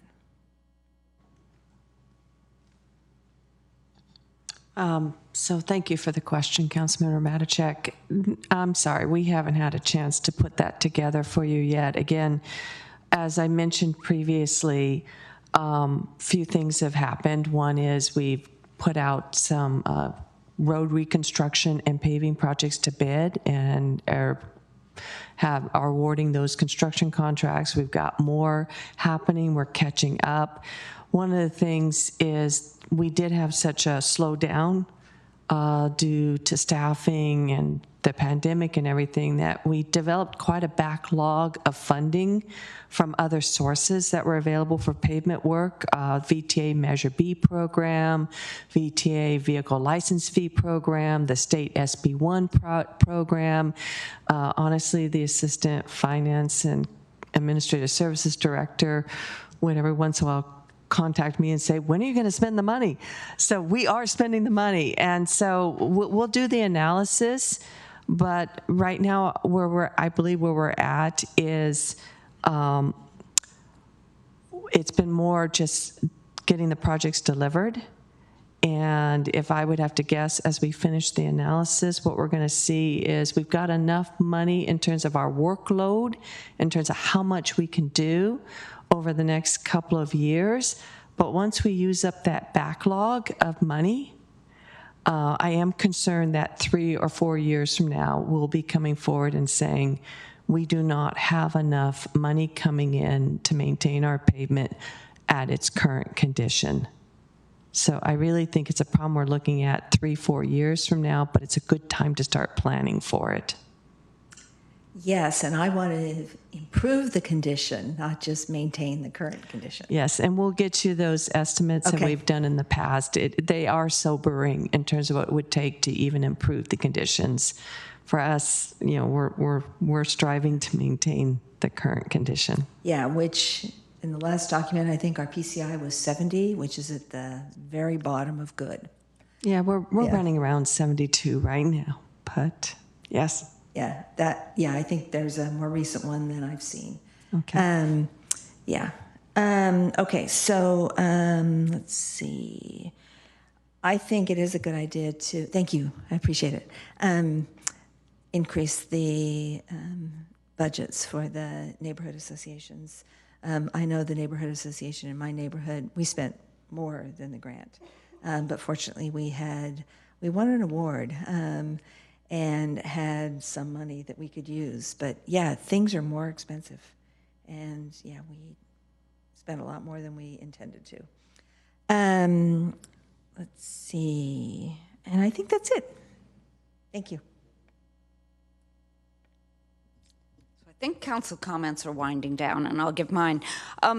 So I found this budget very easy to read. Budgets are not my favorite thing to read, but both the sort of economic background and then the budget details themselves, I actually found it enjoyable. I'm particularly glad, among all the other things that people have mentioned, I'm particularly glad to hear some of the reorganization, in particular the housing department. And staffing in that area and community development. I think even before I ran for office 5 or 6 years ago, people I was working with were concerned in particular about that it was hard to deliver housing projects and other community development projects on time. So that's one of my main takeaways. And with that, if there are no other comments, I think we can vote.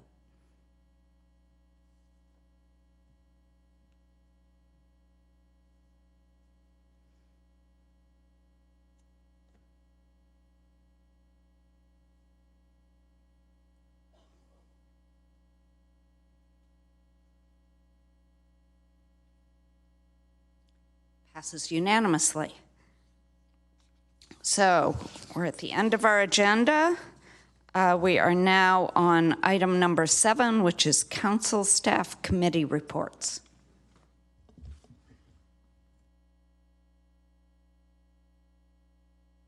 Vice Mayor.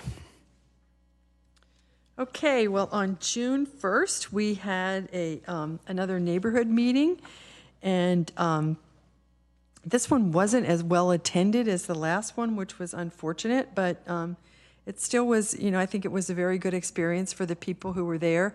And I particularly wanted to put a shout out for Arn Andrews.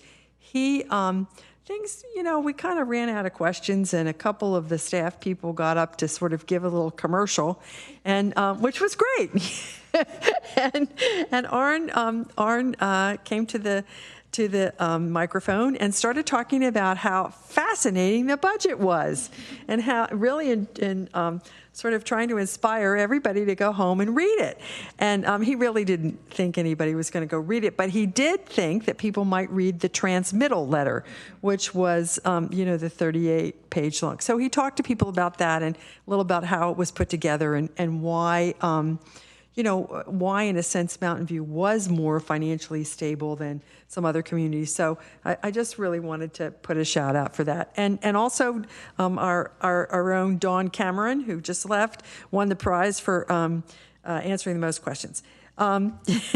Yesterday, I attended with Dawn the Joint Recycled Water Committee between Valley Water and Palo Alto, Mountain View, and East Palo Alto.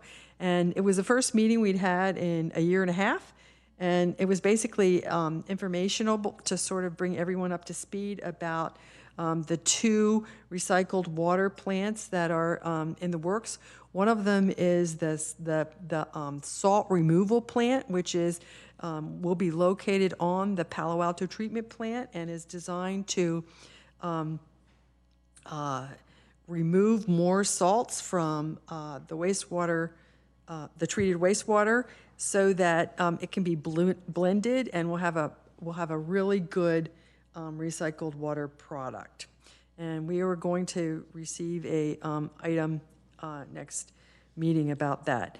And then also they talked a great deal about a a regional water purification plant that is planned on the it's planned on the site of the old Los Altos treatment plant. I mean, really old. It was like in the 50s. So none of us were around to see that. But it's just on the other side of San Antonio Road, near the end with Terminal Road. And so it'll be next door neighbors to their Life Moves process. And they are moving forward on that. So that's my report. Thank you very much. Thank you. Councilmember Ramos. Yes, on the 24th, I attended the Avenidas board meeting as the Mountain View rep. They passed their budget. They are still recovering from COVID, as the pandemic as a whole, because Avenidas, as you know, serves seniors, and that was a greatly impacted demographic. Particularly the site in Mountain View that Avenidas has is still trying to recover to the level of service that they anticipated. They believe they can do it. They have actually a backlog of clientele, essentially, but it just takes time for them to build, to onboard that client. But they feel optimistic about that, that process, but they are, they're still recovering, and that budget is reflective of that. Councilmember Matichak. Thank you. On May 24th, I participated in the meeting of the Santa Clara County Airport Land Use Commission, and we had a referral from the city of Santa Clara and one from the city of San Jose. And we also had a brief discussion about the ongoing work we're doing to update the comprehensive land use plan for the San Jose Airport. And that's it. Thanks. Councilmember Abe-Koga. Thank you, Mayor. I can't remember the dates of these meetings, so I'm just going to go through them. I attended the Caltrain Local Policymakers Working Group meeting where it was an actual working group where we went through all of the grade separation projects along the corridor to review each one. It was actually interactive. They wanted us to look at and see if, there were ones we should be moving or the types of different grade separation methods. And so it was actually quite helpful to see all of the different projects and where they are. There's interest in trying to work together because in some sense by packaging them all together and adding all of the local match funding into one pot, it makes it more attractive for federal funding. But I guess the conclusion was that we should work in a hybrid manner, because as much as that's important when the projects are all in different places. And I was very happy to see, I've been concerned that if we do that, our projects are actually quite far ahead of everyone else's, and I don't want ours to get slowed down. So there was an acknowledgement that we do need to, focus individually as well. So I was pleased that we were able to reaffirm that. But that was very interesting and helpful, I thought. We had a Council Sustainability Committee meeting, and went through some of the items that are on our work plan, and we're not doing an SAP 5, but instead we'll be folding the action items into our regular work plan, was the takeaway. BTA board meeting, the board passed the 2-year budget for 2024 and 25. I'm pleased to say that VTA is actually, compared to all of the other transit agencies, in a positive financial situation. We're solvent for at least 10 years and even able to have a bit of a capital operating budget. But it gets tighter as we go longer. But my takeaway was that we have the time to to look at how to improve service, to bring back ridership. Ridership is coming back on VTA, but given that some transit agencies are facing a fiscal cliff in even the next 2 years, you should be happy to know that VTA is solvent for that at least about 10 years. And then we actually, with Supervisor Chavez's leadership, our delegation, our MTC South Bay delegation, hosted a tour of the BART Phase 2 project for our MTC colleagues. And so we took a tour Friday afternoon from the Milpitas station, which, by the way, if you haven't been there, it's gorgeous, and I highly recommend you check it out. And we're able to show the future BART Phase 2 project and the alignment, and then the TOD projects around it. So they were actually quite impressed with what is happening in the South Bay. Also, just the enormity of our region. We are 25% of the Bay Area, 9 counties, and I think they really were able to see that. So it was, I think, promising, a productive in being able to make our case for why we need funding to continue our transit projects, especially the BART Phase 2 project. And then just a reminder that this Thursday is our Cities Association, well, calling it now our annual dinner focused on sustainability. I saw that many of you have registered. Thank you. If you haven't, I believe we still have room. And it should be a fun, interactive night. We do have a speaker panel. We're going to have a game portion. I think we have some raffle prizes, or prizes we're going to be giving away. This is in partnership with Joint Venture Silicon Valley and Silicon Valley Clean Energy, and it's free. So please sign up if you are available Thursday night at the Los Altos Community Center. Thank you. Thank you.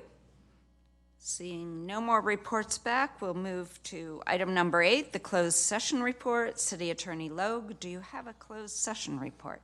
There is no report this evening. Okay, then we move to item number 9, which is adjournment.